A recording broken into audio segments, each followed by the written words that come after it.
This is the All-American Coaching League, presented by Access Sports.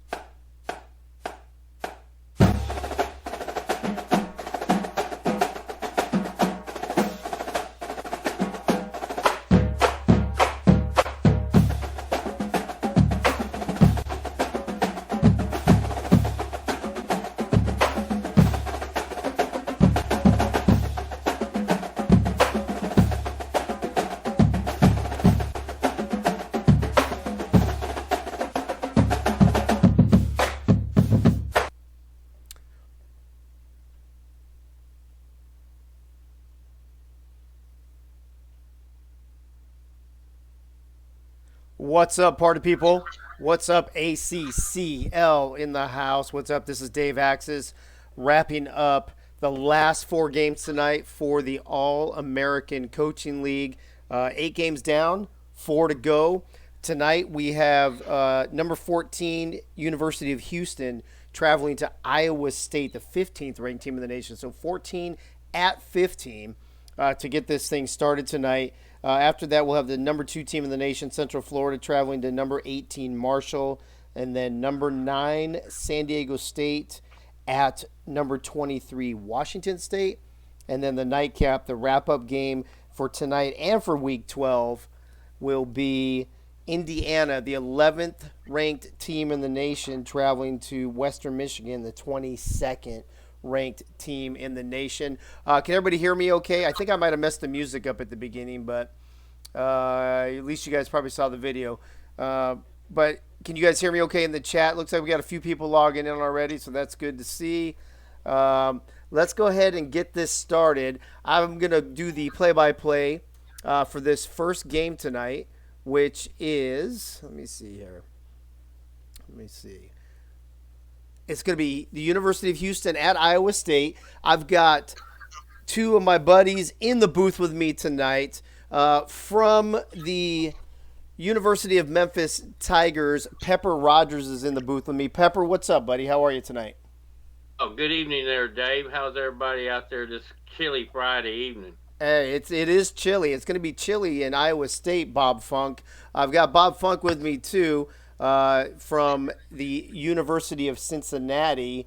He's the athletic director over there. Bob, how's it going tonight, bro? Doing good, Dave. It's definitely a chilly night there in Iowa State, only 34 degrees. Yeah, that's freezing for me, bro. I don't do 34 degrees, man. I just don't do this. That's not my thing. Well, at all. Living up here in Syracuse, I'm used to the cold. Yeah, you're upstate New York. That's different. Pepper, let me go to you first. 14th ranked University of Houston. The athletic director over there is Jeff Gagne.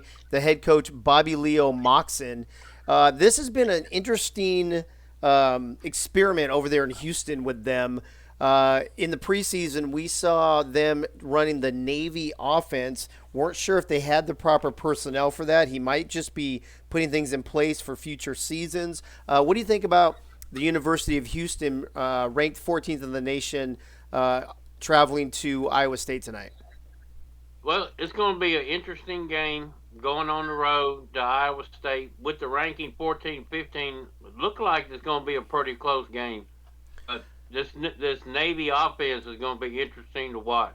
It really is going to be interesting. And Bob Funk on the other side of the ball, we've got the 15th ranked Iowa State Cyclones athletic director and head coach David Leathers, taking a page from your school, the Cincinnati offense, running a 4-3 defense. Iowa State was pretty impressive in the preseason. How do you expect them to fare tonight? I mean, I think Iowa State's going to come out strong here. That Cincinnati offense is a good one to run. And, it's just, you got to worry about trying to match up with that Navy offense because you don't see it very often. That is absolutely true. It's going to be a very interesting game. All right, so, folks, that's our pregame. We're getting ready to wrap up the pregame. Head out to the field. Like Bob Funk mentioned, it is 34 degrees in Ames, Iowa. And let's go ahead and head out to the field right now.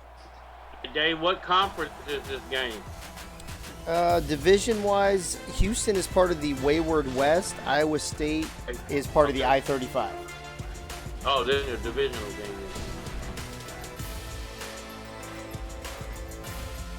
Oh, there's David Leathers. And here we are, folks.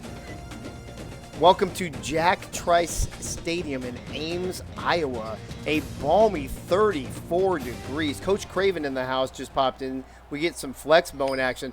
It's going to be interesting. By the way, I already know that I screwed up this first game and I forgot to do the thing. I realized that after it was too late. But you know how I love to return kicks for other teams. So I guess that's gonna happen again tonight. So it didn't work out too well for Cincinnati when you did it last time. Yeah. What was the other one I did? The other one I did I think was pretty good though. And actually, I gave you you did a great return for Cincinnati. We just didn't win the game. Yeah, I was gonna say a 50-yard return I gave you. That time, yeah. Arcaday Leathers with I actually didn't see how far I returned it on that one. To the. Is this going to be a tradition? No, I hope not. God, I hope not. I probably should have switched that before the kickoff because now I think I have to run a play. So now Houston's going to be Jeff Gagne is going to be pissed at me. All right, let's see if this. I got to run one play. Let me see. I will run. I don't run Navy, so I'm going to run. I'm going to try to fake them out with a play action pass. Let's do a little rollout action. Please don't throw no interception. Yeah, I got to see. Hold on. Here, I got the Y receiver, the A receiver, the X receiver. All right, here we go. Let's see what happens. Oh, the fake. Oh, damn, I suck. Sorry, Jeff Gagne. Maybe I'll make it up for you, and I'll run a play for Iowa State and screw their stuff up too later. How about that? My bad. Hey, it was the same thing when you ran the Cincinnati. You did a great return, and then nothing on the first play. And a crappy one. Oh, that was for. Yeah. Oh, I'm sorry. That play was for Iowa State, not for Jeff Gagne. That was Iowa State. So sorry, David Leathers. My bad. It is. Oh, damn. That's too funny. I'll get it down one of these days. Let me see who's in the house here real quick. It looks like another TV viewer, Bob Funk, Coach Craven, Dave Axis, Doug Britton, Eagle Mondavi, Rocco McLovin so far in the house early here on this Friday night, the 8 p.m. Eastern kickoff. We are in Ames, Iowa, like I mentioned, 34 degrees. With it being that cold, you guys, do you think you're going to see more running the ball or passing the ball, Freddie? Well, with the offense that Houston's running, definitely going to see a lot of running. That's true. And from this Iowa State offense, though, Bob Funk, like we see right there with a nice first down, 10-yard reception to A.J. Lacey, Iowa State passed the ball quite a bit in preseason. You kind of figure they're going to do the same thing here today? I feel they'll stick with the same game plan. I mean, you don't have any precipitation to mess you up in the past game. It's just the cold. There you go. Yeah, and there is no rain, there is no snow, so that's a good point. Daniel Goldworth gets the reception, but he looks like he's hurt. That is the starting halfback. We actually forgot to talk about the players to watch in the pregame, so I'm just batting 1,000 here so far. Victor Andrews, the backup halfback, though, a nice little 6-yard rush. Freddie, it's good to have a halfback that can fill in like that. Yeah, Iowa State's rushing game is really impressive here in the first drive. Wow, and look at that. He gets around the corner. Victor Andrews, the backup halfback with a 14-yard rush around the edge. Bob Funk, we were talking about Iowa State's passing, but that running game's looking pretty solid. I mean, that passing game's opening the running game right up for them. They're kind of worried about, them going downfield, and the running game's getting it going.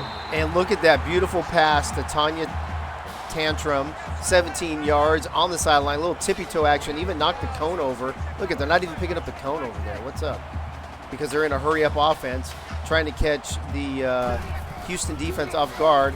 Here comes the backup halfback again, Victor Andrews with a 3-yard run. And Freddie, I don't like to see people get hurt, but their starting running back getting hurt might have been the best thing for them on that drive. Very impressive run by Victor. I think he had 3 rushes that series. Yeah, he did, and 2 of them were for double digits. So Iowa State, even with the terrible first play of the game run by yours truly. Torn shoulder on the first drive, the starting halfback for Iowa State is out for the game. I guess, I don't know, Freddie. Normally I would say that's a terrible thing, but I think we've shown that Iowa State can withstand the injury from their starting running back with their backup running back. Well, it looks like that offensive line is opening holes that just about anybody could run through. Oh, and look at this. We were talking about how Houston, could they run the Navy offense, and K. Dean takes the first running play, and a 13-yard gain. Bob Funk, that's pretty impressive for them. Yeah, it was a nice run to start this drive off. Let's see if they can continue it. Yeah, and now they're going to the left side. Did he pitch it? Oh, K. Dean. Dude, wow. It looked like he put the ball out. He looked like he was trying to pitch it. He looked like he wanted to pitch it, but he just got wrapped up too quick. Wow. All right, so they are in a 2nd and 7. Freddie, I'm pretty impressed with this Houston offense so far. Well, it's only run 3 plays, but that's a very impressive play right there. Look, 2 out of 3. K. Dean with a 16-yard. Looks like they've got this down. Maybe they were playing possum, Bob Funk, in the preseason. What do you think? Yeah, I mean, you don't want to show your hand too early in the preseason, so maybe they were playing a little bit of possum. That's true. We already saw that from one team. Who was the team we talked about the other night that did complete opposite? Oh, SMU. Remember SMU did? Yeah, SMU. Remember they did like 28 out of 29 plays passing to run or something, and then they came out this week and they run the ball. Yep, they ran the ball well this week too. It's very interesting. Well, Houston looking like they want to respond to Iowa State's impressive opening drive with an impressive opening drive of their own. 6-yard reception of Bennett Stewart. Bennett Stewart's also your return man for the University of Houston. Freddie, I'm liking what I'm seeing from both these teams so far. Yeah, the defenses haven't shown up yet. I think the defenses are still adjusting. That was the perfect pitch, and I don't really like to use sexual innuendos as Deion Ware gets a 17-yard rush around the end, but I have a feeling Coach Craven might be touching himself right now.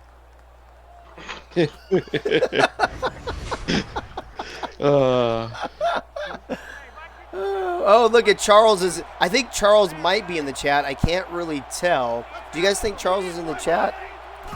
Hey, Charles. I don't see Charles at all. No, Charles, if you're in the chat, can you say something so we know? And look at K. Dean, a 15-yard quarterback keeper touchdown. And I got to tell you, we've seen some impressive quarterbacks, you guys, week 1. Taz von Wolfswinkel from Syracuse. Rodney Dangerfield. But K. Dean looks like he wants to put his name in the conversation, Freddie. What do you think about that? Oh, yeah, that's just the first drive, though. Still a lot of game to go. There is. Bob Funk, what's going on with all these running quarterbacks this season all of a sudden? I don't know, Dave. It's just you got those less talent there in the college ranks, so the quarterbacks can run a little bit better. I got to be honest with you. I think a lot of teams were playing possum. We're not showing their hand in the preseason because we are seeing a lot more action here in the regular season than we saw in the preseason as Leo Tantrum receives an 11-yard pass for another Iowa State first down. Fred Hoiberg, the quarterback, 6 of 7 already. Very efficient, Freddie. Yeah, very efficient, and he's using that short passing game. Oh, Coach Craven is at work. He's having to be sneaky. That means he's probably not listening to us and didn't hear my comment about him. A minute and a half left in this first quarter. Hoiberg over to the left. Nice pass to Tanya Tantrum. Looks like there's some Tantrum siblings on this Iowa State team and a couple Leathers as well. Looks like it's definitely a family affair at Iowa State. From the shotgun, Hoiberg pushes the tight end out to put a 4 wide receiver set. Here comes the blitz from Houston, and he gets out of it, but then it comes again. Freddie, that was ridiculous. I thought he was going to escape. Oh, that's probably why they got it. There's offsides. Yep. Offsides on the defense. You know, Bob Funk, it's a lot easier to get to the quarterback quicker when you're offsides. It is. I mean, you get a head start there. It's a lot easier to get there. All right. Well, that big third down right here. Yeah, 3rd and inches. Good protection this time. He's got all day. Hoiberg, why don't you just run for it? And he lifts. Oh my gosh, what a beautiful pass! That's why he didn't run for it. Yep, 30-yard reception. I mean, he could have had the first down, Freddie, but he made a better decision. 30-yard pass to Mike Smith. Yeah, beautiful catch by Mike Smith there. Unbelievable. All right, they're going no huddle. Hurry up from the shotgun. hand Victor Andrews up the middle. I think that's the first time he touched the ball, Bob Funk, on this drive. I think it is. So Iowa State really mixing things up, trying to confuse this Houston defense. They've got 4 wide now, single back from the shotgun. A little screen pass to Victor Andrews. Houston's all over that, though. He might have even lost a yard. He did. Victor Andrews with a 1-yard loss. Freddie, it looked like that was going to be a good play, but it just didn't develop. No, the blocking didn't get out in front of him. Give him some. No, it sure didn't. All right, same, exact same play to the left side, but this time they toss it to, it was Victor Andrews again. It looked like it was the tight end, and no yards on that. So, Bob, I don't know if they need to maybe put that playbook back, or that play back in the playbook, or take it out of the playbook, I guess. Yeah, they need to put that one on the shelf for a little while till they can figure out a better way to run that. We seen that the other night in Memphis, the tight end screen a lot. I think my team played it, run it a few times. Did they? Okay. Well, hey, end of first quarter, all tied up at 7. Iowa State driving again. Hoiberg, I mean, he's got kind of an arm. Arcaday Leathers, an 8-yard reception. Bob Funk, this quarterback's got some zip on the ball. Does have some zip on the ball here. It's a nice little pass he had. Not too shabby. Let me see here. Coach, yeah. Hey, you know they went for it and then didn't get it, so the ball got turned over. Oh, he was short? Yep. Oh, I thought he made it. He must have been really close. I thought he made it. Well, No, good. he was short. All right. Houston got the ball. Freddie, thanks for being at least one person in this crew to pay attention to the game. Yeah, I was like, wait, how did Houston get it? 'Cause I didn't realize that last play was 4th down. Gotta love it. All right, Houston coming back. Another beautiful timed pitch and another first down and a straight arm and that was a another great broken tackle. 12 yards.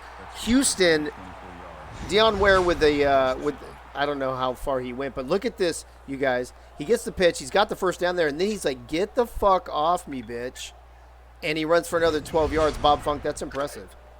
Yeah, about 26 yards on that play there, it looked like, after he caught the ball. Not bad. And Freddie, we're barely into the early second quarter, and Houston already coming up on 100 yards rushing. And look at this guy along the edge. Look at that, Freddie. He gone. Man, I tell you what, this Navy offense is working well against which defenses they running, a 4-3, I think? Yeah, I think. Yeah, they're running the 4-3. Iowa State running the 4-3. Arthur Leo with a 37-yard rush, I believe that was.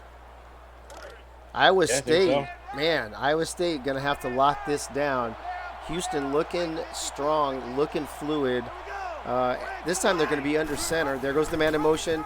They give it to is that the fullback, Tony Phillips? That was the up back, yeah. Yeah, up the middle. I'm not sure if that's the halfback or the fullback. Let me see if I have it in my notes. I do not. I bet I could find it, though. Seeing as how I have everybody's roster. All right, here comes Houston. They're running the Navy offense again. This time the quarterback keeps it. K. Dean Freddie. It looked like he had an opportunity to pitch it and just couldn't get rid of the ball. I think he was scared to get rid of it. Yeah, Tony Phillips is the starting fullback, by the way. I just looked it up on the roster. So the fullback's the one in the middle. So when the halfback comes on that. And who is motion. that? That is Greg McConnell is either the backup fullback. He's the backup fullback. Wow, so Iowa State scores with a backup halfback. Houston responds with a backup fullback. What is going on in this game, Freddie? Hey, Iowa State's going to have to get their defense together and tighten up a little bit, or Houston's just going to run up and down the field on them. Bob, is this going to be a game of the backups, or what's going on here? I mean, we've seen the backups perform really strong here in week 1 for all the injuries we've had, so I'm not really surprised that they're doing so well again tonight. Yeah, that's a great point. We have seen quite a bit of injuries. The problem is having time to read the pop-up alert and be able to let the fans know on the other end because it happens so fast. But this that time pop-up comes way too quick. It does. Yeah, that's what she said. So we do know though, as I'm trying to look through the Iowa State. What was the starting halfback's name for Iowa State that got hurt? We only called his name one time. It is honestly, we didn't call it enough for me to remember it. Daniel Goldworth. Like I barely was going to call his name, and that's the play he got hurt on. So Daniel Goldworth is out, but the backup Andrews has been crushing it for Iowa State. From the shotgun, Iowa State over to the left. A nice little pass. Led Mike Smith a little too much there, Freddie, and he's short of the first down a little bit. Yeah, well, they're making his third down play more manageable here. 3rd and 2. You run it or pass it. Yep, 3rd and 2. 3 receivers to the right, 1 from the left. Quarterback keeper fakes the handoff, keeps it himself. Easy play for Fred Hoiberg, a 6-yard rush there. Bob Funk. That was giving Houston a little taste of their own medicine, maybe. It was. It's you gotta sometimes pull out the other team's strengths against them. There you go. And this time they give it, I think that's Victor Andrews again. Is that Victor Andrews up the middle? It is. A 16-yard rush. Victor Andrews letting everybody know he's no backup to anybody. 7.3. That's not bad. Not bad. From the shotgun again, this time a fake to Victor Andrews. Quarterback keeper around the left end. Oh, is that a quarterback straight arm? Oh, that was a nasty straight arm by the quarterback. Fred Hoiberg is a man, ladies and gentlemen. Wow. He's not playing. 4 wide receiver set from the shotgun, single back. Let's see if they give the ball again to Victor Andrews. Nope, another quarterback keeper. He gets a key, 74. Had a chance to give a key block and he messed it up, but Hoiberg does get the first down. Freddie, are you loving the action of this game so far? I love the offensive action. Up and down the field, up and down the field. Yep. We're going to have a barn burner. Yep, a little delayed handoff. That looks like Victor Andrews only gets 3 yards. We got 21 points so far. Maybe another touchdown coming here. I don't know what the over-under it is, Bob Funk, but I'm guessing this game's going to go over. Yeah, this game has all the markings of going over. Absolutely. There's that tight end screen to Tanya Tantrum that you talked about earlier, Freddie, and it's been working for them. Yeah. From the shotgun, 3 wide receivers, single back. He's the backup halfback's in. Hoiberg fakes the handoff, runs into his own man, but he does get a 5-yard run. Freddie, it looks like the Iowa State offensive line is having a hard time keeping up with the quarterback runs. Yeah, the Houston defensive line.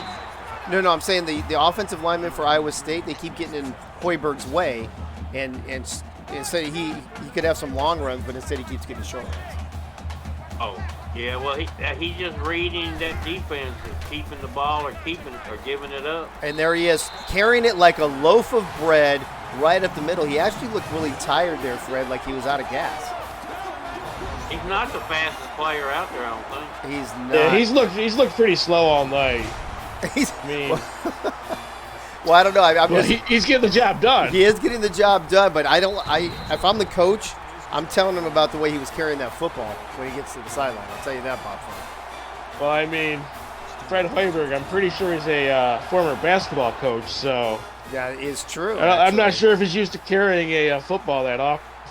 Probably not. All right, here's the kickoff. The Houston return man, Bennett Stewart, with the 29-yard return, giving Houston decent field position. They've got a minute and a half, all 3 timeouts. Freddie, you think we're going to see another score here before the half? Definitely so. Yeah, I think the way these guys are clicking. Oh, no Navy option this time. He threw it to the sideline. He was covered. Bob Funk looked like he threw that away, overthrew him on purpose. Yeah, he threw it over his head and just got rid of that ball, lived for the next down. I agree with that. All right, now they come back out. Looks like they might be running the option on this play. No, oh, wow, the blitz came. He got rid of it just in time. Little screen over to Tony Phillips, 9-yard reception. That could have been ugly there for a second, Freddie. Yeah, they can get a first down right here, though, with 3rd and 1. Yep, 3rd and 1, man in motion. They give it to the fullback. No, the quarterback keeper. This time they sniff it out. K. Dean gets 1 yard, but he needed 2. And is this the first punt of the game, you guys? This is the first punt of the game. Wow, I don't even know the punter's name at this point. So Iowa State, who was down 7 moments ago, with a prime opportunity to take the lead going into the locker room at halftime.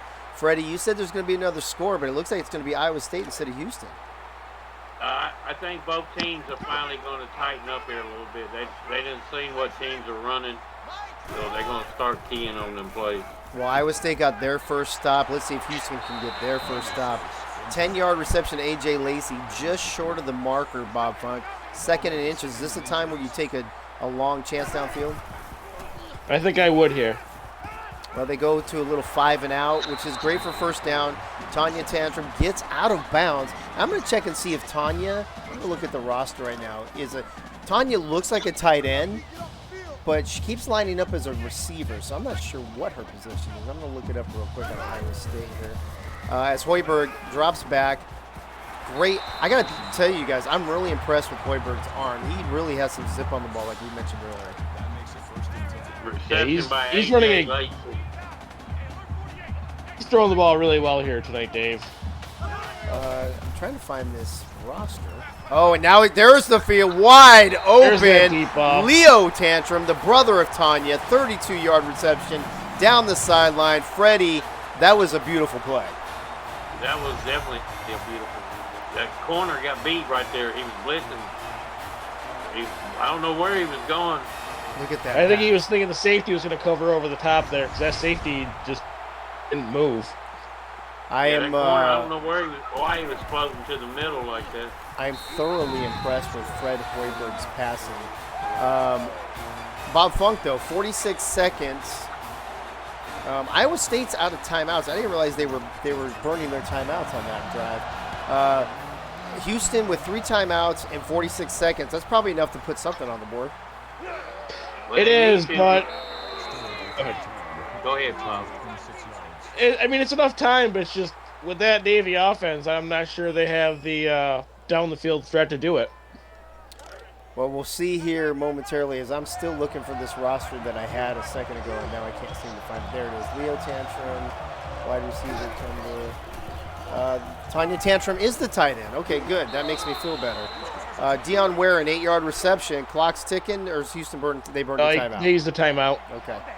Well, I kind of feel like Houston's going to get a field goal to go into the half down 21-17. Another pass over the middle, a 12-yard reception, this time to Arthur Leo. And they burn their second timeout. Still 33 seconds remaining. Plenty of time to get into field goal range. Need to save that last timeout, though, Freddie, for the field goal, right? Yeah. Oh, there you go. And here comes K. Dean. He's going to keep it for a first down and then some. K. Dean with a 21-yard rush, and they're just about in field goal range. 26 seconds. They burned that last timeout. Oh, they still got the timeout. No, they still got it. So in the good thing is here in college. Oh, K. Dean almost broke that. Good thing here in college is that every time on the first down, the clock stops momentarily to get set up. But right now, they better hurry up, run one more play, and then a timeout. They might run out of time. There it is, and they're going to have to burn that last timeout. There it is. 3 seconds left, lining up for the field goal. Response if they make this. Yeah, that was quick. 46 seconds, not a lot of time, but the kick is up. The kick is good as time expires in the first half. Iowa State takes a 21-17 lead into the locker room at halftime here. Freddie, what are your thoughts on this first half? Well, I'm very impressed the way Houston came out in the first quarter and really took it to them, but then Iowa State answered and regained the lead in the second half. So I'm looking forward to seeing more of the same wide open game that they have going on right now. There you go. Bob Funk, what about you? What are your thoughts on the first half? No, I was really surprised with Houston's passing game there to end the half because they hadn't shown much of that, throughout the first half. But they really impressed me. And then their running game has been off the hook. Yeah, both quarterbacks running well, as you see David Leathers there cheering on his team. I think, let's look at some halftime stats. Iowa State dominating the passing yards, Houston dominating the rushing yards. No surprise there. Only a minute difference in time of possession. And the great thing about this game so far, Freddie, no turnovers. I'm kind of expecting to see some maybe in the second half. How about you? I'm surprised because just about all the games that we've had at least one or two per half. Yeah. Bob Funk, I don't remember who gets the ball. Houston gets the ball. So Houston, getting that last field goal before the half could be really important if they're able to score on this first possession, second half, and regain the lead. This gives them a nice opportunity to try and take that lead back and try and control a little bit of clock here. Well, they had that first good play. As we look at some recap plays from the first half, Fred Hoiberg with some beautiful passing. That was just a beautiful play right there to Tantrum down the sideline for their third touchdown of the game. Back to live action. 1st and 10 now after that 20-something yard return. This time they're going under center. Looks like a little option. Yep, they're going to fake it. They fake to the halfback, or the fullback, I'm sorry, and the quarterback keeps it again. K. Dean, a 14-yard rush. Freddie, does it get any prettier than that? And that was very pretty, and K. Dean's almost going to break 100 yards here.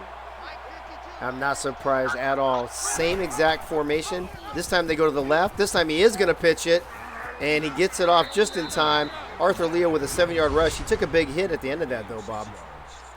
He did take a big hit, but Houston's playing this option offense just perfectly, though. I mean, the QB's holding it till that last second to get it out to his running back. Yeah, they ran it right. They ran it left. Let's see what happens here. They're going to run it up the middle. Same formation again, 3 plays in a row. 2nd and 3, motion to the left. And this time it's a quarterback keeper up the middle. They get the first down and then a few more yards. A 9-yard rush for K. Dean. And that does put him over 100, Freddie. 102 yards already for that quarterback. Yeah, very impressive. Here we go, 1st and 10. Coming up to the 4-minute mark here in the third quarter. That is Tony Phillips, the starting fullback, 14-yard rush for another first down. Houston clicking on all cylinders, Bob Funk, coming out here in the second half. Yeah, this Houston run game is picked up right where it left off in that first half. This time they go with Phillips. Is that Phillips again to the right? That's Phillips again, yes. Oh, no, that's Greg McConnell, the backup fullback. They're using their fullbacks a lot in this option, which is very interesting to me.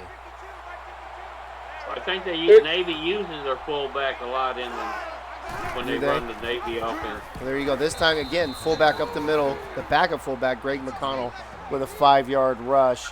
Bob, Iowa State just can't stop Houston right now. Iowa State just can't figure out this option offense. They don't know which guy to cover. Oh, they covered him that time as K. Dean takes a 2-yard loss. Freddie, I think he could have gotten rid of the ball, but that might have been our first turnover if he tried. He should have pitched it. He had time. Well, he took a 2-yard loss, so it's going to be 3rd and 7. They could still get a first down just inside the 1-yard line, it looks like. This time they're going to be spread out a little wider, although he's changing the play, calling an audible at the line, dropping back. He's got great protection. He's got the receiver off to the right side, and Carl Stevens, but only a 4-yard reception. Bob Funk, 4th and 4. That's a good stop and a victory for Iowa State. Yeah, it is victory for Iowa State. They're holding him to a field goal, keeping Houston down by a point here. Well, there's a field goal, which is great for Houston, but I think even better for Iowa State to not give up the touchdown in that situation. Iowa State clinging to a 1-point lead. Just under 3 minutes to play here in the third quarter. Great kick by the Houston kicker. Tantrum having to take a knee. Iowa State will start the ball at their own 25-yard line. Freddie, what do we expect to see from Hoiberg here? Is he going to get back into his passing game? Yeah, he's going to mix a little run in there too. As he gives it to Victor Andrews, 7-yard rush. For those of you joining us late, Victor Andrews, the backup halfback, the starting halfback for Iowa State, getting hurt on his very first touch, and he will be out the remainder of the game. This time Hoiberg fakes the handoff, goes around the end, Bob Funk. It's only 5 yards, but it gets him a first down. It does, and he's doing his best K. Dean impersonation there. That's great. That's great. And the quick little bubble screen out to the left, but Houston's all over it. But this receiver, I don't know who this is, Slippery Sam. No, it's Leo Tantrum, a 9-yard reception. Freddie, that play was dead in the water, and he gets 9 yards out of it. Yeah, that defensive back missed that tackle. Terrible. Here's a handoff up the middle to Victor Andrews. He has to take every ounce of energy he had there, Bob Funk, to get that first down, but he got it. Yeah, he pushed that guy right across the line so he could get that first down. Yeah, I think he carried him all 4 yards. He did. Victor Andrews this time off to the side, 2-yard rush. Houston all over that. Victor Andrews, 10 carries for 60 yards. Freddie averaging 6 yards a carry, not too shabby. Not for a second string running back. I think if I was looking through the rosters last night. Oh, that's an interception. Yeah, you can see that coming. There's your first. They jumped that route. Yeah. I mean, and he was double covered, Bob. I mean, you just don't throw that ball. You can't throw that ball to that receiver. I mean, like you said, there's two defenders there, and it's just too easy. That was terrible. Well, Freddie, there's your turnover that you were talking about at halftime. Let's see if Houston can take advantage of it. Well, here comes the Navy. You see, this is the problem I see, though, Freddie.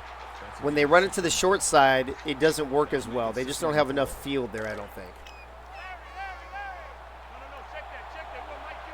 Their passing game ain't working out that well either, so I have to stick with the run. Yeah. This time they're going to run it to the short side again. And again, K. Dean stopped. Bob Funk, that's 2 plays exactly the same to the short side of the field, combined only 8 yards. Yeah, I mean, like you said, Dave, there's just not enough room to run to that short side of the field. Every once in a while you can do it to try and surprise them, but you got to go to the wide side of the field with this option offense. Yeah, I agree with that. Deion Ware this time does get the first down, a 7-yard rush up the middle. He's got 3 rushes for 48 yards. Let's see if Houston can use the open field side here more.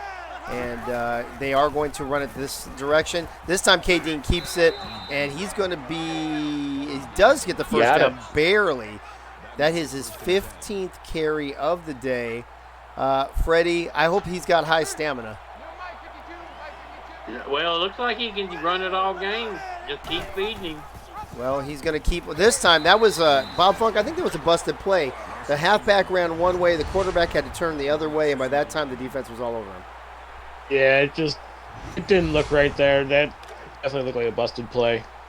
Absolutely. I think it was designed that way. It just didn't work. Really? I think. Well, it definitely didn't work, Freddie, because I think he got in the backfield. He's got all day though. That K. Dean with a lot of protection. Bennett Stewart, 27-yard reception down the sideline.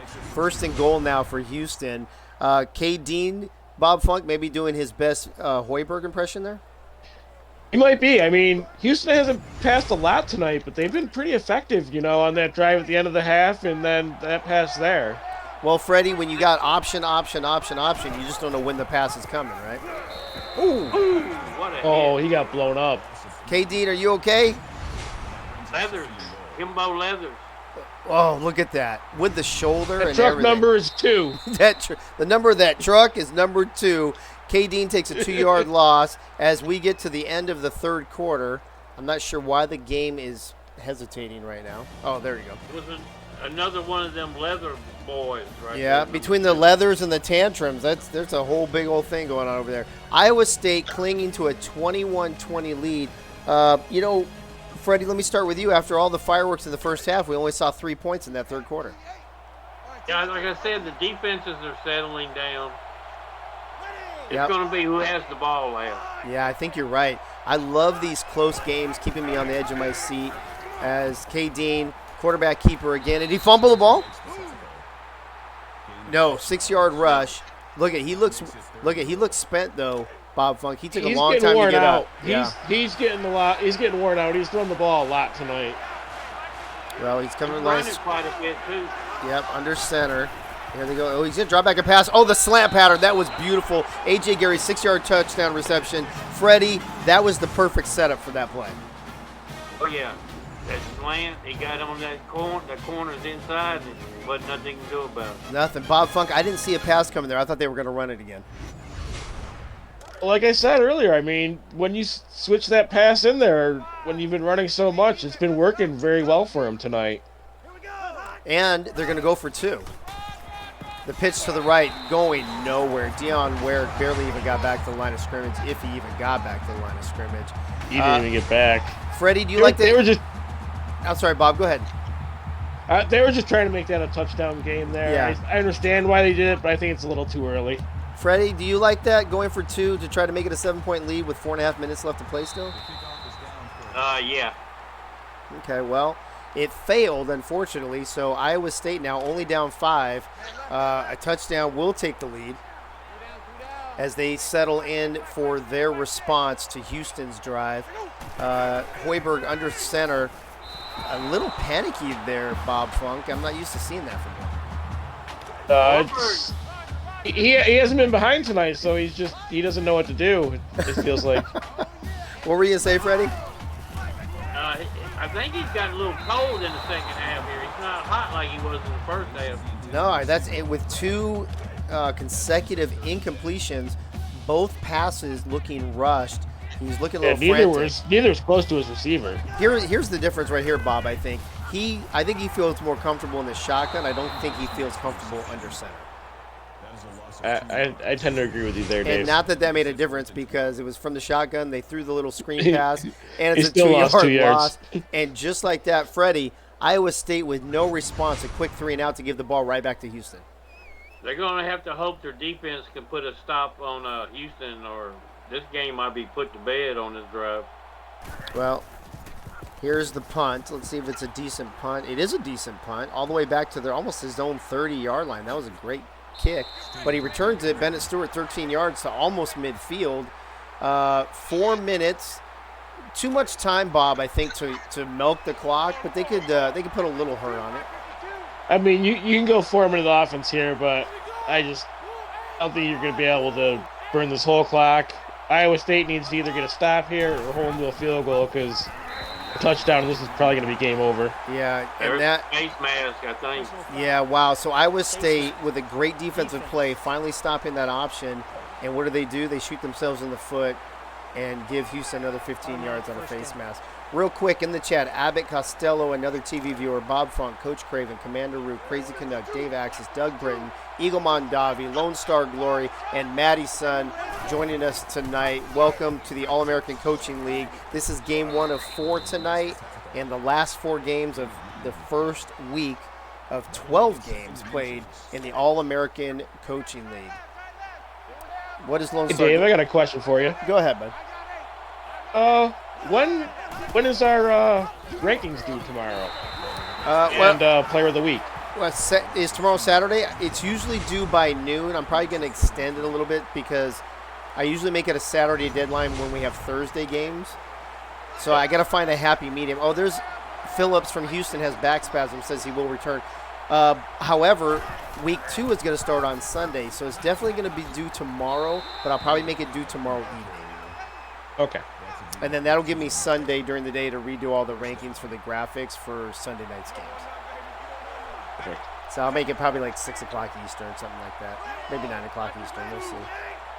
What is Coach laughing at in there? Oh, is Charles putting his 4s up halfway through the fourth quarter? Yeah. So Houston with a 5-point lead, milking the clock now, Freddie. Look at them running that play clock down. Yeah, and Charles is trying to get them points, I guess. I think he thinks this is another league.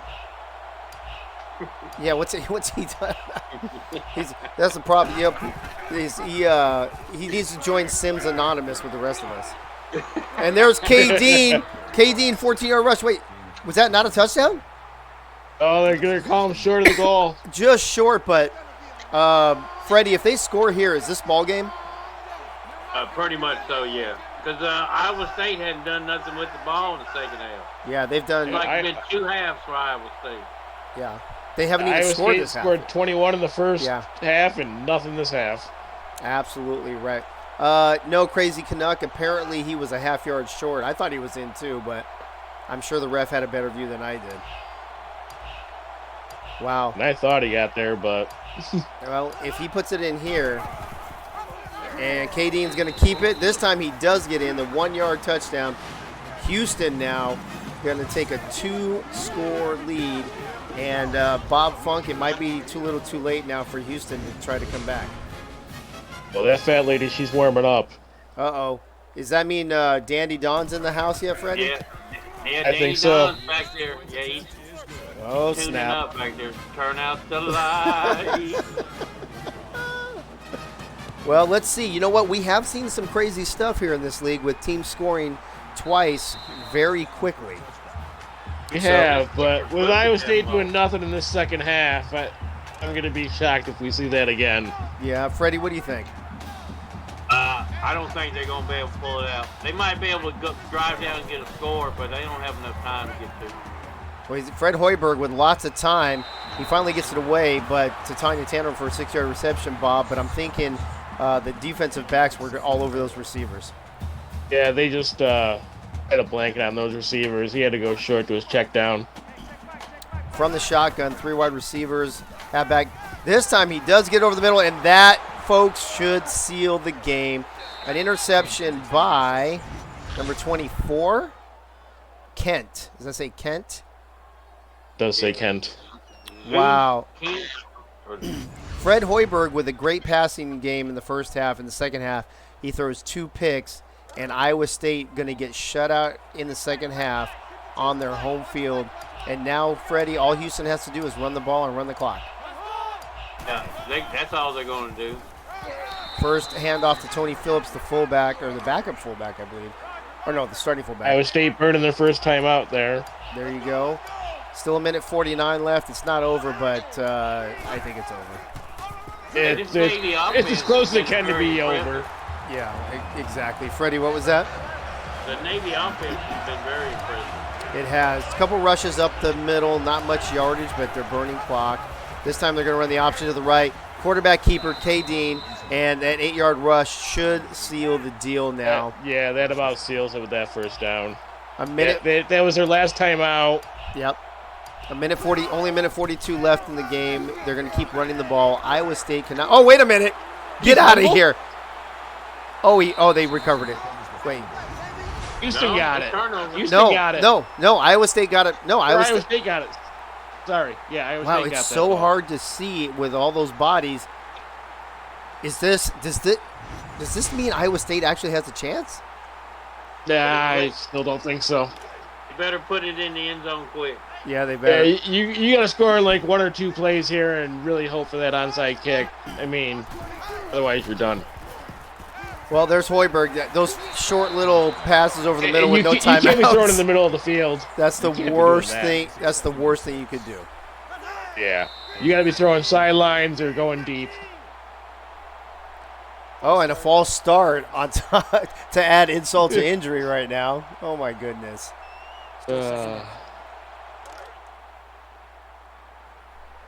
Iowa State played well in the first half. They had a great first half. It's just, Houston figured them out for the second half. And Hoiberg's going to take a sack, fumbles it. His offensive lineman gets it, but it doesn't matter. The clock's running. They're going to be 3rd and 17 now. I think I hear Dandy Don walking down the hallway, Freddie. What do you think? He's fixing to pull up to the mic now.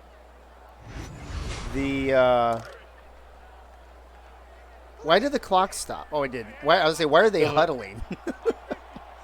Iowa State with 0 urgency. We're going to have to ask David Leathers about the lack of urgency on Iowa State's part here in the last couple minutes of the game. Another short pass. Leo Tantrum, 13-yard reception, but with a minute left to play, 4th and 4.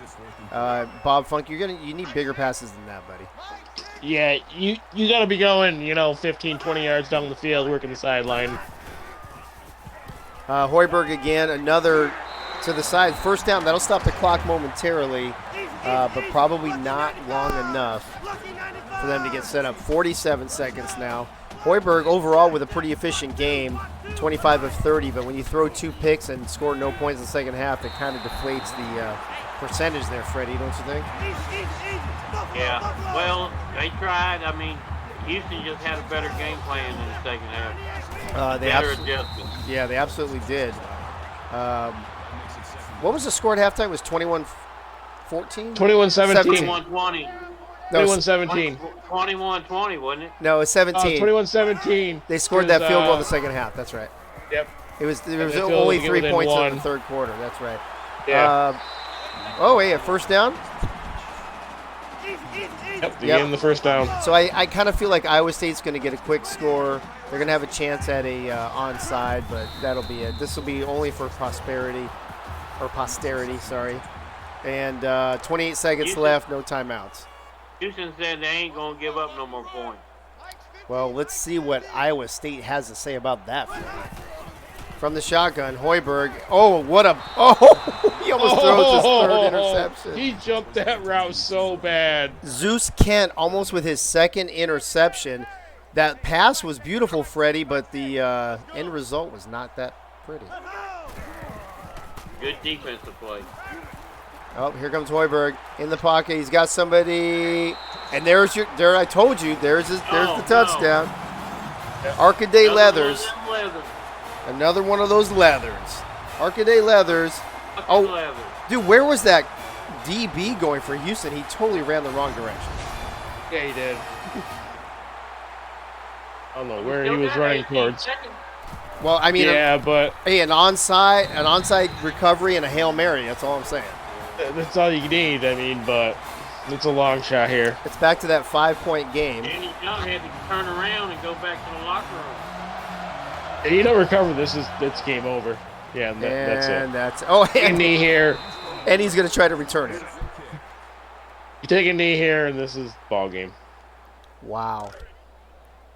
It was a respectable game, 33-28. Yeah. 5-point game. Kind of an odd score, but when they tried to go for 2. And that's going to wrap it up, folks, here from Ames, Iowa.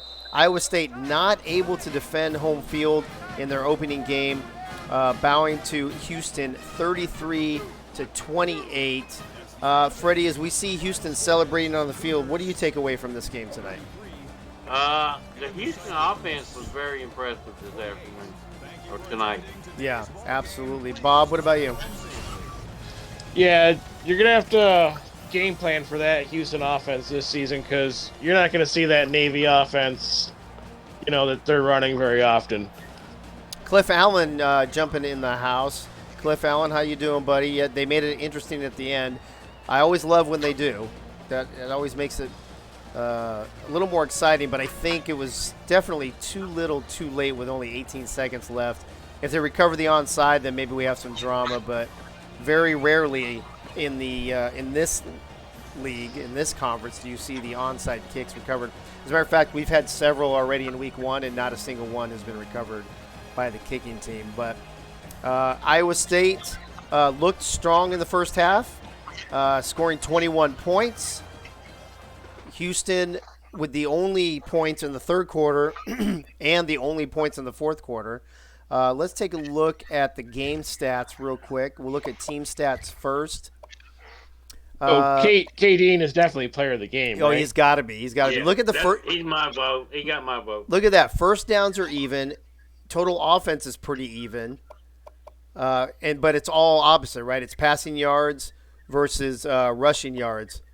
So 313 rushing yards for Houston, 272 passing yards for Iowa State. I think we can see the tendencies for these teams going forward this season. So if you're going to play against Iowa State, you're going to want to defend the pass, I guess. And if you're going to play against Houston, Bob Funk, you're going to want to try to defend that run, that option. Yeah, you're going to want to, go heavy against that run if you're playing Houston, and you're going to want to go heavy on that pass defense against Iowa State, it looks like. Hoiberg. Just after week 1. Yeah, exactly. 28 of 34, 272, 2-2. The 2 interceptions, though, really were the difference in the game, I think. Freddie, what do you think? Definitely was. The third quarter cost Iowa State. I mean, if they could have matched some points in the third quarter, who knows what would have happened in the fourth. Yeah. The backup running back, Victor Andrews, though, 10 carries on 60 yards, very respectable. The tandem here getting a decent amount of receptions and yards. Let's see. Defensive-wise, I think Iowa State just had the one fumble recovery, if I'm not mistaken. Oh, well, I got to stay on defense. I always forget I got to look. I got to go down. And I got to go over. We don't want to miss any stats. That's the other thing I'm going to have a hard time with, Bob Funk, is trying to get all the stats done. They probably won't get all done until week 2. I mean, you're doing it by yourself, aren't you? Or... I'm doing it all by myself. Isn't that a song? All by myself. All right. Kick Could return. be.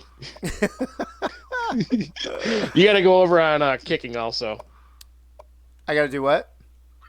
On kicking, you got to go all the way over also. I did. Didn't I? I did, didn't I?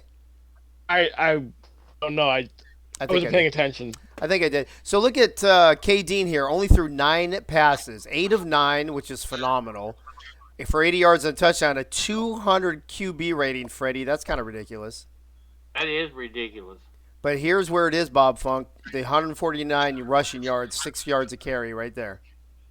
Yeah, right there. I mean, Dean put himself in the talks for Player of the Week. Yep. I'm not sure he's going to get there, but he definitely put himself in the talks. Yeah, definitely a few quarterbacks in those conversations. Stewart and Leo with some decent receiving. Let's check out the defense. Who was the person who was it? Kent had the one interception. I'm not sure what the other. Dallas Harper had the other one. It looks like. I'm going to actually jump out of that for a second so I can reset that.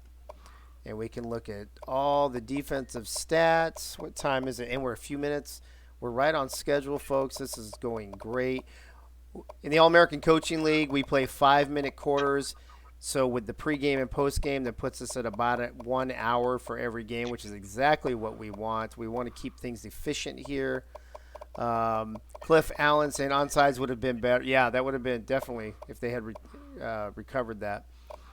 And wrapping up the stats here before we go to our postgame. And Freddie, I'm gonna pull up the box score here in just a second, and then we'll go to the players of the game. But who do you think is the player of the game on your end? My player of the game is KD. KD and quarterback for Houston. Bob Funk, what about you? Oh, definitely KD. KD. Well, let's see. We'll see what the game says here momentarily as the post game is loading up. Again, first downs were even. All the rushing yards for Houston, all the passing yards for Iowa State.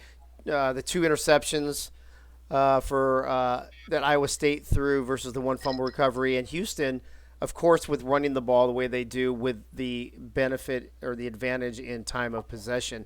There's your players of the games, folks. For Iowa State, Fred Hoiberg, 28 of 34, 272 yards, 7 carries, 30 yards, 3 total touchdowns in a loss, unfortunately. And the left defensive end, Cale Sanderson, 3 tackles, a tackle for loss, and that 1 fumble recovery. On the Houston side, there is your player of the game, K. Dean, 8 of 9 for 80 yards, but 25 carries, 149 yards, and 3 total touchdowns. And Zeus Kent with the interception and 9 tackles. That will wrap up game 1 for tonight, game 1 of 4. As we get ready to move on to game 2, I'm going to wait and see if the crew is here. Before we go to that, though, let me ask you two before we get the other guys in here. This next game coming up, the number 2 ranked team in the nation. We saw the number 1 team struggle a little bit and almost lose. I believe that was to you, wasn't it, Freddie, to Memphis? Yes, very much. We came back in the second half. We went down 21-0 and come back and tied it up. They won it in the fourth quarter on a field goal. There you go. So let me ask you this, Bob Funk. I'll start with you. Are we going to see the number? So the number 1 team was on the road and they struggled. Are we going to see the number 2 team in the league on the road? In the league on the road struggle as well. You know, I can see him going into Marshall and struggling. You know, D's nuts. He's a hell of a coach. Yes, he really is. And then you got that receiver and return man. Fuck it all.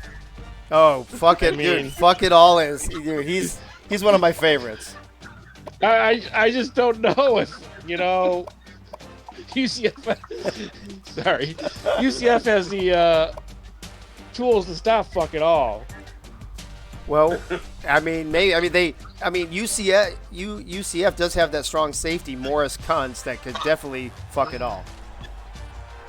Morris Kuntz could definitely fuck it all, but it's just it's going to be an interesting game to watch. Very much. I'm glad I don't have to call that one because I'd be cracking up. Could you even imagine? It would be terrible. Freddie, what are your thoughts on UCF traveling to Marshall here in game 2 tonight? I think UCF's going to take care of business. You think they're going to win by a large margin? You think it'll be a close game? What do you think? I think they're going to win by a large margin. Really? Yeah. Wow. What makes you think that? I mean, were you not just impressed with Marshall at all in the preseason, or what's going on? I wasn't impressed at all by Marshall. Well, damn. Look at Freddie not even hiding his opinion at all, as I'm trying to get all this set up here behind the scenes so you guys can get ready to watch Game 2 in just a moment. I don't know if the other crew has jumped in the broadcast booth yet. I haven't been able to take a look. I will look. See Cliff Allen in here. Cliff Allen is in here. Cliff Allen, are you with us? Yes, I am. Well, first of all, welcome to your first broadcast. And I appreciate that. Thank you. How are you doing this evening? You know, I'm hyped. I'm ready to see some football. It's Friday night. I've got a beer. We're all set. Friday Night Lights with beer. Can you ask for anything more than that? No, honestly, it doesn't get any better than that, and I just can't wait to see what D's Nuts comes up with. Oh, well, I mean, D's Nuts, Fuck It All, and Bubba Dacious. That's gonna be a triple threat there, I think. Cliff, as you see, we were talking about just before you jumped in, the number one team, Old Dominion, did struggle on the road at Memphis. That was a little more closer matchup with Memphis being ranked number 7. What do you think about UCF, the number 2 team, also traveling on the road to Marshall tonight? You know, quite honestly, week 1, it's hard to game plan for. Anything can happen, and just like you said, especially on the road, there's a lot of X factors here that can't be written out on paper, and that's exactly why I'm excited to see this matchup. That's good to hear. Let me see. Who else? Did anybody else jump in the booth by any chance while I was setting this up? No, but I'm going to take a 2-minute break. Okay, quick. yeah, you do your thing. Cliff Allen and I can run with this, and Bob Funk can fill in. I don't even know who's supposed to be on this broadcast, to be honest with you.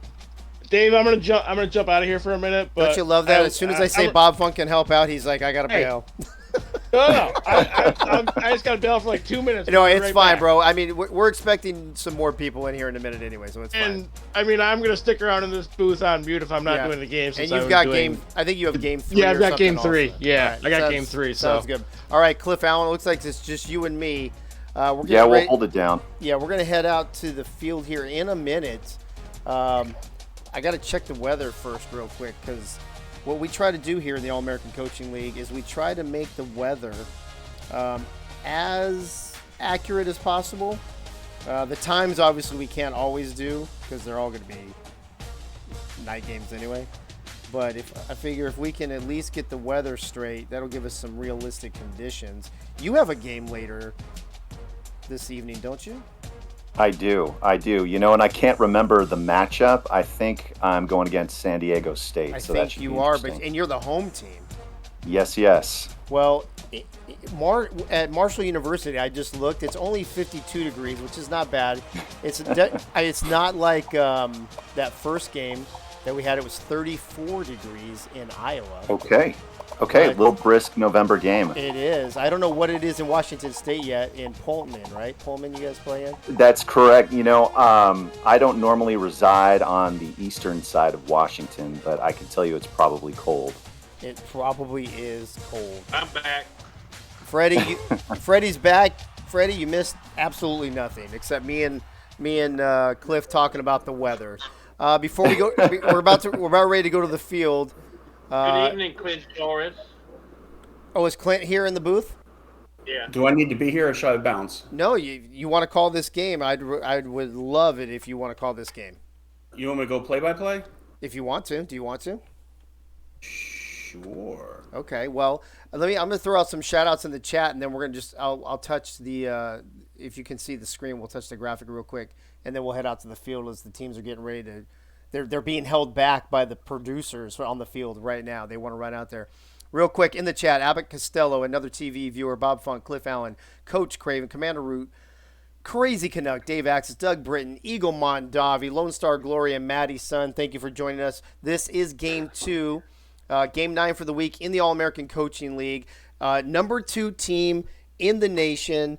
Clint Torres, you are the head coach for the number 1 team in the nation, Old Dominion. One of the things we were discussing before you popped in, Old Dominion struggling on the road a little bit at number 7, Memphis. Do you see the same type of struggle for UCF here, or do you think it's a different type of matchup with an 18th ranked team versus a 7th ranked team? Do you know if Greg kept the same offense and defense, or did he move to something new? I believe Greg went with Ole Miss offense. Yeah, because that's new. The Ole Miss looks like it's new. the Ole Miss I think he is went with new. something new. The Ole Miss So I is might new. see maybe there's some sputtering on the offense, trying to get used to it. But I mean, UCF's a good team, but I think they also went to multi-D too, right? I think Yeah, they did yeah. both. Yeah. I think Yeah. I think they have 2 changes from the preseason. Yeah, so that's And- pretty big. I mean, that's yeah. huge. And we talked Some about teams, that It takes a season to get that down. exactly, and we talked about that in the first game too, Clint. How some teams didn't show all their cards. Like Houston came out in all that passing game and didn't look good in the preseason. They came out and tore it up with 300 yards rushing today. It's just going to be interesting to see how teams are different in the regular season. Last thing before we go out to the field, Clint, your opinions on the players to watch. We got Lexus Bricks, wide receiver, Oh, yeah. the strong safety Morris Kuntz. We were Oh, for discussing. Christ. Oh, yeah. Is Morris Kuntz going to be able to, really hammer and keep down fuck it all, you think, in this game? Yeah, I mean, and every time Morris Kuntz and Fuck It All clash, they always leave a mess on the field. That is true. And Bubba Dacius usually is the one there to clean it all up. So that being said, Clint, I'm going to turn the broadcast over to you, Cliff Allen, and Pepper Rogers. And I can see now the teams are getting ready to head out on the field right now. All right. Good evening, everybody. Welcome to this great game tonight. We've got Marshall running out on the field. I'm Clint Torres. We've got Freddie Trammell. I'm sorry, who's the first? It's okay. I'll go ahead and introduce myself. Oh, okay. All right. This I'm could be Cliff good. Allen, and I'm the third wheel in All this right, Cliff. booth. Sorry about that. I'm a late ad, so apologies. Oh, you're good. All right, Clint, you got the play-by-play. It's all you. I'm going to take it back. I got it. I'm out. Yep. All right, let's go here. UFC at Marshall at Jones C. Edwards Stadium. It looks like a pretty clear night. A couple clouds, as we're here for the coin toss. Freddie, what are you expecting tonight? I'm expecting UFC to come out and just score and score and score. All right, here we go with the kickoff. UCF receiving. We did say they're starting off here with a new offensive game plan. And Cliff, they're starting off at the 28-yard return by Fernandez. Starting off here with decent field position. What do you think they need to do to get some confidence in that offensive game plan? I think the bottom line is you want to get the ground game going soon early to take the pressure off the QB. All right, we got a nice safe pass, swing pass to the outside. Looks like a 12-yard gain by Aiden Graves for the first down. They're moving. They're going into hurry up. And it looks like all the teams here are going hurry up, Freddie. Is that something you like to do with your team? Yeah, we like to definitely hurry it up. All right, Keep another the safe defense, pass on the keep the side. defense on their toes. Yeah, definitely does. Nice safe pass here. We've got second and inches. UCF, Duarte Sanchez is 2 for 2 so far in the pistol. Handoff up the middle for a first down. Dick Insider for a 7-yard rush.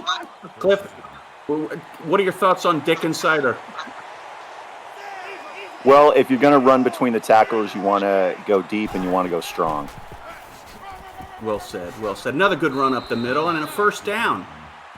Insider with another 12 yards. Freddie.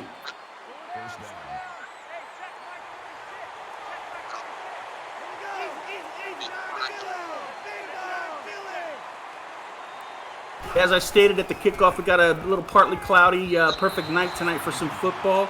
It's around 52 degrees. Freddie, you like playing in good weather like this, or are you one of those guys that like to play in the rain and the mud and slop? No, I definitely like the cool weather like this. All right, well, here we go. Another safe pass on the side. Cliff, it looks like they're trying to get some momentum here, and it's working, getting those short passes, runs up the middle. Yeah, he's obviously throwing underneath the secondary. Those are high percentage passes, and that will boost his confidence throughout the rest of the game. All right, so it looks like Sanchez is 3 for 5. They held him, though. It's 4th and 7 here. They're going up for a field goal. And it is up. And it is good. First to draw blood is UCF. I think, they didn't hit pay dirt, Freddie, with the 7 points, but it looks like they moved the ball and got a field goal. What were your impressions? Well, they was, feeling out the Marshall defense. They're going to see what's working and what's not working. 3 points is a good start. All right, so out come, fuck it all to the 22-yard line. Out comes the Marshall offense for the first time. Let's see if they can match the success that UCF had. Drawing up in shotgun, they got 2 wide to the right. The handoff up the middle. Nice run for a first down. Audacious with 13 yards. Cliff, what do you think we're going to see here out of the Marshall offense tonight? If I'm at home, I'm going for 1 to 2 big explosive plays on that first drive. Keep the crowd involved and keep the momentum in your direction. Nice. Bubba Dacius takes the draw play up the middle for a first down. He's got 2 carries for 23 yards. Lining up in a single, got some motion by the up back here. It's a fake handoff, play action. Going deep, wide open down the field for the first down. Rock Soft, 26-yard reception, first down and 10.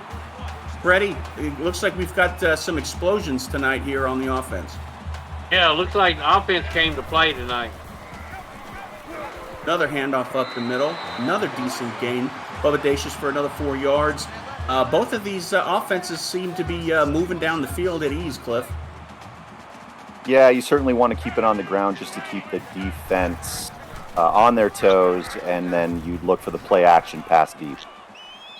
They tried to do the sweep play here. Bubba Dacius got stopped. Looks maybe he got a couple yards there, but good discipline on the defensive side for UCF.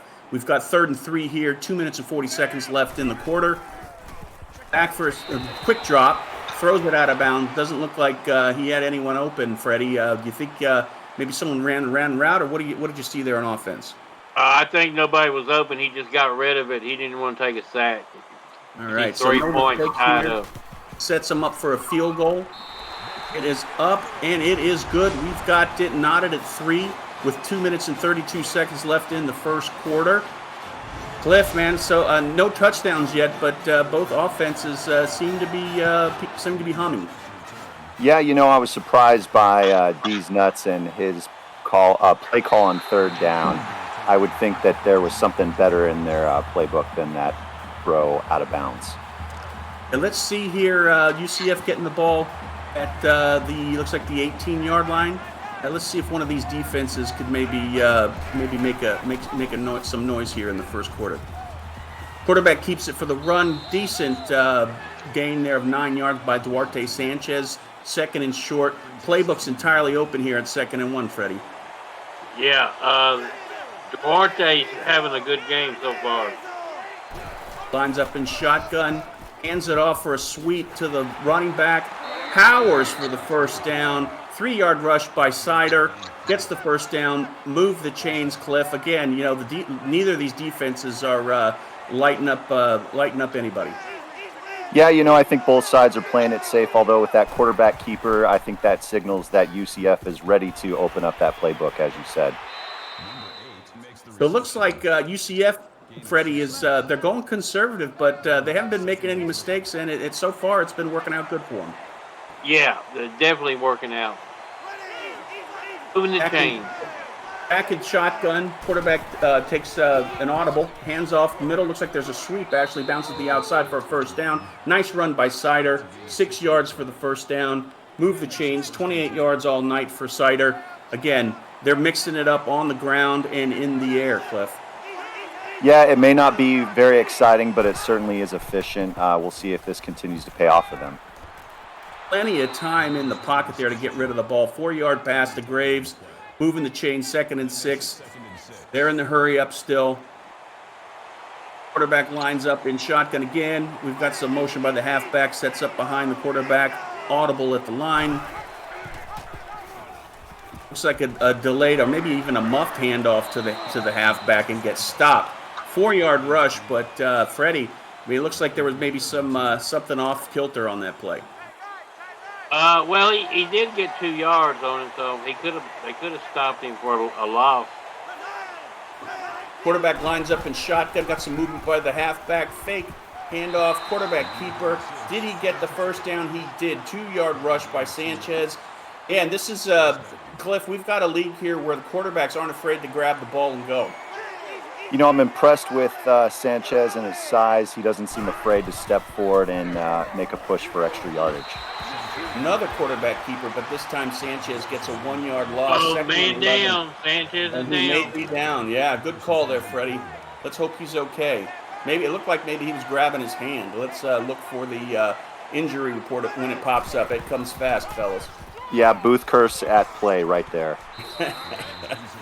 Decent run by Harris down the middle on the draw play to make up some yardage. We've got 3rd and 4 here. Let's see if the backup quarterback can get a first down. In shotgun formation, we've got 3 on a bunch on the right side. Goes back for pass. Not really any pressure. Nice short pass on the left side. Jason Benson with a 6-yard reception. The chains are moving. Freddie, it's tough for a quarterback to come off the bench, especially in a 3rd down situation, and be as effective as he has. Well, if you watched the first game, the backup running back came in and was very efficient. 1st and 10, we got 8 seconds left. There's a handoff up the middle and stopped in the backfield. 2-yard loss. Chris Harris. Oh, we tackled got by another man down. Yeah, he may be down as well. So far, maybe we've got 2 victims on the injury report. That's the end of the first quarter. We got out, ain't he? Yeah, definitely. We've got a 3-3 ball game here. Only field goals, but I'm waiting for one of these offenses to open up the lid and get in the end zone. What do you think about that, Cliff? Who do you think is going to score first? You know, I've seen a lot of momentum with UCF. I think they've got an efficient offense, although there he is tackled for a sack. However, they're getting the ball to their playmakers and find ways to get first downs. Antoine Hudson with the big tackle in the backfield here. We're at 3rd and 16.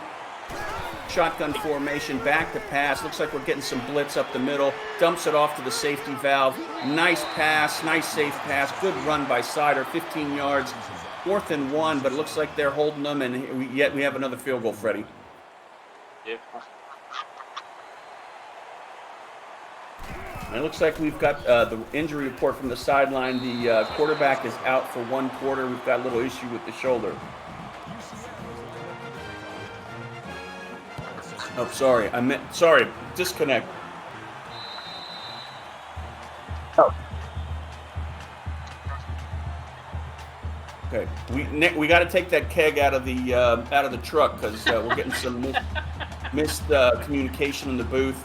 We'll have to check back again on the injury for the running back. Marshall, quarterback, goes back. Andy Dake, 4-yard rush. Looked like he had some pressure up there in the middle and just had to run with it, Cliff. Yeah, you know, you could tell he's a little skittish in the pocket and tries to make something out of nothing there. All right, we've got an injury report on the running back. The injured running back had back spasms and will return later in the game. So nothing serious for the injuries. They'll be back on the field, and looks like their substitutes are standing in there solidly. Run up the middle by Marshall. Rook got the first down there. Bubba Dacius with 5 yards rush. Moving the chains. Looks like they're going to hurry up as well. Freddie, what do the defenses need to do here to stop these offenses from just running at will? Well, it looks like they're going to have to stop Bubba Dacius. He's just running that wheel right up the middle. That's right. Yeah, he's got a 6.5 yard average. I mean, Cliff, I just feed it to him all day. Yeah, I would continue to do that as long as it's working, especially when you're at home. You want time of possession in your favor. Big run by the quarterback. A little bit of dipsy-do down the sidelines there. Marshall's got 76 yards rushing, and Andy Dake there with a really nice run. He's got an 18.5 yard average, on 2 runs. Moving the chains. They're in field goal range here. Goes back for a pass. No rush at all. Found fuck it all for a 10-yard reception and first down. Yeah, I mean, how are you going to stop fuck it all, Freddie? It's pretty hard. Looks like they're in a wing formation. First time we saw that, ran it up the middle, and yet another game. We've only had a handful of negative runs or negative plays tonight. And Cliff, again, it looks like neither of these defenses has an answer. Yeah, you want to get pressure on the quarterback and make them one-dimensional, but that just doesn't seem to be happening here. Ooh, a pitch play, first pitch play of the night, and it doesn't go anywhere. -4 yard for Dacius. Roderick Haas with the tackle in the backfield there. Looks like he read it from the start, Freddie. Yeah, they're going to have to stay away from them outsides and use that middle. Keep running it up the middle. That's the hole right there. Look, it ain't nobody in the middle right there. They're going with 5 wide receivers. Looks like they're going to try and push it in the end zone here. They got some pressure. Oh, incomplete pass. Looks like that was intended for Andy Dake. No, excuse me, not Andy Dake. I didn't get the name of that wide receiver, but forced him into a field goal. The defense dug their heels in there, kept them out of the end zone, and here we go with another field goal shot. And it's up and good. We've got a tie ball game. 2 minutes and 32 seconds. Cliff, that's plenty of time to get in the end zone. What do you think UCF's going to do here? Do you think we're going to see anything different? I don't. I think they've been running the hurry-up offense for the entire first half, and they're going to continue to do so on this drive. All right. Nice return. 40-yard return by Carter Fernandez. Let's look at the stats real quick. It looks like it's pretty even across the board, Freddie. Yeah, very much even. So that's why we got a 6-6 ball game. All right. 2 minutes and 26 seconds. They start off at the 44-yard line. Back in shotgun, we got some motion by the up back. Oh, handoff up the middle and isn't going anywhere. Sider with, well, it looks like they gave him a yard, but it looks like he got, from here, it looks like he got stopped in the backfield. But, what am I going to say? Quarterback gets an audible from the sidelines, gets the snap, hands it off the middle again, and stop again. Again, they're giving him 2 yards here. It doesn't look like they're getting it from me. I don't know. It might be my glasses. Another questionable play with the handoff. I would expect them to throw deep. Yeah, definitely. That's taking up a lot of time. They did another handoff here, 4th and 3. They're giving the ball back. Marshall stopped them. Marshall's got plenty of time to put some points on the board and walk into the locker room at halftime with a lead, Cliff. Questionable play calling. What do you think? Yeah, absolutely. I know they're playing their first away game, but that's too conservative. That's not going to get it done here tonight. Yeah, Freddie, you think that there's a little bit of learning curve they're still coming over with the new playbooks on both sides of the offense and defense for UCF? Definitely so. I think they're playing a little field position here too. I think they want to pin Marshall back and let the defense cause a turnover. All right, the punt is up. Caught at the 10-yard line by Marshall and got a 2, maybe 3-yard gain there, 4-yard gain by all. 1 minute and 7 seconds left. They've got a full field to go down here. Let's see what they do. And they're going back for the pass. Nice conservative pass in the middle. Got to go hurry up here. Or maybe not, Cliff. Lining up in shotgun. They've got 4 wide. 2nd and inches. Back to snap all the time in the world. Dumps it off short. Cliff, it looks like they've got, on UCF, they've got every defensive back about 20 yards deep. That's correct. I like the aggressive play calling, but they're just not getting anything downfield. No one's getting open. A short pass on the side here to Galloway. Freddie, you were going to say something? Yeah, I was saying my bad.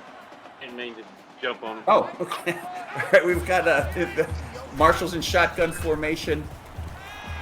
Pass in the middle. Doesn't look like they're going to be getting any gain there. Handed got a 0-yard gain. 3rd and 3. 43 seconds left. Another conservative pass, but they get the first down, and they're across the 50-yard line. 36 seconds left. Handed with the 16-yard reception. Going into hurry up here. Cliff, that was kind of a surprise play. Yeah, with the underneath throws, I don't know if they're going to have enough time for a field goal try here. Yeah, maybe there's maybe a little lapse in the coverage there by UCF, but there still is plenty of time to get something on the board here. Line up in a shotgun. Quick pass down the middle. one-handed for 5-yard reception. Clock is stopped at 17 seconds.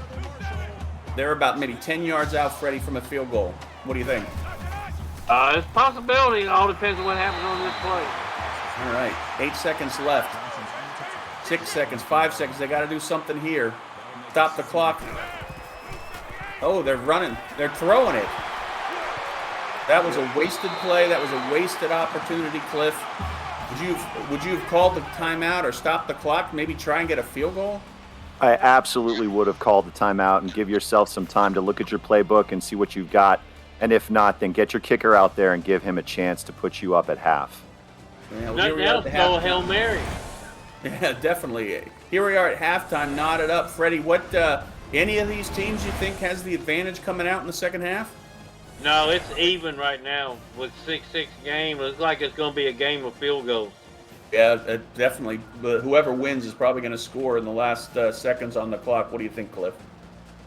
Yeah, I think if you're Marshall here, you're starting to feel the pressure. You're at home. It's opening night.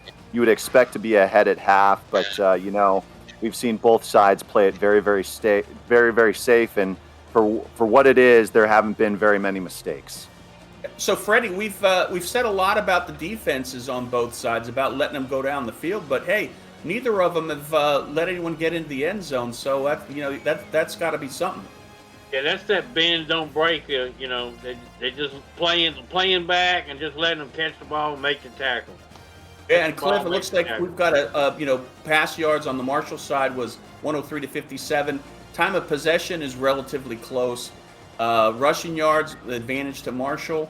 On the field, I don't see any advantage or anything that really stands out, like to Freddie's point, that's going to make me say one of these teams has a better shot in the second half.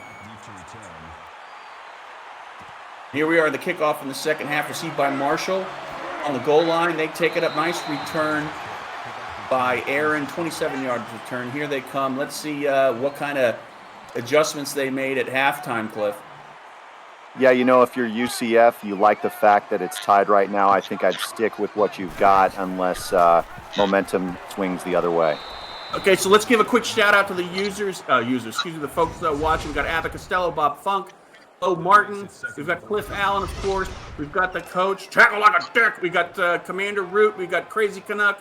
We've got some guy named Dave Axis. We've got Doug Britton. We've got the Eagle. We've got some cool guy named Lone Star Glory. And we've got Madden Son. So welcome. Thanks for coming. We've got a great game here. Knotted up at 6. 3rd and 14. Big third down for Marshall here. Freddie, you think they're going to gun it? Yeah, they definitely are. Oh, that was to nobody, Cliff. Was it because of the pressure up the middle? It absolutely was because of the pressure. I think he got a little squirrely in the pocket and just decided to throw it away. All right, so here we are with the punt. UCF defense holds. UCF should get the ball back in decent position. Received at the 36-yard line.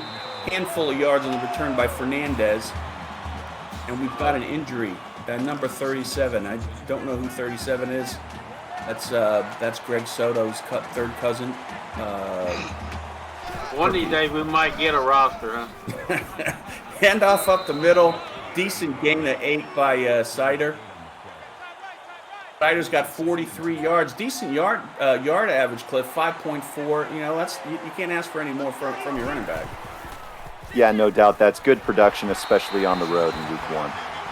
Sanchez does the keeper, doesn't go anywhere. Walker with the tackle. That's his first tackle of the night. Back here on at 3rd and 3 in shotgun. Gets an audible from the sideline. Ends off up the middle and isn't going anywhere. Sider with a 1-yard rush. I didn't think he got 1 yard, but Freddie, both of these defenses are really fired up here in the second half. Yeah, they made some adjustments in the locker room. Yeah, the number 37 is down with a bruised elbow. I don't know who the player is. It went so fast. And if you guys got the name, you know. Carter Page, Fernandez corner. He's out 2 quarters. Carter Fernandez. Sorry. And And here we are. It's Friday night. Anything can happen. Oh, we got another injured player on the Marshall side. Number 48. Waiting for the booth to tell me who that is. It's 1st and 10. They're lining up with 4 wide. It's a quarterback keeper. Looks like, it didn't look like he was going to get anywhere there, Cliff. Both of these defenses are really showing some discipline in the second half. Yeah, they're really tightening up, and I think it's time for Marshall to mix up the play calls and do something interesting here. They're just not getting anywhere. Freddie, that play right there, I mean, Dake had all the time in the world. It looks like maybe that was the coverage downfield made him throw it out of bounds. Yeah, there wasn't nobody open. 3rd and 10 here. They've got 4 wide, shotgun formation, 3 down linemen in the rush, plenty of time, throws it deep. Oh, I thought he had it. Overthrown. And the defense again holds. Here we go, another punt. That's a bad pass by Dave. Yeah. Marshall punts to UCF, receives it at the 25-yard line. Decent return, actually a pretty good return. 17-yard return by Mr. Fat. And, we've got the UCF offense out here, and so far neither offense has been able to get any momentum. Cliff, let's see if we get something going here. End up the Yeah, middle. if you're UCF, you want to capitalize on this good field position and get something out of this drive. Yeah, Sider is really putting all the effort out there. Decent 5.2-yard rush average. They're going to a quad here with in shotgun formation. Fake handoff, nice safe pass in the middle. 1st down by Benson for 6 yards. Move the chains, and again, we're seeing a lot of that conservative play calling, Freddie. Yeah, a lot of short passes. Run up the middle. Got a couple of yards there by Sider for about 2 yards. We're looking at 2nd and 8. And Cliff, I mean, again, to Freddie's point, a lot of conservative, but it's been moving pretty well here on this series. Yeah, they're here in shotgun, and maybe we'll see a medium to deep pass on this play. Again, good coverage downfield by Marshall. Both of these secondaries are really balling out tonight, forcing both quarterbacks to throw it out of bounds and stop the play. We're here at 3rd and 8. Let's see if UCF can move the chains. Not putting a lot of pressure on the quarterback at all. Wide open, though, on the sideline. Gabe Halfhouse with the first reception of the game for 14, and it counts. Freddie, what can you tell me about Gabe Halfhouse? Dave Outhouse, each one of them taller receivers, pass.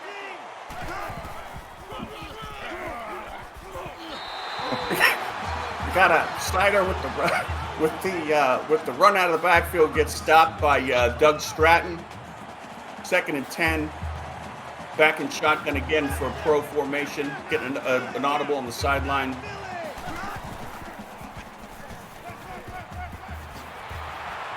Number 48 on Marshall is had a foot fracture. He's questionable for the remainder of the game. I think he's out. Questionable, out, whatever. Okay. Miracle doctors are in this league. You never know. Depends So, don't hate how on much doctors duct here. tape they've got on the sideline. This league moves fast. That's all I'm saying. Then we got another field goal attempt here, Charles. Definitely, the defenses are doing their jobs. We got another field goal here. I think it's well in the range of the UCF kicker, and it is up and good. UCF with a 3-point lead. We've got 48 seconds left in the quarter. UCF kicks off to Marshall, deep in the end zone. Touchback coming out on the 20-yard line. The Knights, 5-yard average per play, 0 sacks, 0 interceptions. Cliff, they're going to need to maybe change that to put the game in their favor. I agree. You'd call that mistake-free football, but it's just not enough to make any headway or widen the gap in the score right now. Nice keeper play by the quarterback for the first down. Dake, 9.8 yards average. That's pretty incredible for the quarterback. Motion out of the backfield. Quarterback back to pass. Open in the middle. One-handed with the 9-yard reception here. 2nd and 1. They're going into hurry up. 30 seconds left in the half. Plenty of time. Quick release down there in the center. Looks like Marshall's, both teams, haven't really pushed it down the field deep, Freddie. I think Marshall's starting to get in a little rhythm here at this drive, though. Marshall back with the snap. Another short pass. Yeah, Cliff, they're not giving the defense of UCF to put any pressure on with those quick passes. Yeah, getting the ball out of the QB's hands very quickly keeps the pressure off of him and keeps the secondary on their toes. Deep pass. Oh, man, we almost had an interception there. Not the best pass, Freddie. The defender 26, had a chance to get that interception. Neither one of these quarterbacks have been throwing the ball very impressively tonight. Oh, huge! That's a huge run up the middle for the first down by Rock Soft, Cliff. Rock Soft? Yeah, that's his first rush of the night, but it counted for 11 yards. First down with 10. Back to pass. Out of a little pressure. Quick dump off. It looks like maybe that was to the tight end. Second and 7. I think. Yeah, we've got the end of the third quarter. UCF leads Marshall by 3, 9-6, and both of the so far the defenses, Cliff, on both sides have been holding them in check. Marshall's got to do something to get ahead here. I don't think either of them have really been testing downfield, Cliff. You think they need to change that here in the fourth quarter? Down by 3, I would say you've got nothing to lose. You're at home. You should go for it. All right, we've got a pass down the middle. Wide open, Bobby Galloway for 10 yards, first down. They are well within field goal range here. Let's see if they can push it into the end zone, get our first touchdown of the evening. Quarterback lines up behind center. We're in an ace formation with motion by the right wide receiver. Plenty of time. Oh, throws it down in the end zone, and it looks like he caught it for a touchdown. First touchdown of the night to Roger Martin. Pressure on the quarterback, Freddie. He was able to do some movement in that pocket, though, and make something happen. Yeah, he found some time, found the open receiver, and I think the Knights have got a little upset alert going on. They better tighten up. Yeah, definitely. Cliff, looks like there was a battle between the receiver and the defensive back, and it looks like the wide receiver just inserted his will and got it done. Absolutely. I think that was a dangerous pass, floating it up there for anyone to grab, but it definitely showed that the QB had a lot of faith in his receiver. All right, so, folks, we've got the first touchdown on the board, 13-9. Marshall is ahead, the home team. UCF gets it back with a decent return to the 30-yard line. Weighing fat for 32 yards. Freddie, out comes UCF. You think they're going to try and push it deep? No, they're going to try to do what they've been doing, running it up the middle, short pass. All right. Back in shotgun. Oh. I thought that was a complete pass. Incomplete pass. Looked like the defense maybe batted that away, Cliff, at the last second. Yeah, the herd's on their toes, and they're looking for a game-changing interception here. All right, back goes UCF. Another pass in the middle. The Marshall defense just appears to be giving them those short dump passes, Freddie. Yeah, well, I think, they're just giving them up, what's in front of them, not giving nothing behind them. That was a 2-yard rush by Sider, but I don't know who made that tackle, but they were on a laser, Cliff, and brought it down and put this drive to a halt. Yeah, that was a heads-up play, and that may just be the difference in this game with the fact that we're running out of time in this fourth quarter. Freddie, you were going to say something?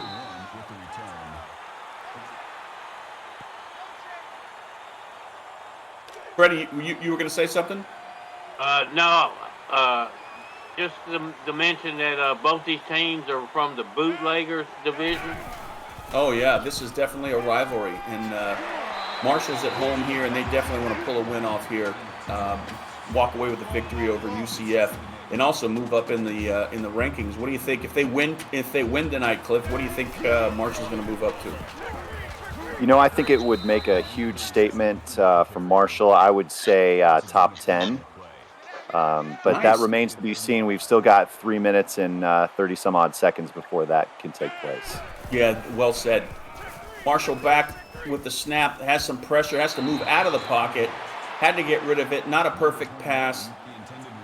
The defense for UCF holds them, forces them to punt, and they get the ball back with 3 minutes and 28 seconds in the fourth quarter. Plenty of time, Freddie. You still think they're going to stay with the game plan? Yeah, it's a good game we got going on here. Now it's going to come down. They might have to open it up some. Okay. All right, well, they get the ball here at the almost near midfield. I missed where they brought it back to the 42. 3 minutes and 20 seconds. UCF lines up in shotgun with 3 wide receivers back to pass. No pressure at all. Plenty of time. Looks like they're covering downfield and forcing the quarterback to run. And he gets sacked for -1. Duarte Sanchez. Might have been we only seen a couple sacks tonight, Cliff, but that was definitely a big one. It was huge. He had all the time in the world, and his wide receivers couldn't get open downfield, especially when the game's on the line. I'm surprised by that, but there was very little he could do. Great coverage downfield by both. I mean, you got to tip your hat, Freddie, to both secondaries because they've been covering the wide receivers like blankets tonight. Yeah, both quarterbacks have struggled. So here we are at 2nd and 11, 3 minutes left. UCF back to snap, has a rush up the middle, dumps it off on the safety valve. It's a decent catch and run by number 8 there. Dixon Sider. Duarte Sanchez, 10 for 14, 69 yards. Lines up in the shotgun here at 36. Has to get the first down to keep the drive going. No pressure at all. Throws it deep and wide open pass. Beautiful pass there, Cliff. Yeah, that may be the first big play of the game, and it is definitely putting Marshall's defense on their heels. Definitely. That was the Marshall general quarters alarm on that pass. They definitely had to come up with something to stop this drive. Quarterback keeper runs into the end zone, barely touched at the goal line. Duarte Sanchez with a huge run. Freddie, we're seeing something out of this quarterback in this last drive that we haven't seen all game. Yeah, I think he saved it for the fourth quarter. Now we can see if Marshall can answer. So, Cliff, we've got the number 2 team. That they're number 2 for a reason. I mean, you can't go to sleep on them. They were able to. They were able to get the ball here in crunch time, drive down the field. Nice bomb by a quarterback we haven't seen all day, and ran it into the end zone. My booth is trying to tell me something, and I'm sure it's a very important message, and I'll get that to you as soon as I understand what the hell they're trying to tell me. All right, we got the next game up tonight is San Diego State versus Washington State. We've got play-by-play Rocco McLovin, Bob Fabulous Funk, and Mr. P. Slaughter as the other analyst. Number 37 was the intended receiver on the play. Yeah, that's the name I will be using. And here we go. 2nd and 10, Marshall in shotgun. We've got 4 wide. 3 down linemen on the UCF side. They're sending some extra in. Had to get rid of the ball deep.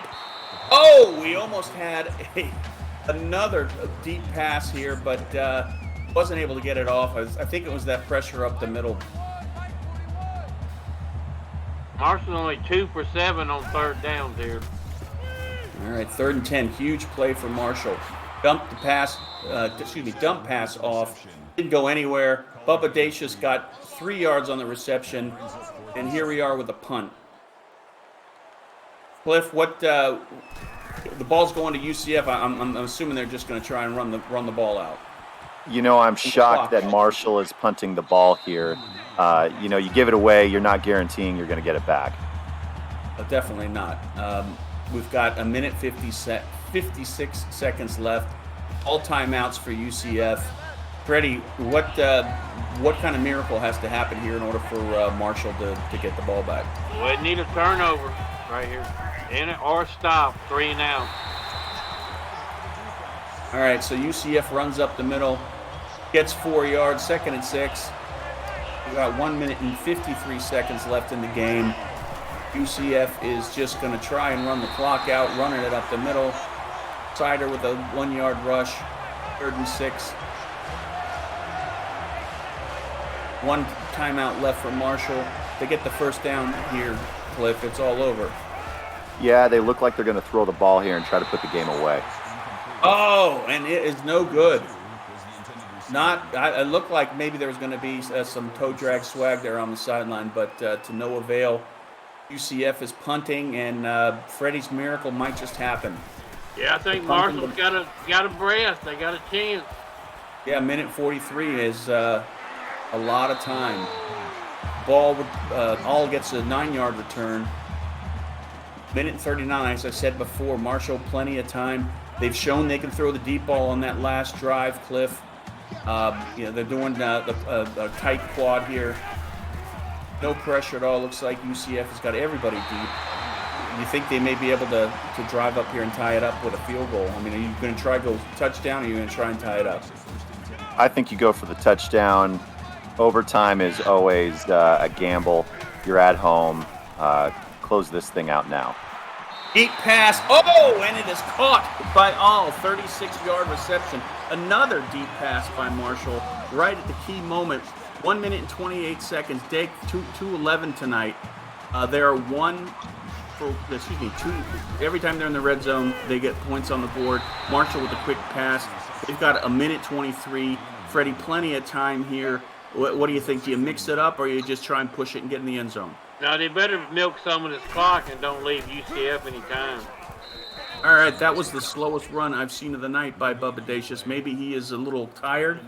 1-yard gain, barely a 1-yard gain. Marshall in the shotgun formation with two top, two bottom. Plenty of time, dumps it off to the receiver at the 11-yard line, gets a couple yards here, stays in bounds. 4th and 3, looks like they're going for the field goal. Tie ball game here if they make it, Cliff. Again, this is we're setting up for a very exciting inning here. Absolutely, but UCF has 3 timeouts and 41 seconds on the clock, so that's more than enough time to get in field goal range. Freddie, do you think they should have maybe tried and pushed it in the end zone a couple more times? It looks like they went extremely conservative. I think they was playing for the tie going to overtime. All right, so ball caught in the end zone. They take it out to the 20, maybe 21-yard line. 23-yard return by Fat. 38 seconds. I mean, you could go either way here, Cliff. You could either just run the clock out and go to overtime, or you can try and roll the dice. I think we look for a QB run here with receivers downfield, try to get some extra yardage.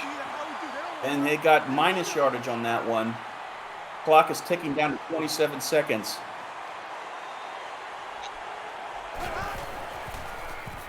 We could be looking at the first overtime game in league history.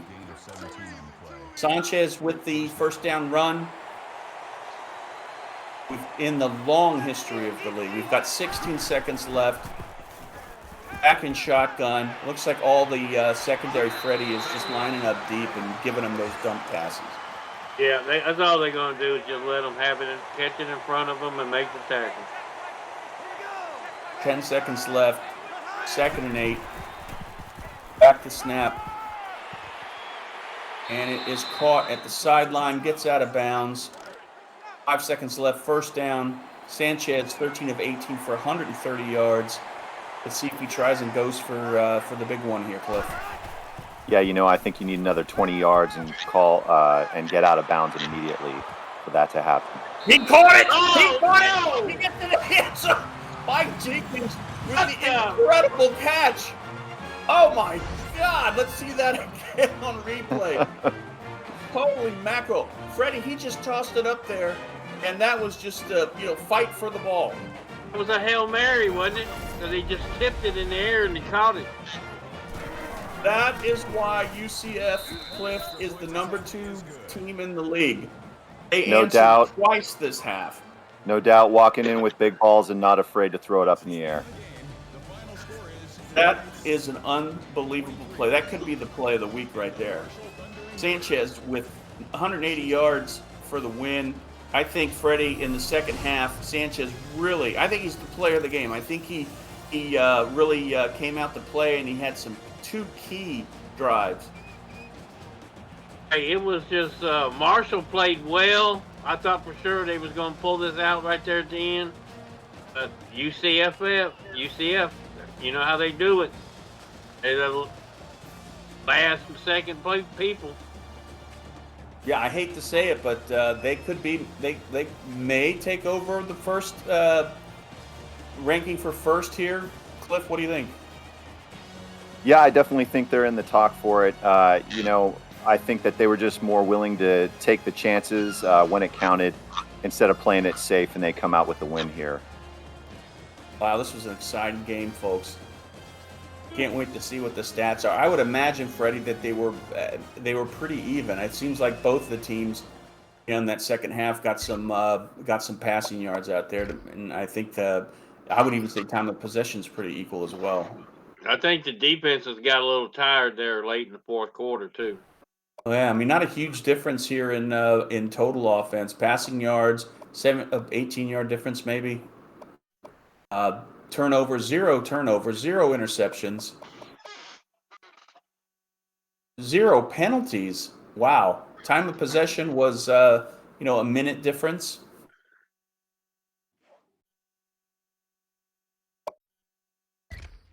Yeah, this might be the first game. The booth is telling me this is the first game of the season without any penalties. Cliff, what can you say about on the Marshall side? What players stood out for you? I think the story of the game here is that no one really stood out for me. I think they played as a team, but again, we're not aggressive enough to put this one away. Yeah, I mean, Freddie, we were talking about coming into this that UCF was going with a new playbook on both sides of the ball, and maybe they started off a little bit rocky in the first half, but in the second half, boy, man, when they needed to, they got her done. Yeah, they definitely did. I mean, it took them a quarter, 2, 3 quarters before they really started gelling.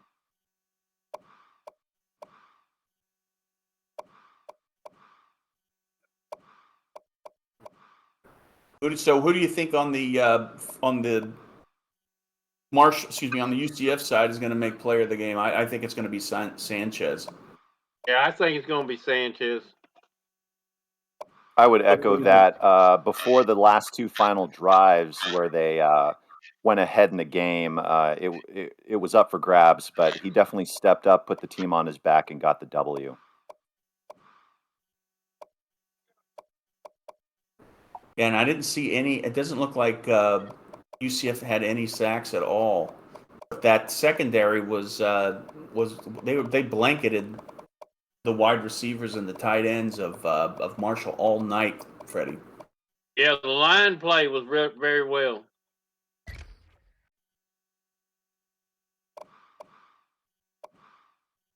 All right.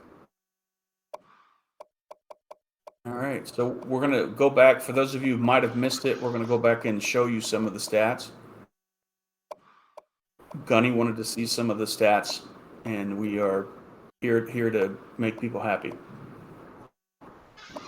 Yeah, we love Gunny. We love Gunny. All right.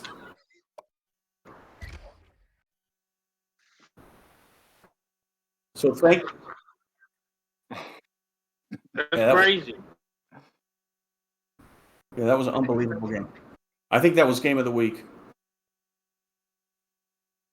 All right, so here we go. Here's the post-game stats. Marshall, look, they were rushing yards 108, 218, pretty close on both sides. Time of possession, we had a minute difference. Cliff, I mean, again, this was a heavyweight a title bout. Absolute slugfest until the end, where UCF started to air it out. The game could have went either way. It's crazy.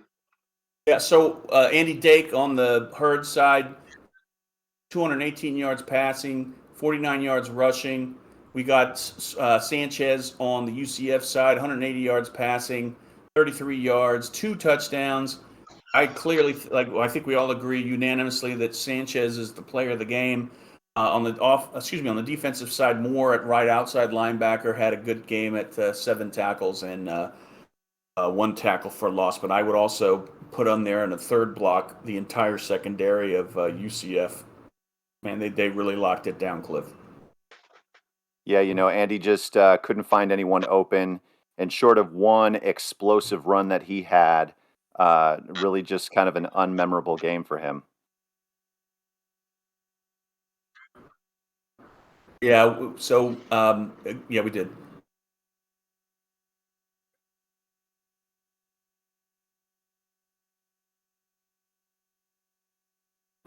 All right, so coming up, folks, the hits keep coming. We've got San Diego State, number 9, against WSU. We got Robo going up against Cliff Allen. Cliff, you got to go from the booth down on the field.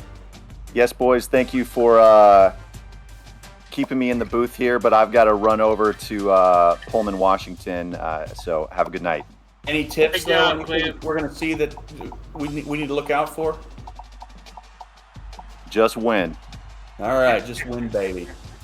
All right, Freddie. Tell me what you see. Any of these players stand out for you? I'm just interested to see how San Diego State does. Buster what's it? Buster Hillman? Buster Hyman? Yep. What do you think about the quarterback for San Diego State? Lynn Dawson? No, on San Diego State. Who is that?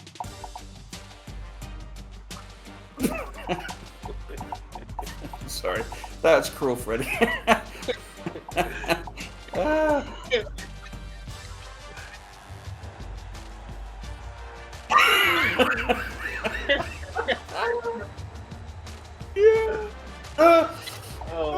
I'm interested to see Cliff Allen on that the run balanced offense. Let's see. Yeah. You really got to have a superstar running back or running backs plural in order for that to work. I'm glad I'm not doing this next game. I think I'm done. Am I done for the night, Dave?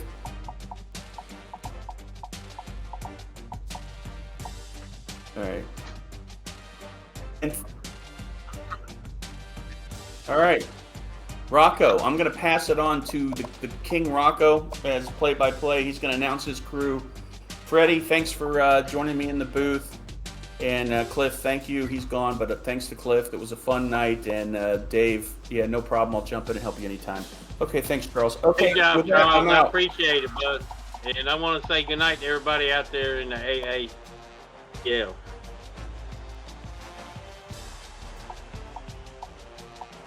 All right, so I guess I get to take over now. This is gonna be it's gonna be a fun night, ladies and gents. Is there any ladies in here? Probably not. Probably not listening to this train wreck. It's about to get nasty, And I would love to introduce my crew, but I don't even know who's part of this crew tonight. I'm jumping in a little late. Do I get Penis Slaughter in this? I get Penis Slaughter. Maybe Bob Funk. I know Benji was talking about coming in as soon as he can, so yeah, I don't care. I'm just gonna have a good time and watch Ben Jurgenoff.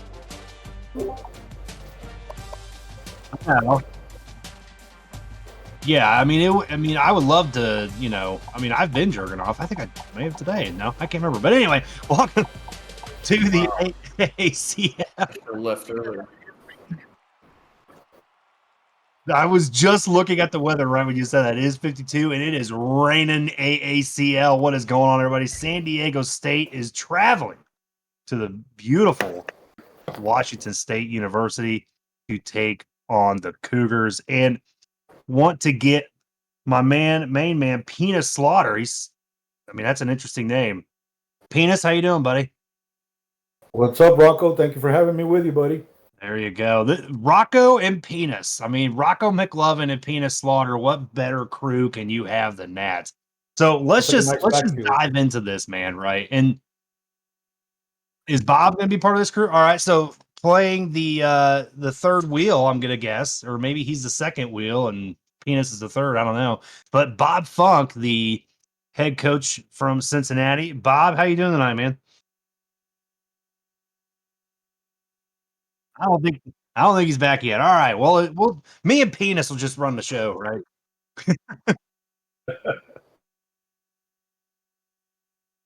Yep. So I want to talk a little bit here, Penis, about I can't. It's gonna be hard to say that with a straight face. Want to talk a little bit about these players to watch, right? Obviously, San Diego State, Buster Hyman being the star wide receiver, Ben Jurgenoff being the quarterback. What are you looking for from this San Diego State offense? I'm looking for Buster Hyman to come back from an injury. Hopefully, she's going to be much better this week. They're going to spread it out and they're going to throw it all over the place. I have a feeling, and they're going to be jerking off.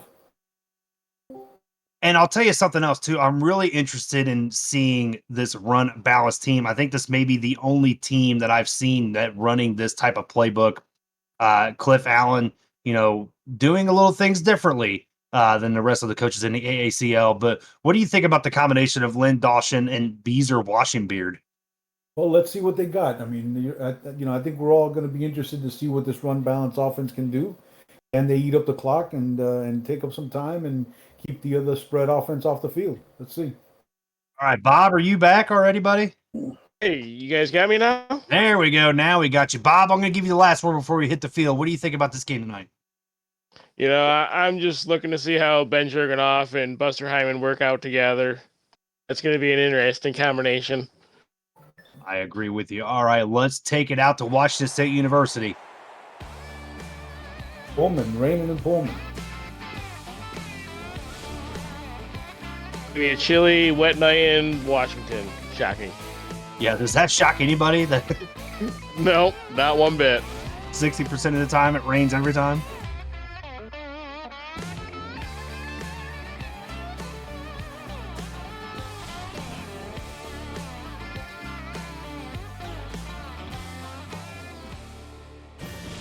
And here we go, AACL fans, live from Martin Stadium. We are live here.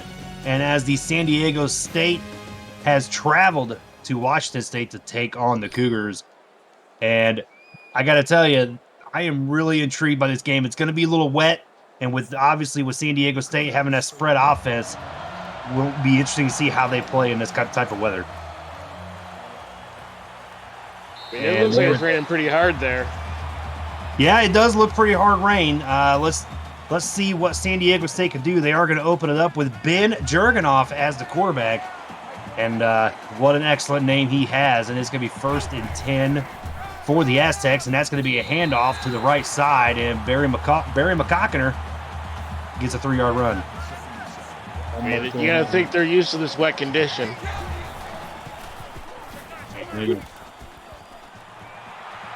And it's 2nd and 7, and that's a pass, and it's going to hit midfield there.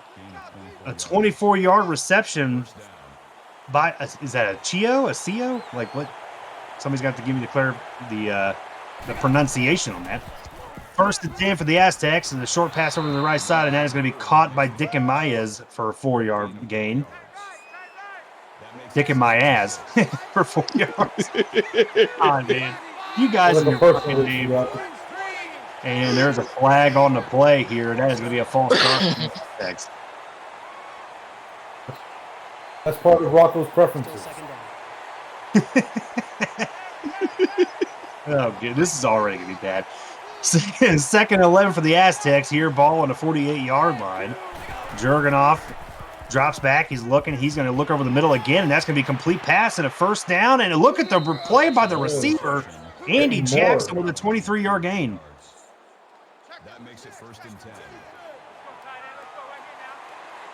And I just did get the clarification. Fellatio on the sideline. being the receiver name.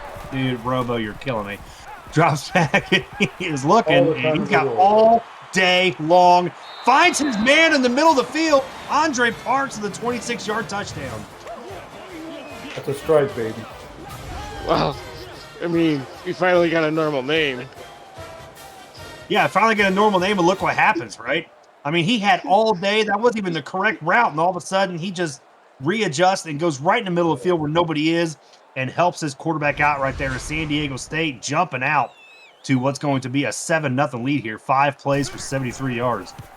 He just found that open spot in the zone there. Great job by that wide receiver and the quarterback there.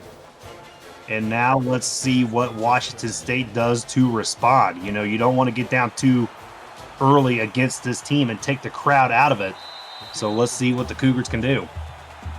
And the ball is going to be down there on 1st and 10 for the Cougars. And Lynn Dawson, right, is going to bring the Washington State offense out. 5 wide set. He drops back and he's looking, and he is going to fire that out of bounds. Nobody around, and that's going to be an incomplete pass. 2nd and 10. Not a bad play by the quarterback there. Not looked like there was a little bit of pressure coming at him, so I'm not surprised that he's gonna do that. So 5 wide again, 2nd and 10, and he is looking, and that was thrown away again. He's just checking the other sideline to make sure it's still good. And that is going to be 3rd down and 10, split back set here. Dropping back, and he's looking, and he is going to be taken down. Dawson sacked for 8 yards there by Josh James from the San Diego defense. Get that pressure right up the middle, and he couldn't take it. And that is Really going good to coverage be downfield. 4th down and 18. And for a team that does a run-balanced offense, they looked pretty spread out to me in that sequence. And that is going to be a decent punt, and that ball will be placed on about the 43, 44-yard line. Adolph Nipple with the return. Adolph Oliver Nipple. How can I take this seriously? 1st and 10. It looks like quarterback's going to keep this and take this for himself, and that is going to be a 1st down run there by Ben Jurgenoff for 11 yards. He is of German descent, too. Want to give a shout out to all the people in the chat right now. Coach Craven jumping in here. Crazy Canuck jumping in as well. Doug Britton. Eagle Mondavi, that little bitch, he's back. And what a shot there by McCalkiner. 2 rushes for 5 yards. Buried that thing in. Buried that thing deep. 4 wide. Shotgun, 4 wide receiver set. Looking out to the outside there, and that's going to be Andre Parks for a 4-yard gain. Oh, these names are killing me. The names are. I wasn't even supposed to be part of this, and I get jumped into this crap.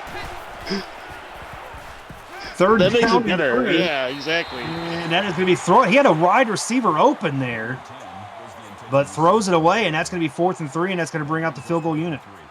Too much Jurgenoff, too much power. I think he might have had a little too much lotion on the hands. Yeah, too much Jurgen.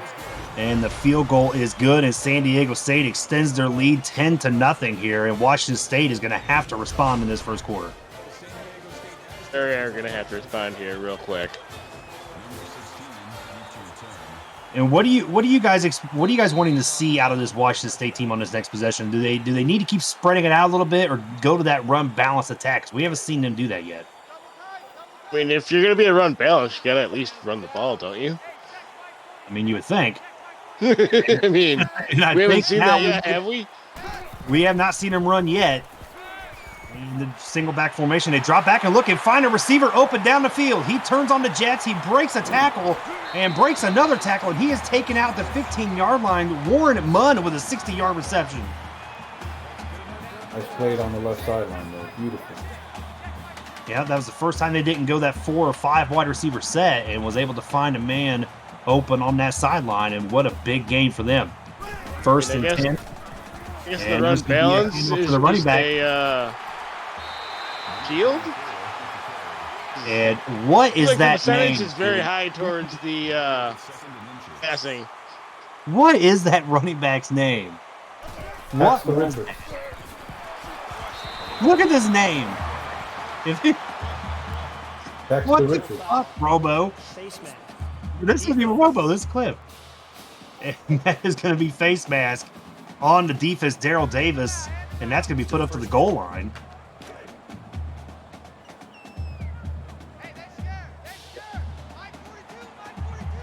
And And that is going to bring in the heavy set here, I formation. And that's going to be a pitch to the running back, and he has got all day. Touchdown, Jack Marius. What is that? What is that? Jack Marius? Like, I don't even know. All right, guys, I'm going to jump out of here, and Benji's going to come in and fill in for me. Well, there you go. Just call him Jax. That's what I'm going to call him. And we are going to have Benji jumping in here on the broadcast. Benji, welcome into the booth, my man. Hey, yeah. Sorry, guys, I got hit by a bus just before when I got to the stadium. But I'm okay now. There you go. I'm here to thanks to Mr. Funk the Bob for stepping in. All right. Very important Here is drive San there Diego for State coming out after that touchdown drive by Washington State. And it's going to be 1st and 10. Jurgenoff going to drop back and look. He's going to fire over the middle, and that is a complete pass. Another broken tackle by the receiver, Buster Hyman, with his first catch of the day for 16 yards. That was a nice throw by the quarterback against the green. And that is going to bring up 1st and 10 again. 2:05 left on the clock here in the first quarter. And they're going to check the sideline here for another play. He's going to do a fake handoff. Nope, he is going to hand it off to the running back, and he's going to get about 3 yards on that game. Looks like they were experiencing some beautiful weather. Yep, it is Washington State, so yeah, it's raining. Drops back, and he's going to look and find his receiver right there, Buster Hyman, again with a 14-yard reception. That makes it 1st and 10.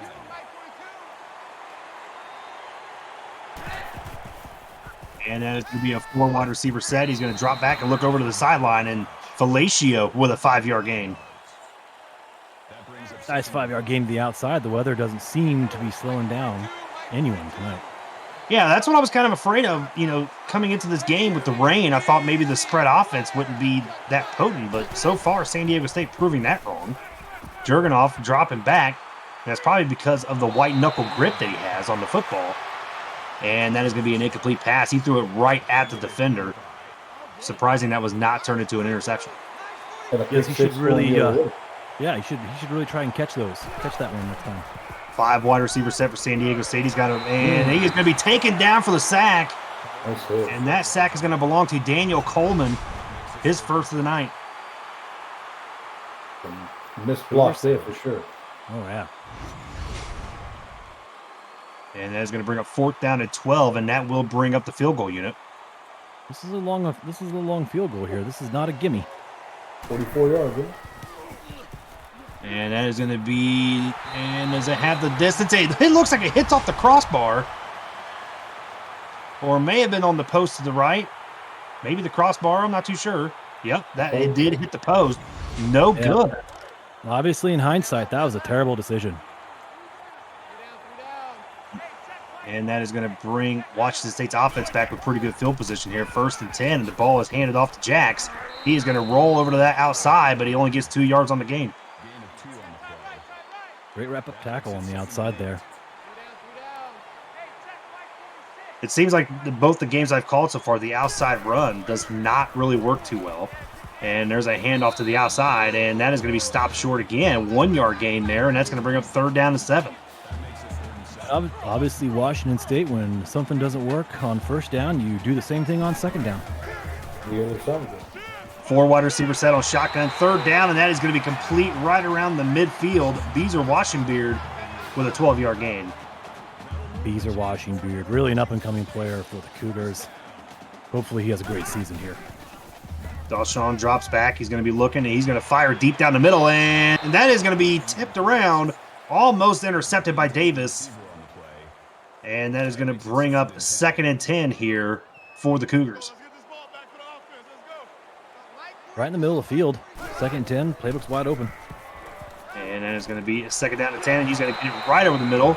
Not a lot of gain there for Jax as he's going to get a 3-yard gain. I'm not pronouncing that name. I'm just not doing it. Jax is what it is. Thank you to Charles for doing that. 3rd and 7. Over the middle pass, and that's going to be a 1st down completion. Warren Munn with a 13-yard gain. Great play, great play. Warren Moon. Okay, thank you for the clarification from the booth. And that is going to be 1st and 10, and that will end the first quarter here. Exciting so far. San Diego State with a 10-7 lead. Penis, what do you want to see in this second quarter here out of each team? More ball movement. I see them moving, but not getting to the end zone enough. I want to see some more scoring and some bigger plays. Get some more passing going. Looks like a heavy set here coming in on this play, and that's going to be a handoff to the outside. Jax with an 8-yard gain. That might be his best run of the day so far. Blackberry's Tacteratrix. Tacteratrix? I'm just going to go with that one. There you go. That'll work. Tacteratrix. And that's going to be a handoff to Tacteratrix. I can say that. That will be a 5-yard gain. 7 rushes for 30 yards today. Yeah, these Cougars are really committed to running the ball tonight. Yeah, and that's what we thought they would do. I mean, they have a run-balanced offense, so being able to rely on Jack Marius is probably going to be a key for this game, especially with the weather. And that is going to bring up 2nd down to 6. They still stay in the same set, and that's going to be a handoff to Jack Marius, and he's going to break a tackle. No, he does get down to the 10-yard line there, but it's still going to be 3rd and 1. They're in a good spot, though, for another run right up the middle, perhaps. And that may be indeed what they do, but no, he tried to do a fake, but Dashawn getting sacked in the backfield. Actually, is that technically not a sack? Michael Fuller with the tackle for loss. Yeah, that just has to be really depressing to march all the way down the field like that, only to stall out inside in the red zone. That's just, can't feel good about that one. Now, you wanted to come away with a score there, but you still get in close enough to where you could tie the ball game. So now it is 10-10 here with 3:55 left in the first half. And let's see what Washington State can do here. Or San Diego State, I'm sorry, can do here. And Ben Jurgenoff is going to come out. Been looking pretty good so far in this ball game. I think he may only have 2 incompletions. I hope his hand's not too tired. Hopefully not either, but I think he's got some pretty good strength in that forearm. Yeah. 4 wide receiver set. Jurgenoff looking over the middle, and that is going to be a completed pass for the first down, and that is going to be Nipple on a 17-yard run or 17-yard reception. First play to start this drive here, about halfway through the second quarter. And it looks like they're going to play that hurry up, and that's going to be a quick shot out to the wide receiver, but that is stopped very quickly by the defense there of Washington State. A little bubble screen gone wrong there, huh? Absolutely. Good. Well played there by the Cougars on defense. They sniffed that one out right away. And 12 passes compared to 5 runs for the San Diego State team. That is a spread offense. That's what you want to see. 3 wide receiver set, and that's going to be a handoff to McCockiner, but that is going to be a loss there. Bandit with a tackle for loss. Yeah, San Diego State is going the wrong way right now. They should try going. Yeah, try going the right way. But this is where I think their bread and butter is. 3rd and 17, going deep, and not today. Jurgenoff getting sacked. Bandit again being a monster there on the left defensive end. Untouched. That was a classic look out block. Yeah, I think the offensive lineman must have a beef with the quarterback and decided to let that one go. Yeah. And that is going to bring up 4th and 24. San Diego State did not look good at all in that offensive possession. And Washington State really has a pretty good shot here. If they can get a good score here, they got good field position. They can get a score going into halftime, get the ball back at the beginning of the second half. This could be a momentum changer here in this ballgame. Absolutely. They got all 3 timeouts, got plenty of time on the clock. Great strategy for the Cougars. Looks like a strong eye formation. They're going to be handing it off to Jack Marius, and he is going to take that up the middle with a big gain. 12-yard gain. He just took that defender with him for about 5 or 6 yards. It's the Tacteratrix show tonight. Airing linebacker, man. And they're going to hurry up and get that same formation again. They like what they see out of it, and that's going to be a 6-yard gain there for Washington State. Good positive yards. You really wish he was a little bit larger in stature so that name fit a little bit better on his jersey. And it's going to be a pass, and that is going to be caught on a quick slant there by Washington for a 10-yard gain. That is going to be a first down. And Beezer Washingbeard made a couple big plays here in the first half. When they really need a go-to reception, they go to Beezer Washingbeard. And Jack Murray is going to run on the outside. He's got a first down, and that is going to be 12 yards on the play. And all of a sudden, Washington State moving the ball here right before the 2-minute mark. And this could be a really interesting turn of events here if they can score a touchdown. Be wide on the field. First down at 10. Drops back. He's looking. He finds, looks like the tight end.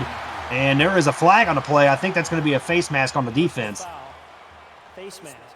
And indeed it is. And that is going to move them even closer. Half the distance. Well, nope, that's only a 5-yard penalty. It is going to be first and goal. And now you have the team who Jack Marius has been running the ball very well from getting a chance here from the 5-yard line.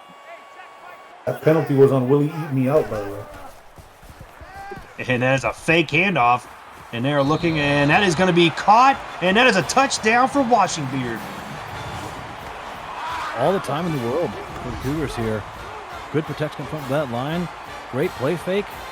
And he just waits for his favorite target. Washingbeard finds him right there in the back of the end zone. Yeah, he had all day to throw. I mean, that fake, I would have thought they would have ran the ball right there too, but beautiful play call there by Cliff Allen and the Washington State coaching staff.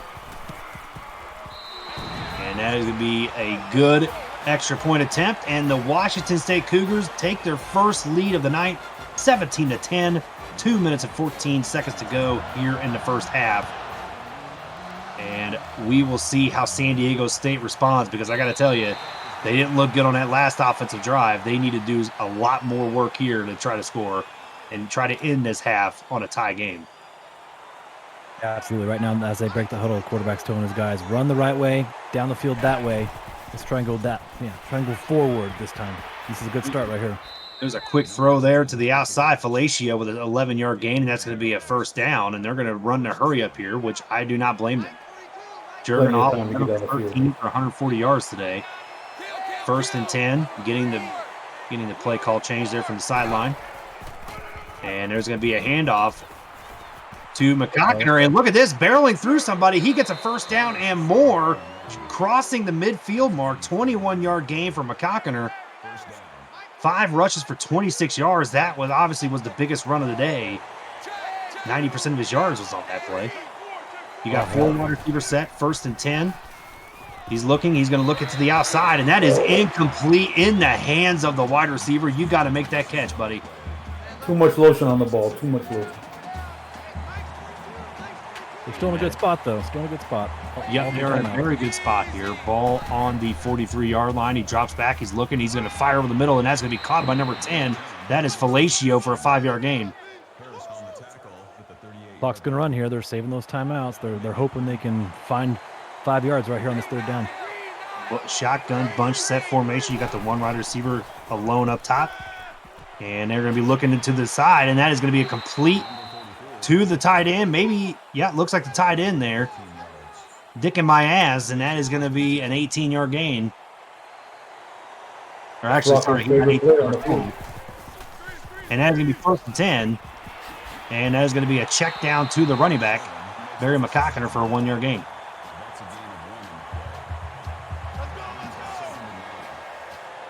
And it is going to bring up 5 wide receiver set here for the San Diego State Aztecs. They are dropping back here on 2nd and 9. He's going to fire over to the outside, and that is going to be caught by Gavin Frazier for his first catch of the night. That's a 5-yard gain.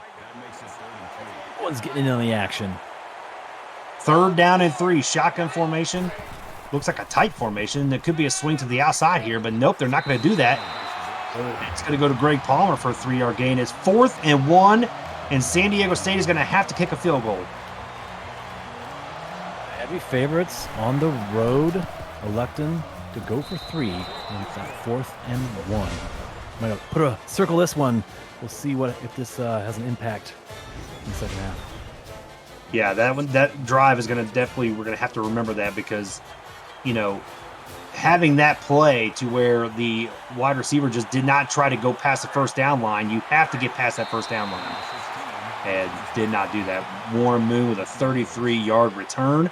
And Washington State, here we go, has an opportunity to try to add some points before the end of the half. Yeah, a touchdown here would be fantastic for the Cougars. It could blow this game wide open. And that's going to be 1st and 10. That's a quick shot right there to the tight end. J.D. Butler with a 13-yard gain. And here comes the hurry-up offense for the Cougars. Dashawn, 8 of 11 for 121 yards and a TD today. 3 wide receiver set. He's going to drop back, and he's going to fire to the outside by himself again. And that is going to be Holland, actually, with an 8-yard reception.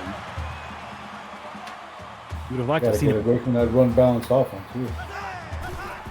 And that is 4 wide receiver set. He's going to drop back and fire over the middle, and that is going to be a completed pass again. Dashawn looking pretty good with another pass to Warren Moon. And here come the Cougars. They still got 1 timeout, 55 seconds left. Shotgun formation. He drops back. He's going to fire to the outside, and that is a great play by Dashawn. And that was incomplete. I thought he actually got feet in there. Not sure about that call. No challenge from the booth. And that is going to bring up a deep shot down the sideline. And, that was almost intercepted. Andy Felter snatch with a good deflection. I wonder if he's related to Howie. The cousins of Howie Felter snatch. 3rd down and 10, and that's going to be another deep shot, and that's completed. Touchdown, Washington State. Warren Moon burning the defenders all by himself there. He had about 3 steps on those guys. Yeah, they were double teaming him, and he wasn't going to have any of that. I would love to see the replay with a full route on that. What a play by Washington State here. And we talked about how if they were able to score right there, that'd be a big momentum change. And I think that just got the home crowd ignited.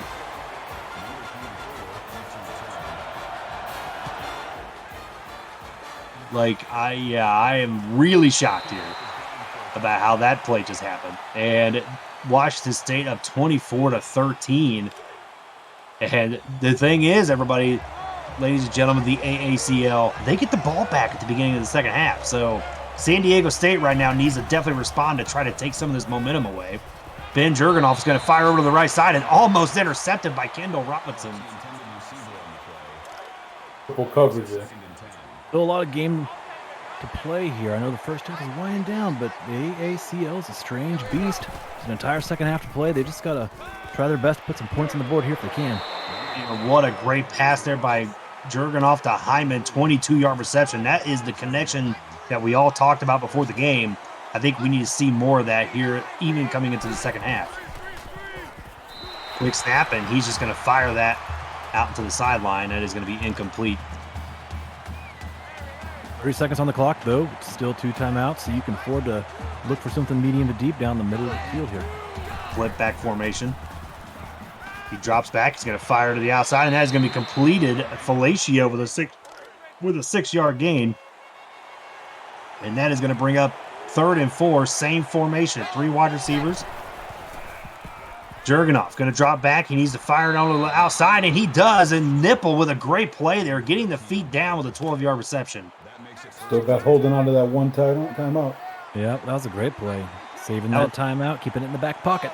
That was a great play. 21 seconds. They still could try to get some points on the board by kicking a field goal, making it a 1-possession game.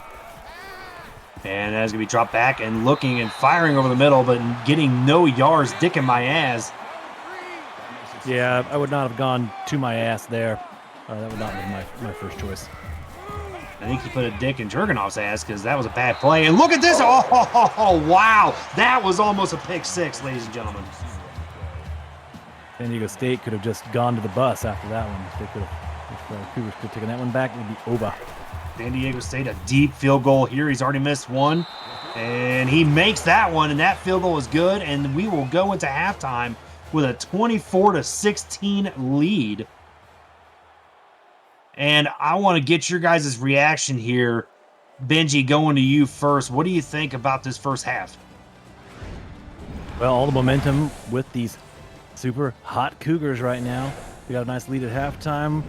We're running the ball well, and this balanced pass attack, those also letting them pass really well out of this. They just seem to be, they have the advantage here. San Diego State as a higher ranked team on the road, maybe have a little bit of the jitters here in their first game of the season.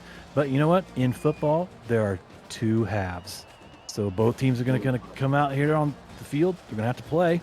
It's an entire second half here. I think San Diego State that field goal at the end brings them within 8. They still got a chance. And Peanut Slaughter, want to get your reaction to the first half.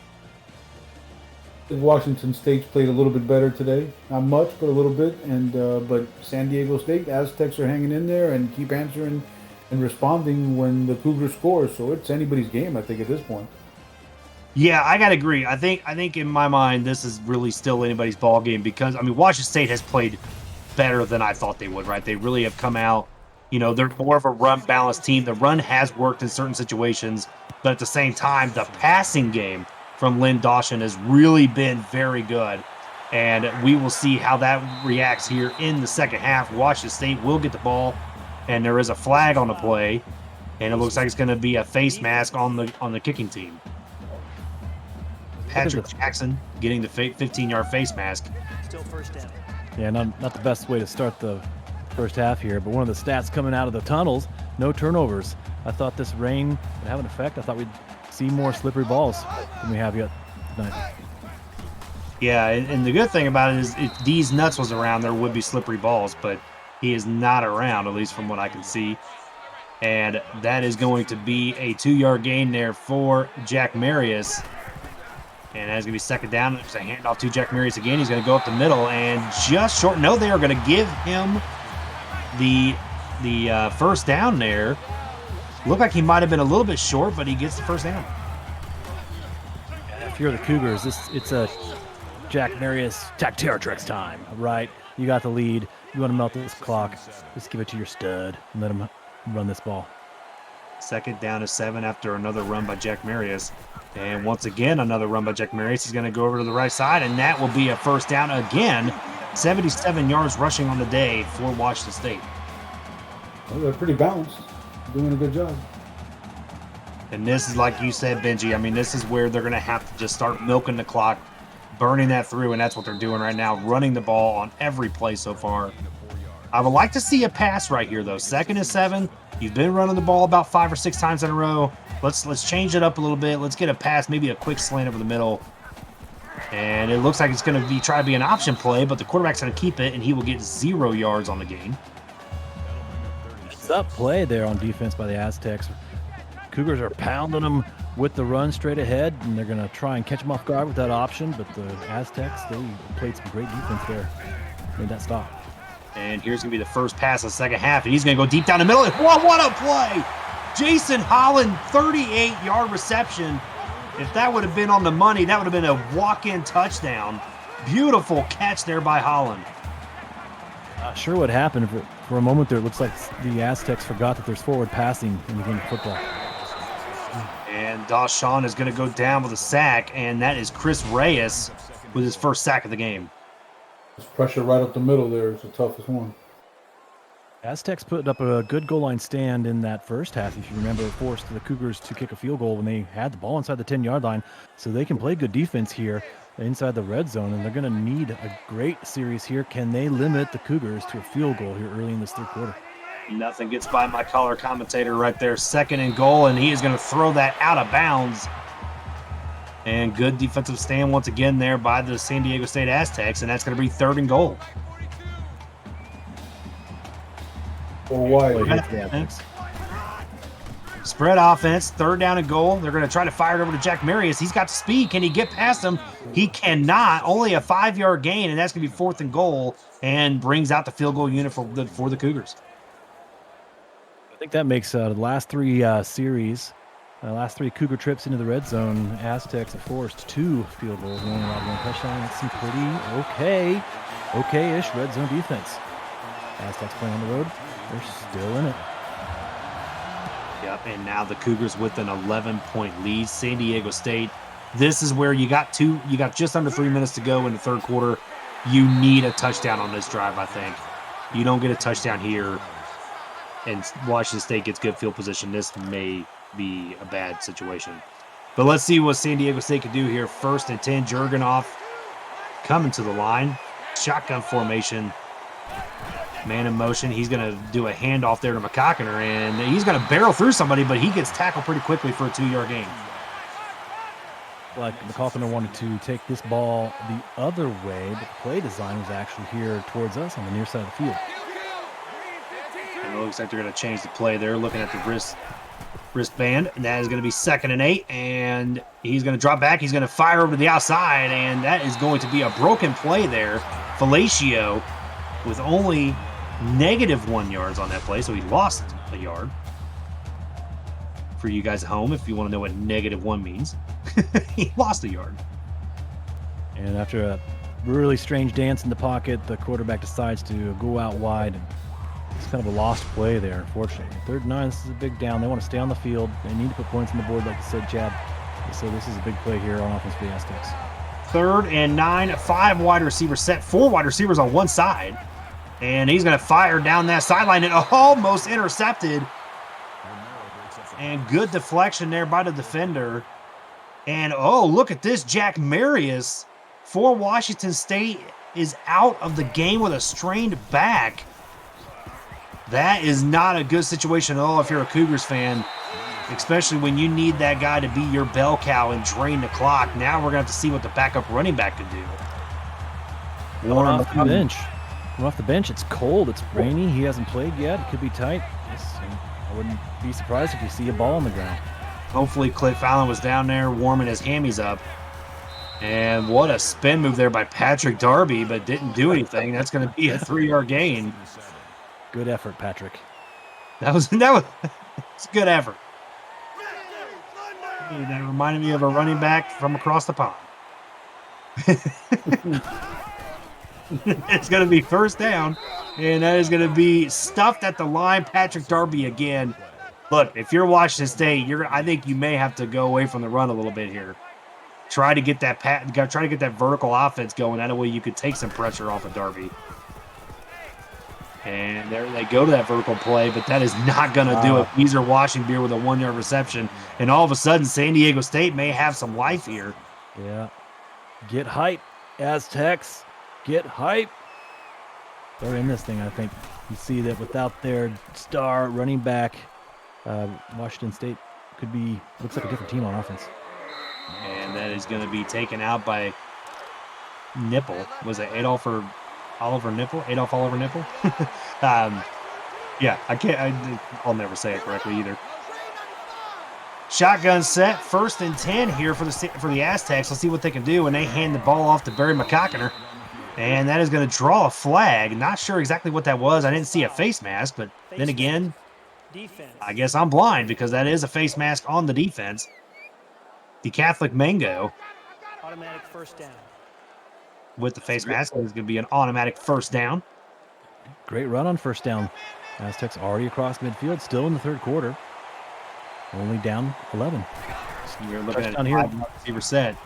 He's going to drop back and look over the middle, and that will be incomplete. Looks like the lineman actually did a good job on the covers there. Must have had a zone blitz call there. And 4 wide receiver set. This spread offense doing its work.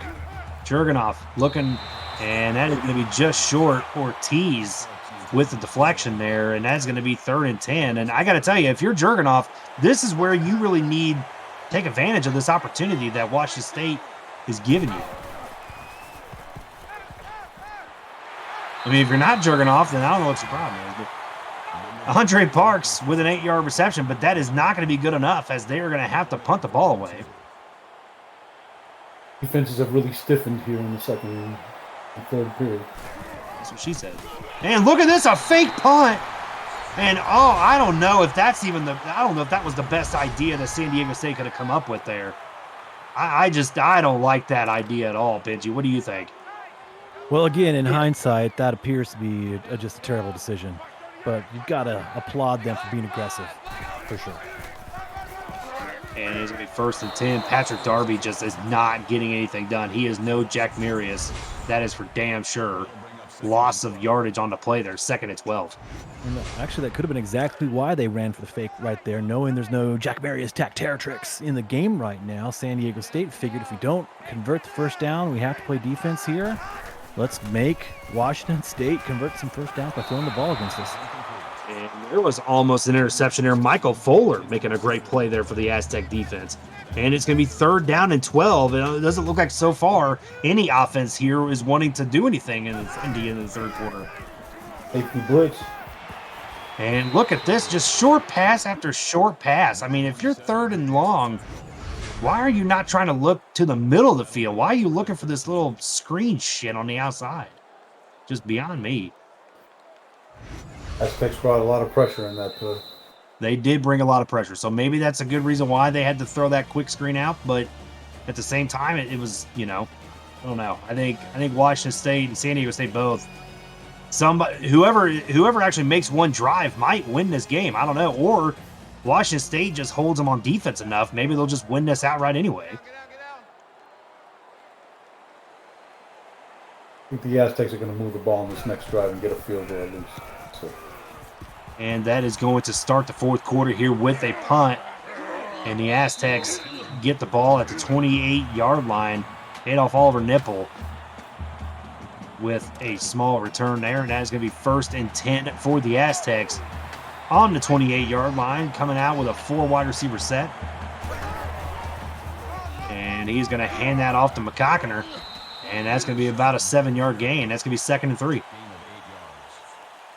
If I'm an Aztec fan, I'll take it. Positive yardage on 1st down. It's not a pass. They can't seem to pass right now, but 7 yards in the run game, we'll take it.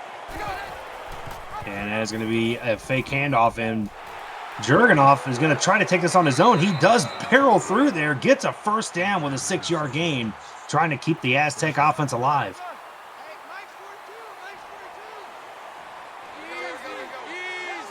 And they're looking to the sideline here for a play. It is going to be 4 wide receiver set, and that's a quick out right there to what probably looks like the slot receiver.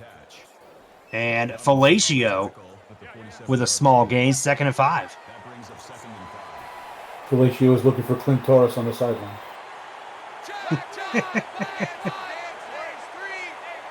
Expert analysis there by Pina Slaughter. And that is going to be a pass over the middle. Great play there by the Aztecs. Buster Hyman, that's who they need to get more involved in this offense in this 4th quarter. Buster Hyman is your top target. You need to try to find him. And passing game starting to click here for the Aztecs. And look at this. Barry McCockiner getting a 1st down on a 12-yard gain. And all of a sudden, the Aztec offense is getting close to the red zone and looking pretty good so far. Looking off to the sideline. And that is going to be just to the outside, and that is going to be caught by the receiver, Andre Parks, with a 5-yard gain. Clock's going to start to become an issue here. It's running right now. The Aztecs are taking their time, working out of the huddle. We haven't seen that very much tonight. They're feeling pretty confident, though, but whether it's a field goal or a touchdown, they just have to have some sort of points on this drive. And that's going to be McCockiner. Ron Pitts, actually, with a 10-yard run. And that is going to be 1st and 10 for the Aztecs here. Ball looks like around the 12-yard line.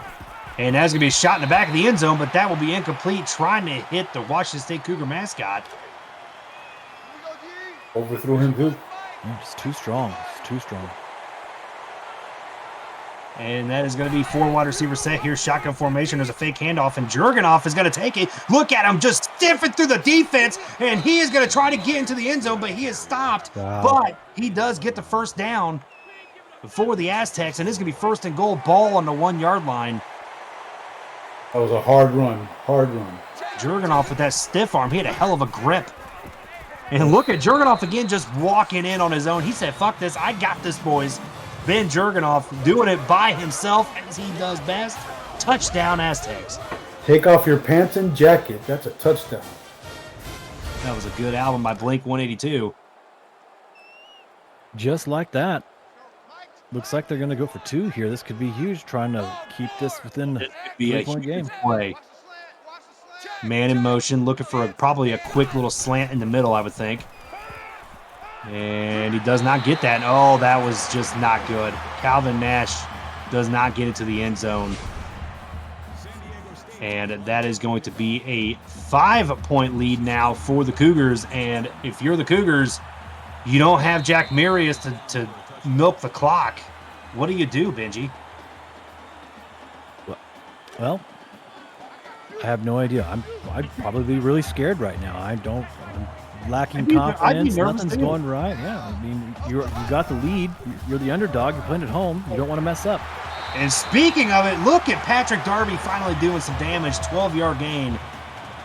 And that just made it, he was even already. Now he's finally got 12 yards on the day. And that is going to be a drop back, and they're looking over the middle, and that will be a completed pass. Dawson, 15 of 23, 219 yards. And that is going to bring up 2nd and 10 here for the Cougars. Drops back, and he's going to fire, and that's going to be a completed pass to Warren Moon here for 4 yards. It's going to be 3rd and 6.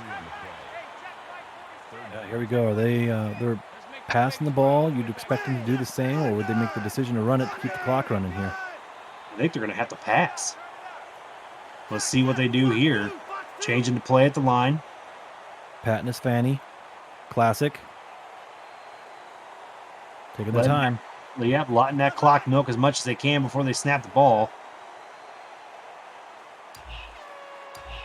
Just hopefully you don't jump off sides.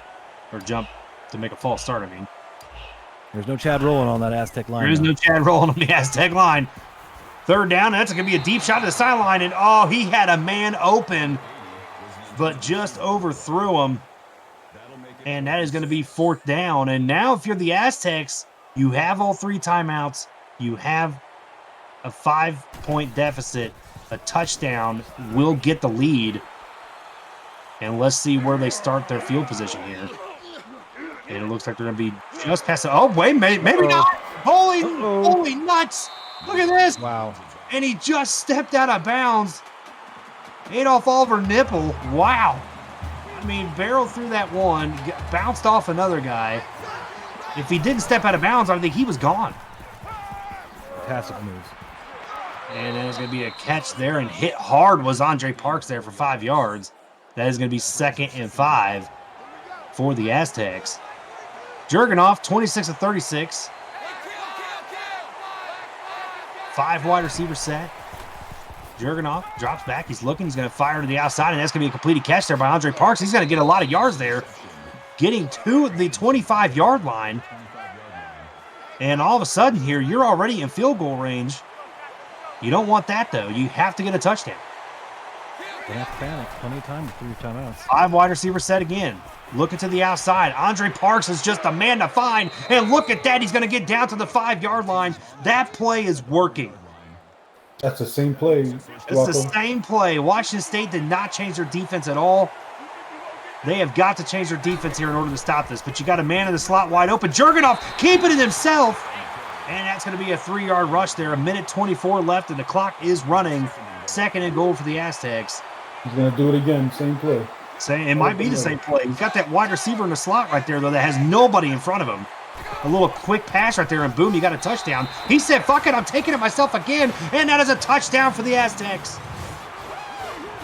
Then the Aztecs take the lead here with 1:10. This is just a huge turn of events. Ben Jurgenoff. Going for 2 here also. And they are going to try to go for 2 here. Smart move, and that's going to be a handoff, and they get it completed. Barry McCockiner just buried the football into the end zone with a 3-point lead now, and the Washington State Cougars need to drive down the field to get a field goal. No time to run with Patrick Darby. It's got to be the Lynn Dawson show.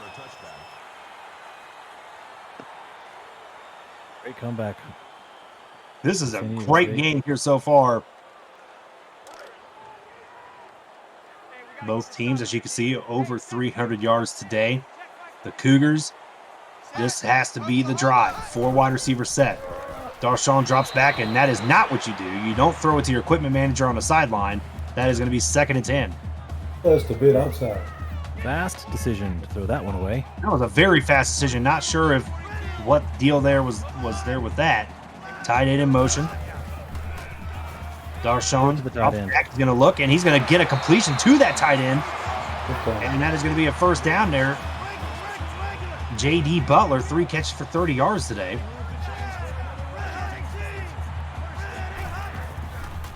And he's going to drop back. He's looking, and he's going to fire down the sideline. And that, that was tipped and almost caught for an interception.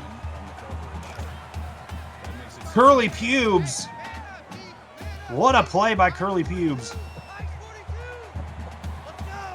These names, I got to tell you, the AACL, they dig deep to find their football players, and that's a good pass play by Dawson. And that is going to be a first down. Warren Moon with a 22-yard reception. And here we go. The Cougars are now on the Aztec side of the field. 4 wide receiver set, single back shotgun formation. Drops back. There's a quick pass again out to the sideline. I don't know if he's like trying to throw it to his girlfriend over there. Like, that's what I was wondering. Maybe it's his mom over there. He's trying to send the ball to his mom. Nah, I think he's going to try to send it to his girlfriend. I mean, that would be, I mean, you're trying to get some fellatio out there. That's going to be a shot down, and that is going to be a complete pass to J.D. Butler. 10-yard gain. He might have been thrown to his mom. Benji was trying to be PG. I just went X-ray. And that's going to be over the middle, and that will be Greg Turner there on a 3-yard gain. 34 seconds left, and the clock is still ticking. Washington State needs to – they're already in field goal range, and I think they spiked it. That's what it looked like. Are we looking at our first overtime game in AACL history? We could be. We could be looking at the first ever overtime game here. UCF robbed us of it earlier. And that's going to be a shot down the sideline, and he makes the catch. Warren Moon tiptoeing on the sideline, 23 yards, 169 yards today for Warren Moon. Beautiful corner route. That was amazing. What a route, what a catch, and keeping both feet in bounds. A beautiful catch by Warren Moon. And all of a sudden here, Washington State still got that timeout. Try to take a couple shots in the end zone. And that's what they look like they may do here. He avoids a sack, and that is caught for a touchdown. J.D. Butler, the tight end, he said no overtime this week in the AACL. And what a catch by the tight end. Looking like fucking Gronk out there. Wow. I thought he was sacked too. I mean, just very impressive maneuvering in the pocket there by Lynn Dawson. And now you have a 4-point lead. San Diego State cannot settle for a field goal. They have got to score quick. They've got to get a good kick return here. They're probably not going to return it, obviously. 1st and 10 from the 20-yard line, and 25, I'm sorry. And I got to tell you, I mean, you got a spread offense. You got some receivers. Buster Hyman needs to be the target. And that is not going to do it. Oh, wait a minute. He does get out. It looks like Barry McCockiner gets only 1 yard. Kind of at a rush. Must have been a backwards pass. He does get out of bounds, though. That way they don't have to waste a timeout. More plays. 2nd down and 9. He's going to fire over the middle, and that is going to be completed. Looks like Fellatio with the catch. That's going to be a timeout there by the Aztecs. 5 seconds to go. You have to go deep here. That is true. UCF did win this way. That's drop back, and that's a sack. And that is going to use their last timeout, and it is down to the final play here for the Aztecs. Ben Jurgenoff, can he have some Jurgenoff magic? I think it was. Drops back, and he's going to fire deep down the sideline, and that was incomplete. Mango with a deflection, and that is the ball game. The Washington State Cougars with an upset over the San Diego State Aztecs with a final score of 34-30. What a game. And Lynn Dawson with the player of the game, 22-34, 298 yards, 3 TDs, 0 interceptions on the day. There was actually no turnovers in this game. So let me take it to the boys in the booth here. Benji, what is your reaction to the end of this game? First of all, congratulations to Washington State. First victory of the season at home with the win as the underdog over the San Diego State Aztecs. They withstood that Aztec rally in the second half and pulled this one out. Stunning last drive of the game. We see a replay there of that pass. That was just amazing. Big play at the gun here, essentially, by the Cougars to set themselves up for this win. Great game by Washington State. Penis Slaughter, I mean, we couldn't have asked for a better game than that. What is your reaction to this? Yeah, really fun game. They were back and forth the entire time. I thought Washington State was going to cave in after Jack Marius went down. They hung in there and came back with a great quarterback play and pulled out the victory. Great job. Well, you know what? I mean, I think we ought to really ask the man on the sideline here who just won that ball game, the head coach for Washington State, Cliff Allen, jumping in with us. Cliff, that was a tremendous game. What was the emotion on the sideline there as you guys found out that Jack Marius wasn't going to be able to come back? And did that really, what did you say to the guys to boost them up to make sure they won this ball game? Jax is just one player on our team, and we've got a whole team of playmakers, and everyone really stepped up and got this win at home. And for clarification, what is his name? Jack Marius Tactheratrix. Tactheratrix. There you go. Benji, you were close. I was way off. Yeah, his mom would kill me if I got it wrong. I want to go back to something Coach Cliff just said there. He said that Jack Marius Tactheratrix is only one man, and in fact, the Cougars have other players on the team. Cliff, could you talk about that, having other players on the team? Yeah, I think Dawson really stepped up. He had some big throws in the first half. Our defense did just enough, got some good pressure on the quarterback, kept them uncomfortable in the pocket. And, we just find a way to get the win. That's all that matters. Talk about the emergence in the second half of Warren Moon. I mean, he, in the first half, I think he made a few catches, but nothing really spectacular. Comes into the second half and just pretty much takes over as the best wide receiver. 7 catches, 169 yards and a TD. What was your thoughts about your top wide receiver, one of your top wide receivers in Warren Moon? Our philosophy is next man up, and that's exactly what Warren Moon did. He stepped up and made the big plays when we needed it. And they played very well. I mean, both sides of the ball, the offense and the defense for the Cougars played really well. And with San Diego State, I don't know exactly what seemed to be the problem. I just don't know if the run game was really a big factor tonight for the Aztecs. I think that's may have what hurt them in the end because they seemed a little bit one-dimensional. Was that kind of the thought coming into this game, Cliff, was the fact that, they are a spread offense? You didn't have to worry so much about the run game? That was pretty much our game plan. We do run a 4-3, which can be exposed on a spread offense, but we knew if we could make them one-dimensional, like you said, we'd have a much better opportunity to limit the amount of yards that they get as well as points. Yep, and as we can see on the screen right now, Barry McCockiner, 10 attempts for 57 yards, 0 TDs. Did have a 5.7 average, not bad, but like I said, it just was not an impactful part of the Aztec offense tonight. Cliff, once again, I don't know if you want to say any last words about this game tonight. I'll let you have that here real quick.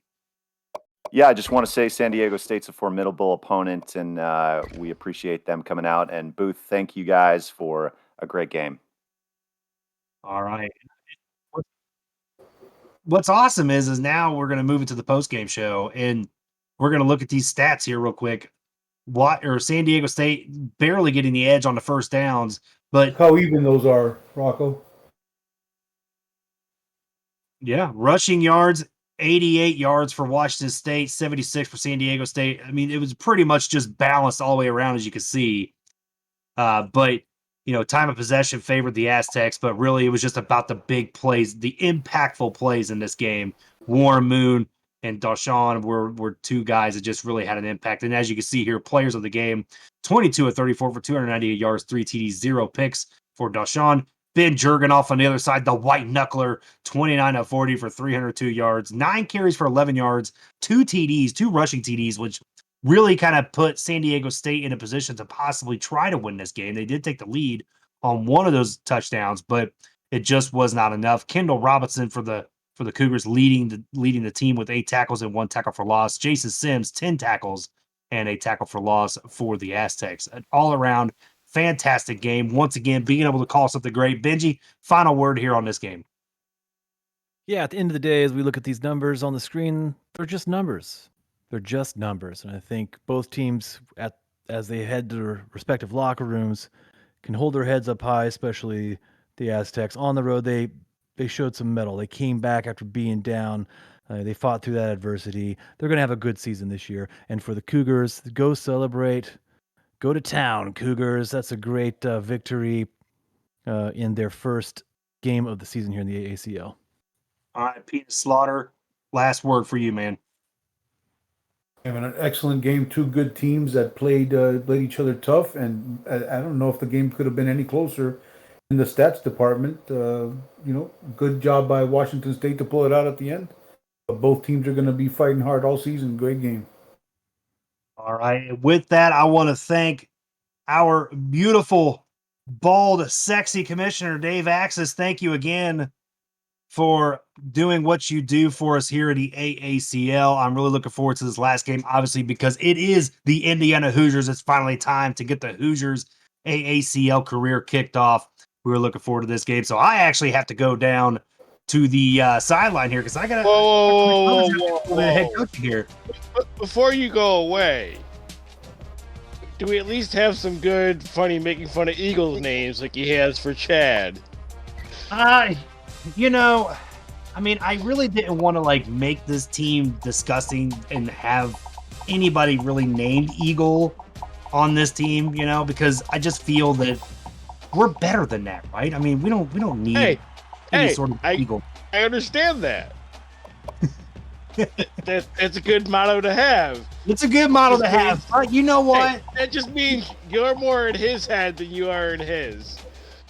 That I am in more of his head. Well, true. I mean, did you see he had 9 players with the name Chad? Exactly. That's what I mean. You're in his head a lot. He wants to be in my flannels, right? I mean, that's just how I think. I mean, then he's gonna go things in that other league we won't talk about because it's a sport that doesn't matter. Yeah, I mean, it is what it is. I love Eagle. He's a good dude. I mean, he lives in a town where. Whoa. But settle down, Chad. You fucking hate Eagle. I mean, well, true. I mean, I shouldn't say a whole lot. I mean, he is gentle though. I will give him that. But at the end of the day, IU football, we can't wait to see it. Maybe there is a guy named Eagle on there. I'm not really 100% sure. Maybe we'll look out for that. But I am going to let the new play-by-play crew take that away. So whoever that is, I think it's going to be Benji, I believe. Yep, so Benji, Bob Funk, Cliff Allen, you guys take it away, boys. I am going to go down the sideline. Eagle is a bitch! And with that, our esteemed Rocco McLovin heads down out of the booth. Careful on your way down the field, Rocco McLovin. All right. For those of you still with us. Chad, I hope you there's no marbles from Eagle on the steps. Eagle marbles on the steps. As we get ready for the fourth and final game of the evening, I want to welcome officially back into the booth, Mr. Bob Funk. We've already heard on the mic. How are you this evening, Bob? I'm good, Benji. I'm just a little concussed earlier from falling down those steps after you replaced me. Yeah, it's a long trek up to the booth. I mean, it's a long trek. Yeah, it's a perilous climb. Try falling down those steps. No, thank you. I'm a little hurt. Well, I'm glad you're all right. I'm glad you found your way back into the booth for this one. Joining Bob and myself in the booth tonight, the one, the only, Cliff Allen. Welcome, Cliff. Yes, sir, Benji. Thank you for having me. Thank you for having us tonight, Cliff. We've got a good match on tap. The closer in week 1 of the AACL. Our matchup this evening on the road, the Indiana Hoosiers against the Western Michigan University Broncos. On paper, this looks like a heavy favorite. The Hoosiers, athletic director Chad Rowland, coached by Rocco McLovin, bringing their pro-style offense into town to take on these Broncos. Athletic director Jacob Clear and head coach Adam Gase. Boys, Cliff, Bob, put yourselves in the mind of head coach Adam Gase tonight. You're in the locker room right now. You're pumping your squad up. You're about ready to take the field. What are you telling your crew, heavy underdogs tonight at home in their debut game in the AACL? What is your pep talk, Bob? What is a Hoosier? I mean, if we can't beat a Hoosier that nobody knows what it is, what are we doing? That's an effective strategy for a pep talk, because does anyone truly know what a Hoosier is? Right. Deep thoughts by Bob for sure. Absolutely. All right.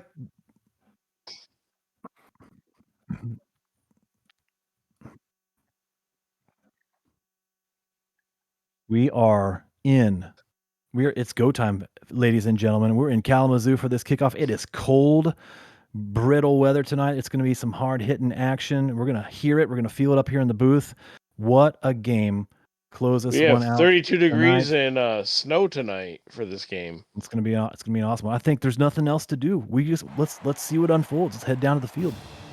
Let's get this thing going. Oh, look at that. Look at that gently falling snow. I think this might be the first snow game of the AACL. Snow way. Snow way. Snow, yes. We saw it was cold and rainy for the Washington State game. Is this snow, Cliff? Is it possible this snow can impact a game? Oh, absolutely. I mean, when you're coming in on an away game, you've got a pro-style offense, it could affect the game plan, especially with both teams getting used to their new playbooks, and it's week 1. We can't forget that. Absolutely. I thought both teams played well in our last matchup. No turnovers in that sloppy weather. It'll be interesting to see how things unfold here in Kalamazoo. We just totally missed the coin toss, paid absolutely no attention to that, and it'll be interesting to see. Hopefully the refs will rescue us on that one. Looks like the Broncos will receive. And we're barely going to see the Hoosiers. They're wearing all white on the road. Sneaky tactic here by Coach Rocco McLovin. Somebody might have camouflage. forgot to switch controllers again. Ladies and gentlemen, please disregard what you're seeing on the screen. Do not be alarmed. And just like that, we are underway. Strong kickoff return here by the Broncos. Derek Sullivan sets them up. Here we go, gentlemen. The underdogs, the Broncos, with the ball first. Let's see what they do. They are going to line up aggressive in the shotgun, 4 wide with the Broncos. Handoff to the left side of the field, and great defense by the Hoosiers, smacking down Derek Sullivan. Hoosiers read that play well. Absolutely. I think right off the bat, it's possible the Broncos cannot see the defense. They have no idea where the Hoosiers are. They are blending right in. Second down. They perform a lot better than Stormtroopers, and they're all white, so... Let's not talk negatively about Stormtroopers. Let's just too not early go there for that. tonight, Bob. Way too Yeah, early we're not for ready that. for that quite yet. As it stands, 3 quick plays by the Broncos, and we'll see how things unfold here. Quick hypothesis: it's possible that the Broncos just do not see the Hoosiers. We'll see how this unfolds, ladies and gentlemen. Riveting. Going to be riveting, to say the least. And the Hoosiers are able to field that punch. Chad Rowland makes effort on that return. And 1st and 10 for the Hoosiers. Lining up in the shotgun. Double set. 3 wide receivers. Tight end does a little squiggle out there to the left. And here we go. Drops back to pass deep down the middle. Antoine Randall L. I don't know about you, Cliff. I feel like Antoine Randall L. has been in college for the last 20 years. Yeah, I can't put my finger on it, but I feel like I've heard that name before. Yeah, he's definitely been there at least 20 years, Benji. Yeah, it feels like it, you know. Second down, Tony Williamson. Sneaky play there by the Hoosiers. Kind of sneaks out to the left after the play fake. Great pickup there. Indiana's rolling here early after a great stand on defense already in Bronco territory.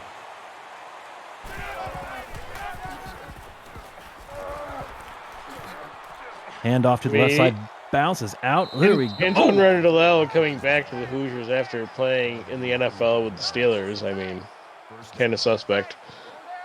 We'll have to check with the NCAA rules. We'd hate to get anyone in trouble here tonight. We'll just check and see if he's working on the 6th degree. Antoine Randall L's probably eligible to play tonight. We'll see how that unfolds.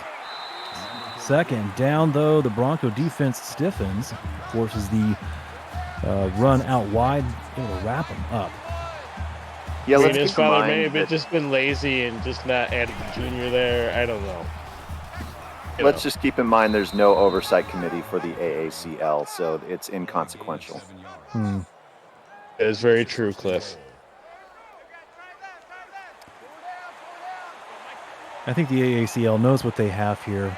They're putting a quality football product on the field. Academics are a thing in the AACL, but we're here for football action. And we're in the name and likeness era, so it don't matter anymore. Great drive here by the Hoosiers. Bob Funk, your thoughts as we watch Antoine Randall L. keep that for the touchdown. Yeah, that was a nice run by Antoine Randall L. You can't deny his skills.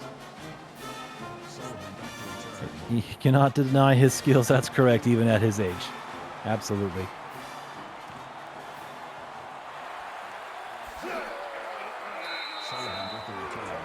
We have an injury report. Hoosiers starting running back is out. That's for one quarter. I'm getting confirmation now in my earpiece. We've got an injury on the field. The Hoosiers will be down a man on offense. Their running back is going to be out for a bit. The defense back on the field now as the Broncos have the ball on first down. Short pass out to the left, 5-yard reception by Chad Brown. What Cliff Allen and the Broncos going to have to do here on their second drive of the game to have success? Well, you want to get a sustained drive here, get your the stadium back in it, the fans back in it, and get a little bit of confidence, because right now with Indy scoring a quick touchdown, it's probably at a low.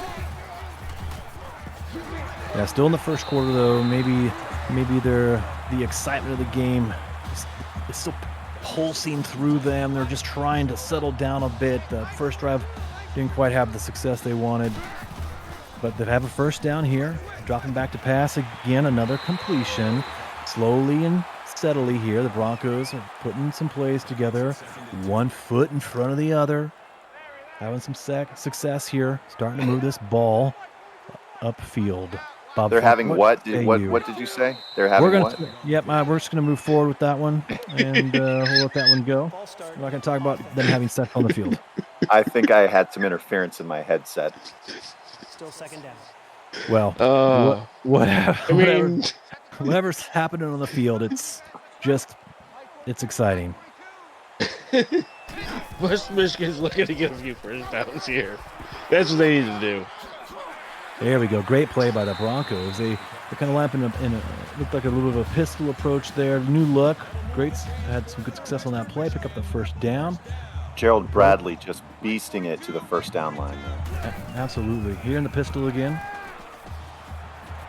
They're looking early to establish this passing game. JD in a 3-yard reception. Looking to the outside right now, trying to stay away from this vaunted Hoosier defense, strong up the middle. So they're picking their spots here. Pretty methodical drive, though. The Broncos are starting to look okay. Moving the ball down the field good here. 3 wide receiver set out of shotgun still. Broncos drop back to pass, another completion. They're starting to find something here. I think the first drive we were wondering if they could even see the Hoosiers. Those all whites blending in here to the snowfall in Kalamazoo, but on the second drive, they're dialed in. Yeah, despite the fact that we've got some weather here, they seem to be having a lot of success throwing the ball from the field. Absolutely. A little dump off to Marcus Cox, who's reeled down after the 3-yard gain. Sets up a 2nd and 7. They're about on the 33-yard line. Starting to almost be, they're on the edge of field goal territory. Here we go. They're looking for 6 there. Great pass to the outside. Marcus Cox with the 11-yard reception. Sets up a first down. Broncos are now on the 22-yard line. We're not Do the Broncos care tonight about running the ball? It doesn't seem like they care about running the ball yet. They will do those little fakes, but not. Oh, there's an interception. There we go. That is unfortunately a bad thing. That's an interception there, boys. Pass. Thank you, Benji Madden. You're welcome. The Hoosiers. I think the Hoosiers knew what was coming. Cliff, don't you think? You know, I think you're right. I think that the Broncos head coach is thinking that interception is a bad thing and that they've got to remedy that on their next drive. Speaking of bad things, there's a bad grab by Thad Grant there on the outside. Antoine Randall out for the third possession for the Hoosiers. Quick pass here. Flare out to the left side. Don't get much on that. Chad Rowland with the 2-yard gain. I think Antoine Randall wants to get everyone involved. Boo. Way to go, Chad. Antoine Randall under center, drops back across the middle. Thad Grant with another reception. Second on the evening, 42 yards. Antoine Randall's having some good success down the middle. Really probing this Bronco defense. A good sack there by the Broncos. And I think Indiana Hoosiers, they're doing a great job of kind of mixing it up. That quarterback keeper, that option, where Antoine Randall keeps it. They scored a touchdown on that first drive. It's a dangerous aspect of this Hoosier offense. It was a dangerous play. He got him by the ankle there. Otherwise, that could have gone for a long ways. A good tackle by the Broncos on defense there. 5 of 6, Antoine Randall is as he lines up here for 3rd and 10. Screen here to the left side of the field, and the Broncos bring Nate Clemens down. Great stand here by the Broncos, and the Hoosiers have to punt. Yeah, the key to that stop was the sack there against Antoine Randall. You know, if you can't get pressure on the quarterback, he's just going to shred your defense. Absolutely, Cliff. That was a Did they down that at the 1? That may be on the half-yard line. I saw it hit the pylon, so I'm just kind of figuring. I want to know where they're going to spot that. Yeah, after we come back from this break here after the first quarter, we'll see where the Broncos line up. And it's right on the goal line. Close to being in the end zone as possible. The Broncos are going to be really careful here. Uh-oh. That's gonna be a safety. Dun, dun, dun, dun. First safety, ladies and gentlemen, in AACL history, right there. After the fantastic punt by the Hoosiers, just when we thought the Broncos put up a great stand to stop that Hoosier drive, that Hoosier punt could be so far one of the plays of the game. Sets the Broncos up for no success, and eventually that safety. They're going to have to punt this ball back, now down 9 here at home to the Hoosiers. Bob, your thoughts? Western Michigan's in trouble here. They need to establish a drive here and get some points out of this. Yes, absolutely. That would be wonderful. I think they would really like to have the ball right now. I'm sorry. I'm sorry, Benji. Oh, it's okay. We all want the ball. We all want the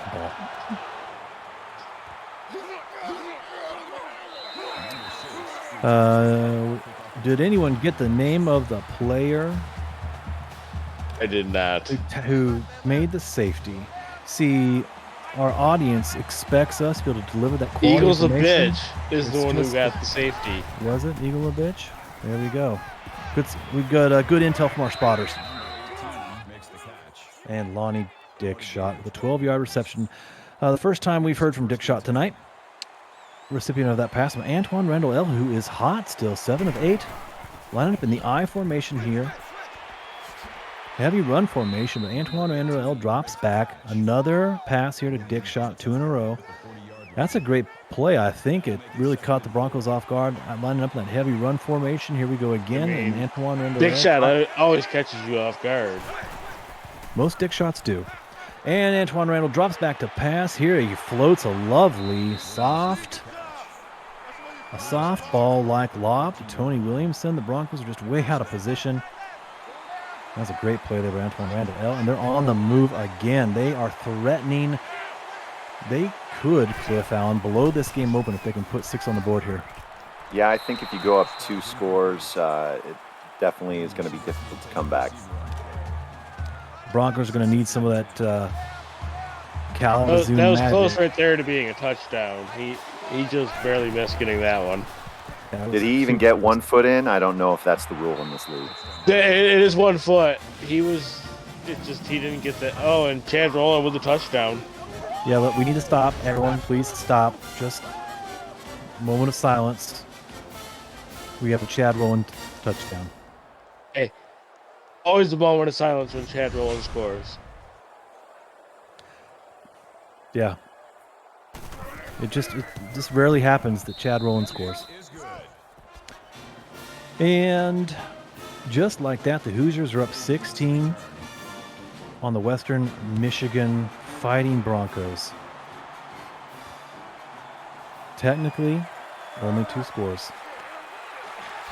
This kick return could help things. Look, Broncos, Cliff, I think it looks like they're getting smacked around. They just need a little bit of they need a spark. They need an inspiration. What would you recommend? What would you like to see the Broncos do on this game? Well, I don't think you try to do too much. Typically, the team that scores the most points wins the game. So you should start by scoring some points, I think. That's a strategy. It's very good. It's very good. I kind of agree with Cliff there. I mean, you do need to have the most points to win. Here we go. Broncos running the ball. So I think we've established here, our Bob Funk, Cliff Allen, myself, we've got some good insight for the Broncos. If we could speak with Adam Gase, still calling the game on the sideline, we'd say, Coach, you should score some points. Yeah. And they've got a few minutes here left in this first half to do so. They're already here in Hoosier territory. Let's see if they can just push this one into the end zone. Little give to Derek Sullivan. The ground game, I think we were asking earlier if the Broncos were going to care about running the ball tonight, and the fact of the matter may be they just can't run the ball. Oh, they can't. And they have a big 3rd and 5 here. Yeah, you don't want to go into halftime being blanked by the opposing defense. They've got to get some points out of this drive. Absolutely. Broken tackle. Here's a big play. Oh, there we go. Kyle Lewis, the wide receiver, barrels into the end zone. Would not be denied. Fantastic play here by the Broncos, and just like that, making some noise at home. Here's the replay. That's a ball. It's thrown. It's caught. There's a move. He runs. Oh, he punches that guy. Oh, that was a nice touchdown. Shoulder to get him off him. Benji, the head coach had to be listening to you because they went ahead and scored some points. You are welcome, Adam Gase. Athletic Director Jacob Clear. If you have a direct line to Adam Gase, we suggest you continue to tell Coach to score points.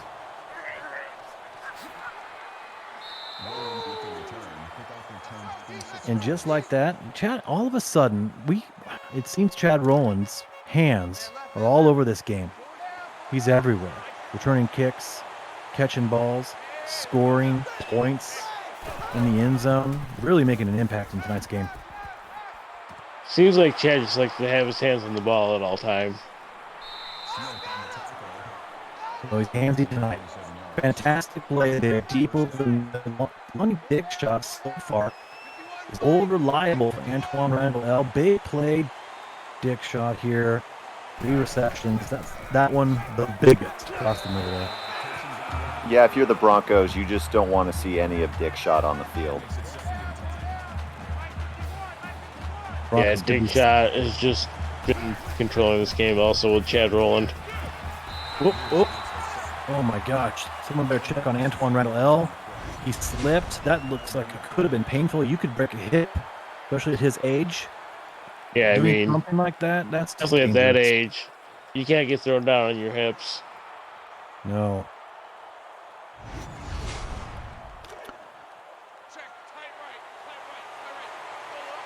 And the Hoosiers now face 3rd and 19. We'll see what they come up with here. Antoine Randall drops back to pass deep over the middle. Denied. Jevin Jackson, I believe, on the great coverage. 4th and 19, and they're going to have to punt.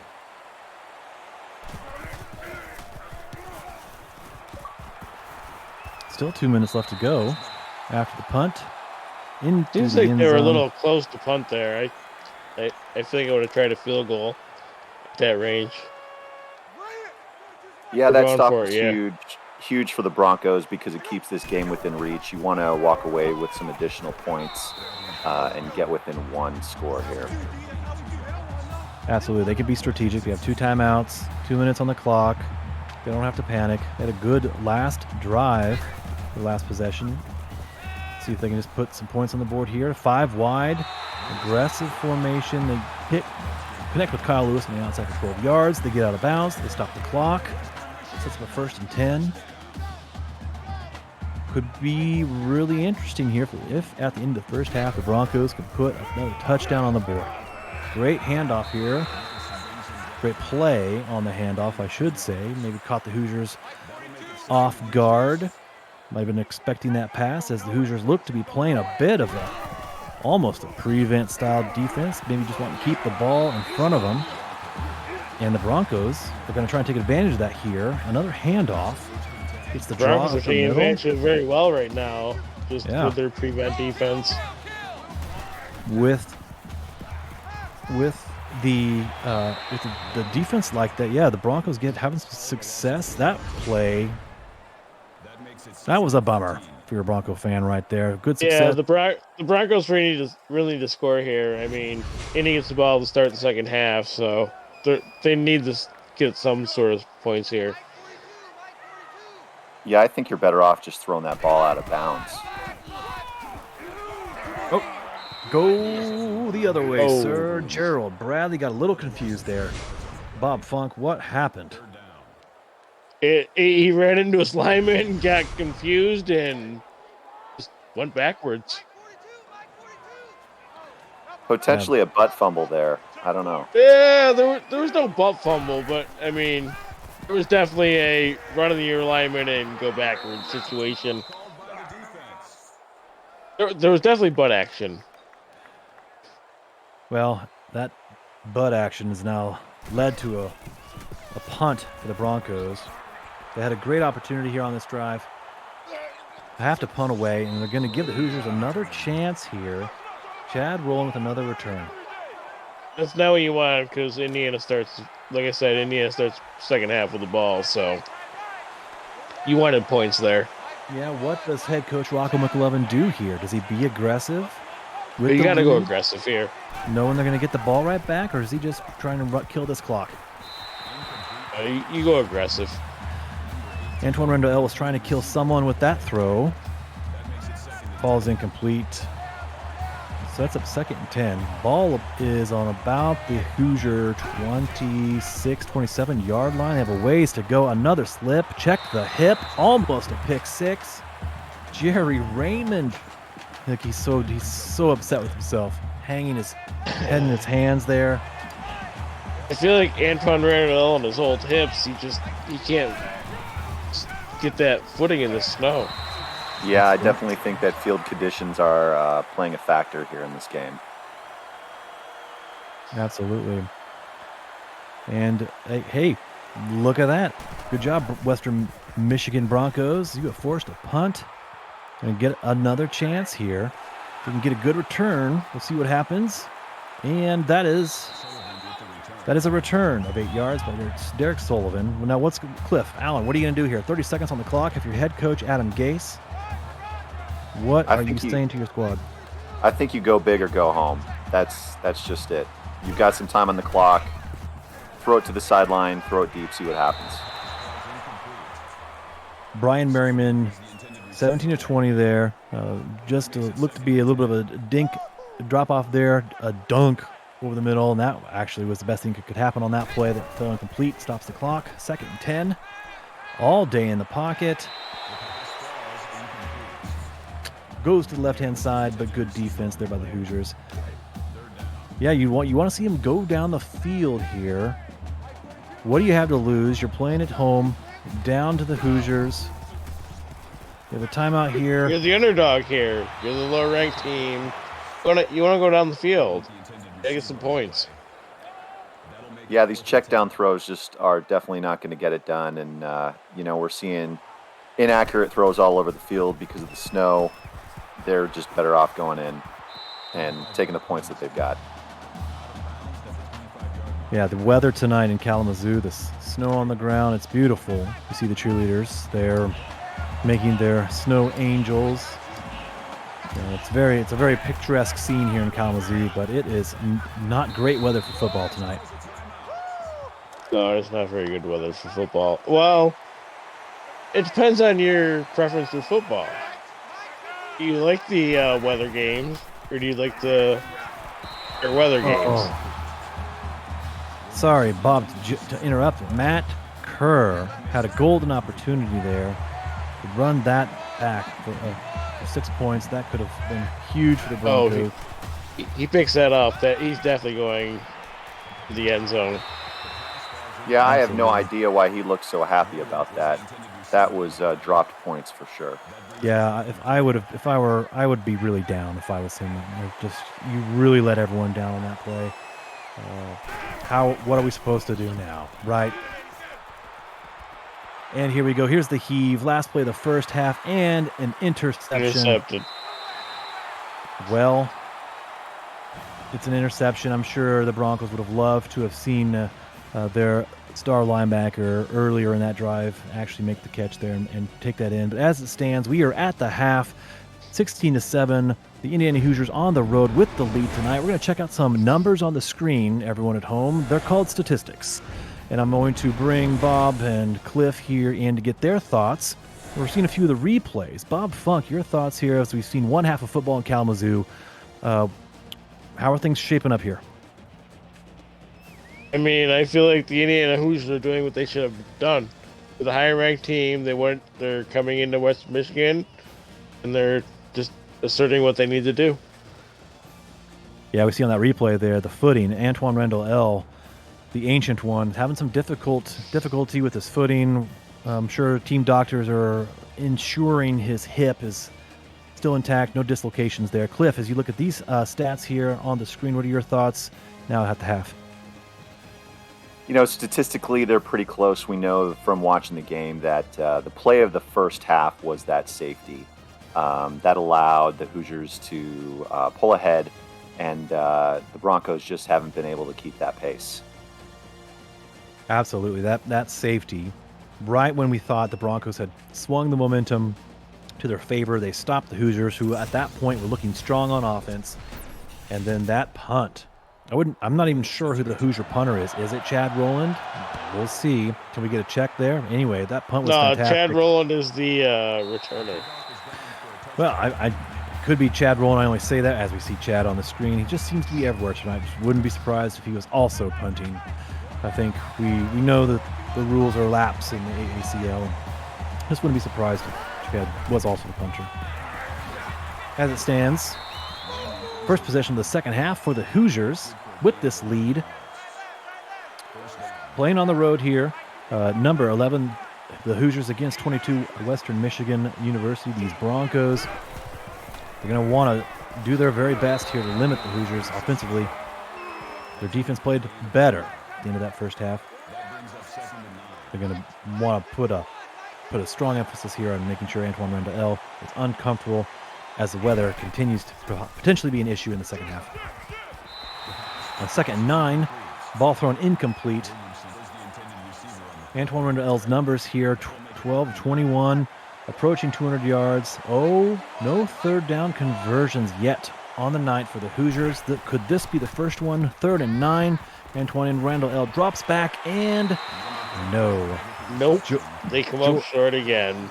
George Taliaferro, the starting running back, is back in. You'll remember he was out for a short time on that terrible horse collar tackle on the sideline. We thought he may have been killed, frankly. It was a terrible tackle, the broken neck, but glad to see him back on the field. Good job, Cliff Allen. The Broncos there on defense to force the punt. What does head coach Adam Gase have up his sleeve here for the Broncos? You know, I think you stick with the game plan, scoring points, try to get the most points. That's probably the best way to go. We do see a quarterback keeper here, which is something new from the Broncos.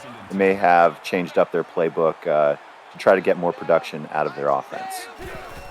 Yeah, Bob Funk, that's a key part of the game of football. When things aren't going well, you try other things to try and find things that do work well, and then hopefully those things you find that do work well lead to points, which Cliff brought up. And again, the goal is to score those points.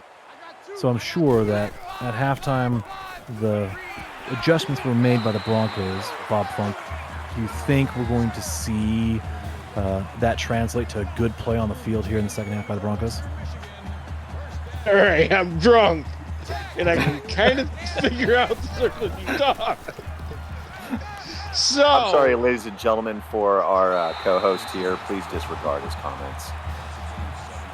I mean, there was a lot of circles talk there. It's a celebration, everyone. This is the first week. The curtain call of the first week of the inaugural season of the AACL. It's been a party all week long. And here we go. The Broncos are partying on 2nd and 3. The quarterback keeper, there's a flag. Some laundry on the field.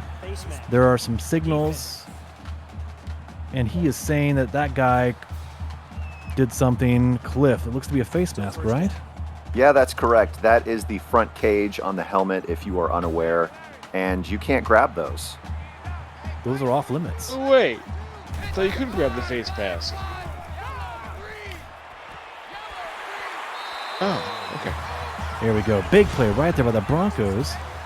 J.D. McNair with the reception. His 5th on the evening. Brian Merriman starting quarterback, 20 of 25. And look at this.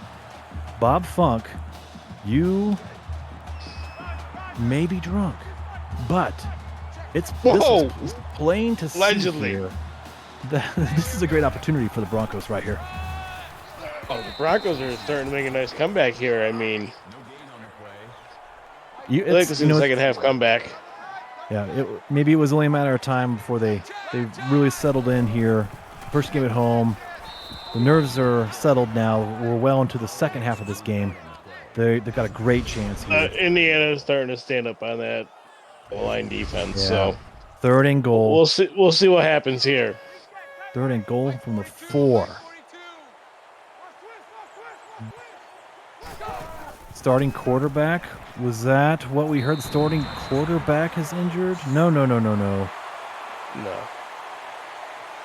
Something McNair. Brian. His back spasms.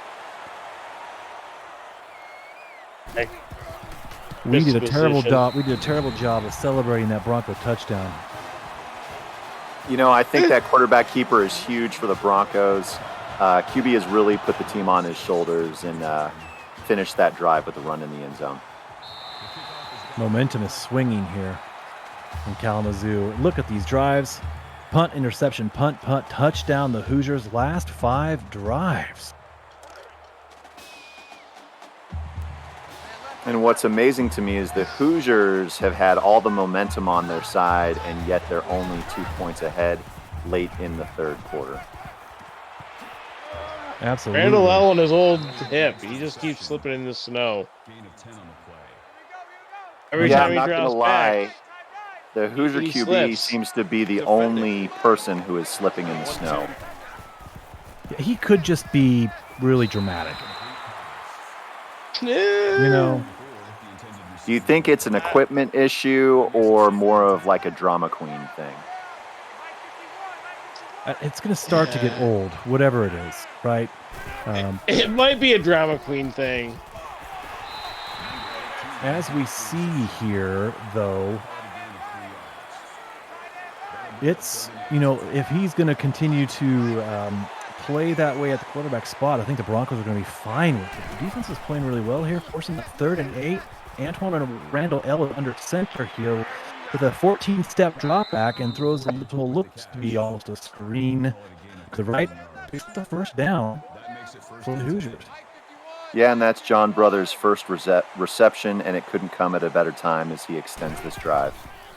Absolutely. They're now across midfield. Antoine Randall L. His hip is just fine. He makes a move and slides safe down at about the 38-yard line. It's a little short of the first down there. He can turn it on at a moment's notice. Under center, pro style, I formation, fullback in motion, play fake. Right back to that fullback. John Brothers. And it goes nowhere. Great defense by the Broncos. You know that I thought he had a little more forward progress than that. I'm going to agree with you. I think that's a horrible spot, and the Hoosiers are now going to have to really earn that first down. They've got to go 2 yards on the field with the ball to earn the line to gain. And the keep here is wide open. Look at that. Oh, he runs over a man. Woo, looking spry. Oh, they're going to go no huddle here. 5 rushes on the day for Antoine Randall, including that very first touchdown on a great play call by head coach Rocco McLovey. We're still patting himself in the back for that one early in the game. And here we go, quick pass. And they're going no huddle again. They really think they've got him going wrong. Randall L is really controlling this game right now. Yeah, this offense isn't flashy, but they're doing just enough to keep the drive alive. Yeah, something death and taxes, right? Indiana Hoosier football, never flashy. Luckily, sometimes they do just enough to get the job done. And the carry there for the first down. George Taliaferro back again after that brief exit in the first half due to injury. Antoine Randall L under center in the eye. Now inside the 10-yard line, play fake. Fires into the end zone. Clifton Green with a touchdown, 9-yard strike. I can't really tell because who knows where the back line of the end zone is there. He may be a legal catch. He may have been in bounds. He may not have. It looks good. So we'll just let it count. Benji, that was pretty suspect. That looked like it was out of bounds to me, to be honest. Yeah, absolutely. You're right. They did kick that extra point really fast. They're like, let's get out of here while we can with this one. And at the moment, it looks like the Indiana Hoosiers have outgained Broncos by about 80 yards on the evening.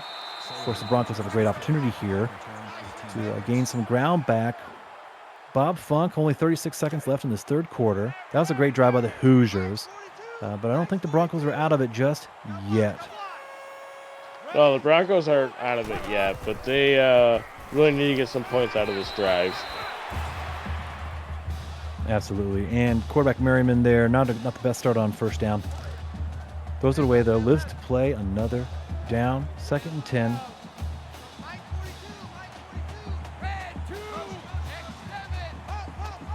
Three wide receiver set, tight and in motion. Here we go. Great call. Screened on the left-hand side. Broken tackle. The halfback still running another broken tackle. That was a fantastic play by the Broncos. Jared Bradley, 29-yard reception. 2 consecutive stiff arms making the Bronco defense is, how would you say it? Looks silly. I was thinking his bitch, but that's just... No. That's also, I mean... There you go. I mean, this is the AACL. It's definitely, he made him his bitch. Here we go. 5 wide by the Broncos. Receiver in motion to the left-hand side of the formation. Here we go. Short pass to the left. Oh, dropped. Drop. Brian Merriman going to the left field there. And that ends the third quarter with the Broncos in possession. 23-14 at home against the favored Indiana Hoosiers. We see the crowd pumped up for the fourth quarter, showing us the fours. Injury update for Western Michigan. There was one of their players is out. That's unfortunate, especially if they don't know who it is. Hopefully they can figure that one out. Great play there by the Hoosiers to start the fourth quarter. Now the Broncos are lining up. 4th and 3. They're in the pistol. Are they going to snap this? Yes, they're going for it. Perfect call there. Chris Hayden with an 11-yard reception. That was a great play call. You're down. That was a nice play call there. Yeah. Way to go. Coach Adam Gase with the aggressive play call there on 4th down. The booth approves. There we go. Great play to the outside. Marcus Cox, 9-yard reception. His third of the evening. Western Michigan needs to be aggressive the rest of this game. Yeah, I do not disagree with you at all, Bob Funk. We like it when teams are aggressive here in the AACL. Wide open. Chad Brown with the reception. He just led him a little too far that way. I mean, he had a touchdown there if he throws that a little more inside. Again, the snow, it's almost whiteout conditions in Kalamazoo. We can barely see from the booth. I don't know how these quarterbacks are even playing as well as they are right now. It's just so hard for us to make heads or tails of what's going on down there on the field. But the Broncos, we'll blame that one on the weather. That was just a terrible pass. Blinding snow in the eyes of the receiver.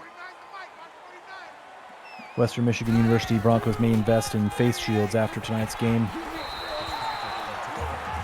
And here's a little gift to Terry Carter, 3 yards. His first rush of the game. This might be where the injury was. Perhaps the starting running back for the Broncos is out of commission. Derek Sullivan has the injury, perhaps. Here's the quarterback keeper. Brian Merriman down to the 1, to the 2. There's a yard line down there. On the 1. Here we go. Big call, 2nd down. Looks like he's going to line up in shotgun. Here's the give. Boom. Yeah, that was definitely too easy for the Michigan there. I want to bring you in here really quick. Cliff, you've talked a lot tonight about points. Can you confirm for us that on that play there were points scored? I can confirm. We've got reporters on the sideline, and they're telling me, just 1 second. Yes, there. That was points. The Broncos are now within 2. Now within 2. The difference at the moment in this game, this 23-21 score, is that safety in that first half. Here are some flashy highlights of players from both sides doing football things. And back to action. I don't know. I didn't see any Indiana players there. I saw a bunch of Michigan players. Is there any Indiana players on the field? There are kind of blended in. Hopefully there are 11 on the field right now. And they are tasked with holding on to this ball now and melting some of this clock. Is Antoine Randall L. going to fake a hip injury here on this snap, or is he just going to say enough's enough, let's get serious here and let's run this clock into the ground and get out of here with the W? They are sitting on this one here. They're going to use up this entire play clock. Yeah, they're playing this really wise here. You got to run all the clock you can. Hopefully they remember to snap the ball, and they do. Antoine Randall drops back. Short pass across the middle, though. The Broncos do a good job of wrapping up Thad Grant. Thad Grant had some explosive receptions in the first half. Was a huge part of the great offensive output by the Hoosiers. 3rd and 1, big play for the Broncos. And looks like we're going to have to kill 23 seconds while we wait for this one. Anybody know any jokes at home? None that are appropriate for television. Everything is worthy of the AACL. I don't know.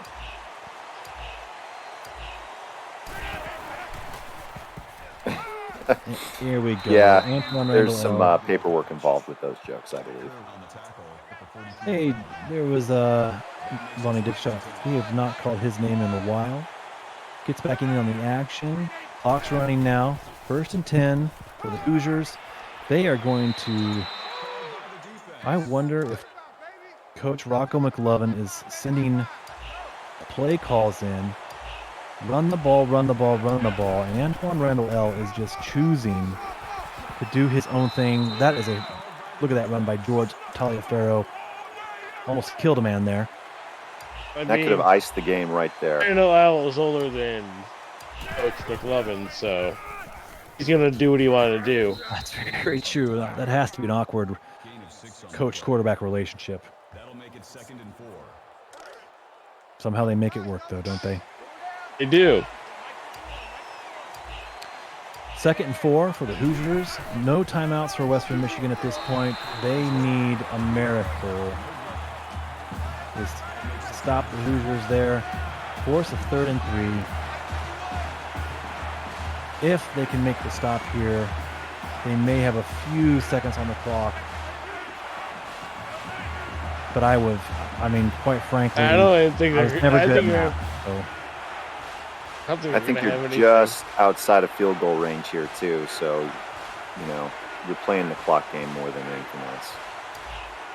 Look to be on about the 38-yard line, perhaps.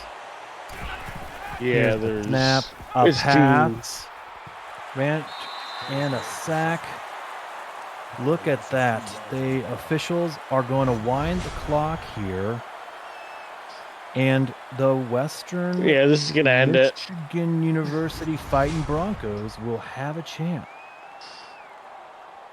No. Will they, though? They will not.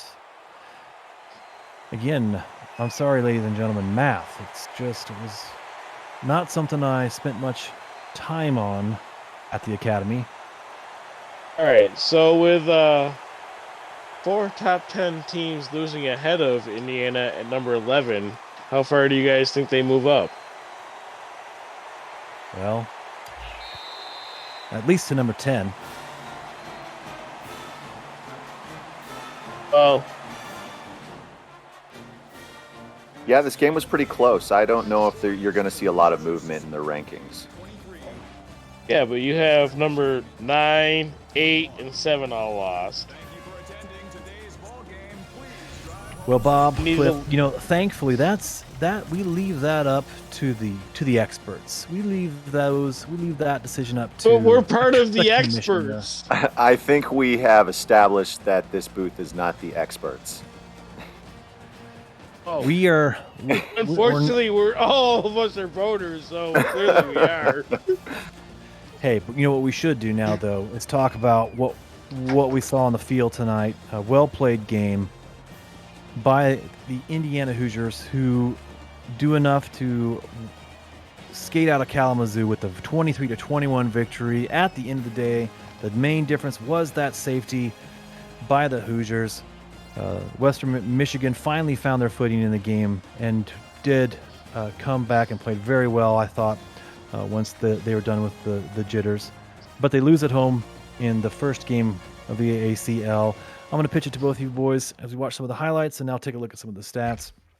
Your thoughts as we close out week 1 of the AACL. Maybe a thought about tonight's game, Indiana and Western Michigan, and a thought, if you had any, about the end of week 1 in the AACL.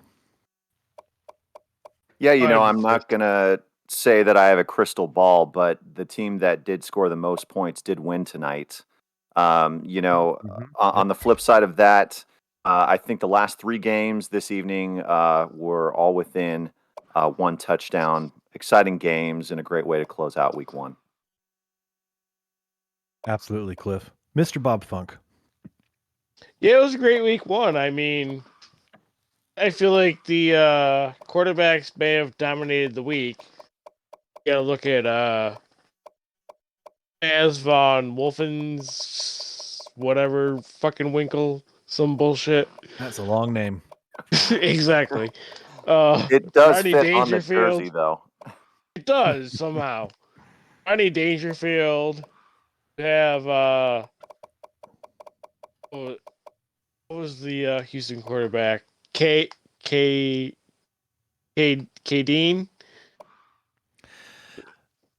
Dean, I think it was. I must and say, then tonight in this game, you had quarterback for Indiana, Antoine Randall, doing his fake hip replacement and doing well. yeah, Antoine Rondell did play well tonight. Played well and led these Fighting Hoosiers to a victory on the road against Western Michigan. Yeah, so this week some teams, Cliff, it's true. Some teams scored more points than other teams. That means that a few teams are going to wake up tomorrow and find themselves 1-0 in the AACL. But this will be a new week coming up. All the coaches excited to get back in to practice, get back into drills and start preparing for their week 2 opponents. It may be too early to. Well, Benji, we have no practice. Week 2 starts Sunday. Practice? Exactly. Practice. Again, we are the experts, apparently. Mm-hmm. All right. Let's wrap this one up. I think finishing on a high note here. No, absolutely. Great week 1 in the AACL. Western Michigan and Indiana University, those Hoosiers. As we look at these stats, they got off to that early 7-0 start, the fast drive, and the Antoine Randall rushing touchdown.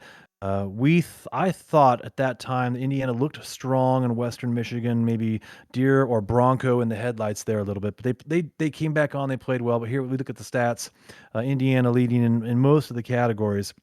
Rushing yards, they were effective on the ground with Antoine Randall L and that option attack of his. It was effective tonight here on the road against Western Michigan, and the stats don't reflect it. Only 61 yards on the ground, 237 in the air for Western Michigan, but they were making plays when they needed to. Their defense, I thought, played well.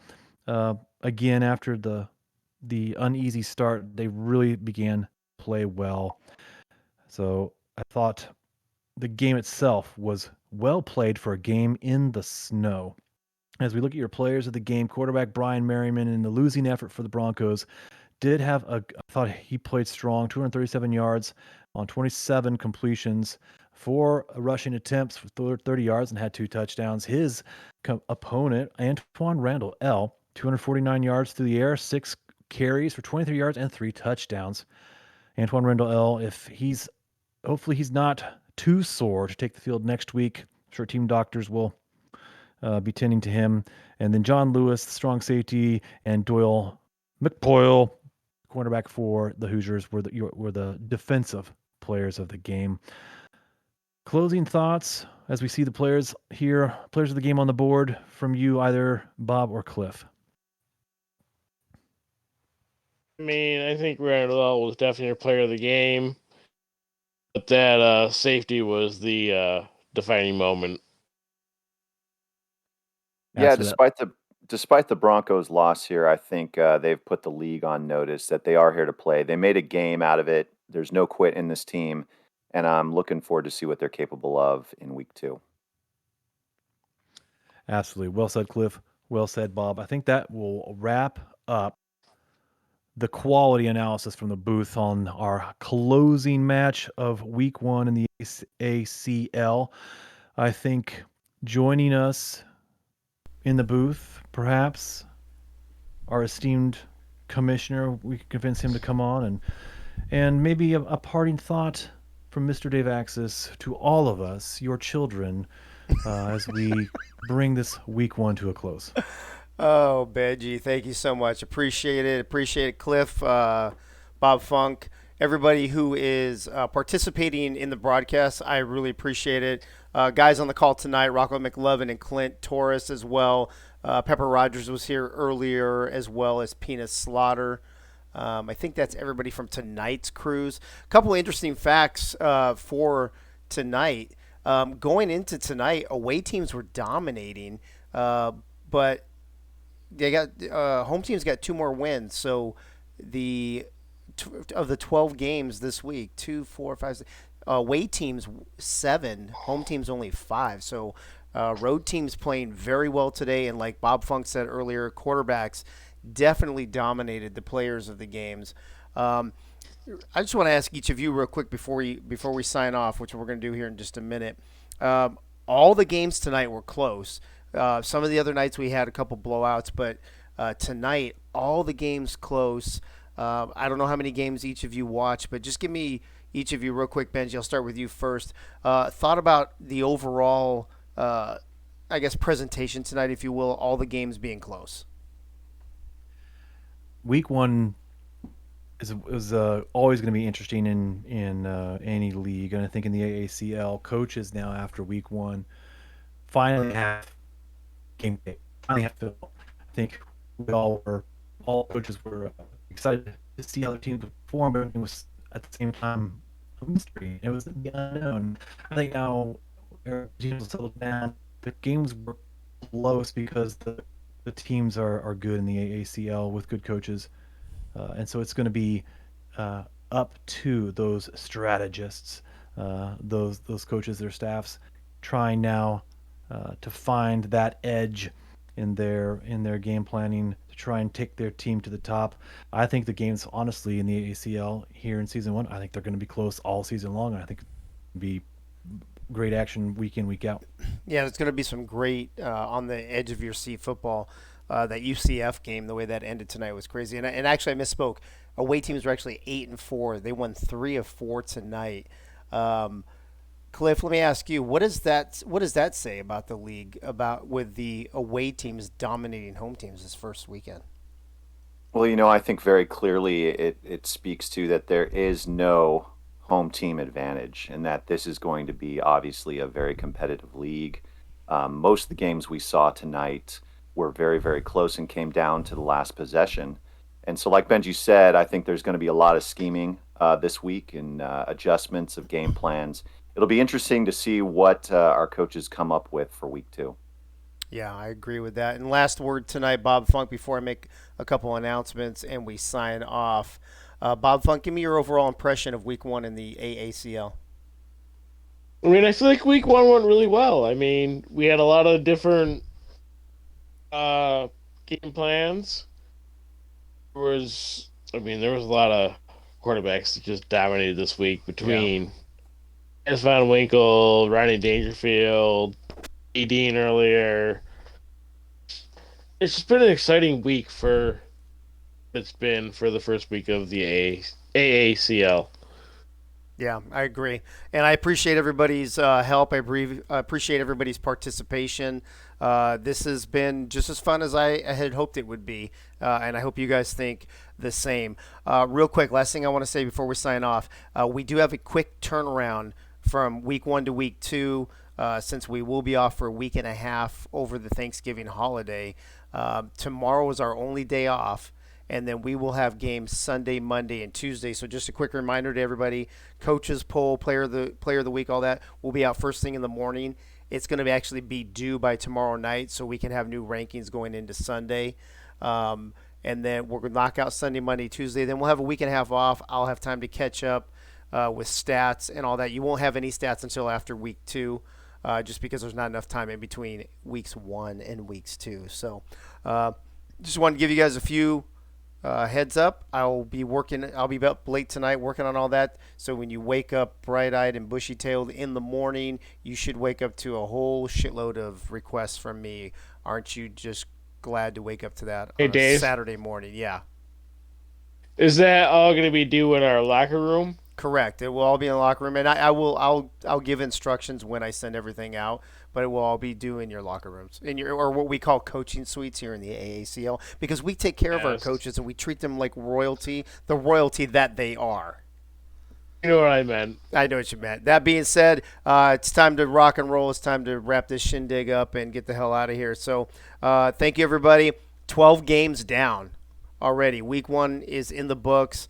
And week 2 will be starting in less than 48 hours. So thank you again for participating. Thank you again for being on the broadcast teams. Thanks for being in the Twitch chat and observing all these games this week. And we'll see you on Sunday. This has been the All-American Coaching League Week 1 presented by Access Sports. Good night now.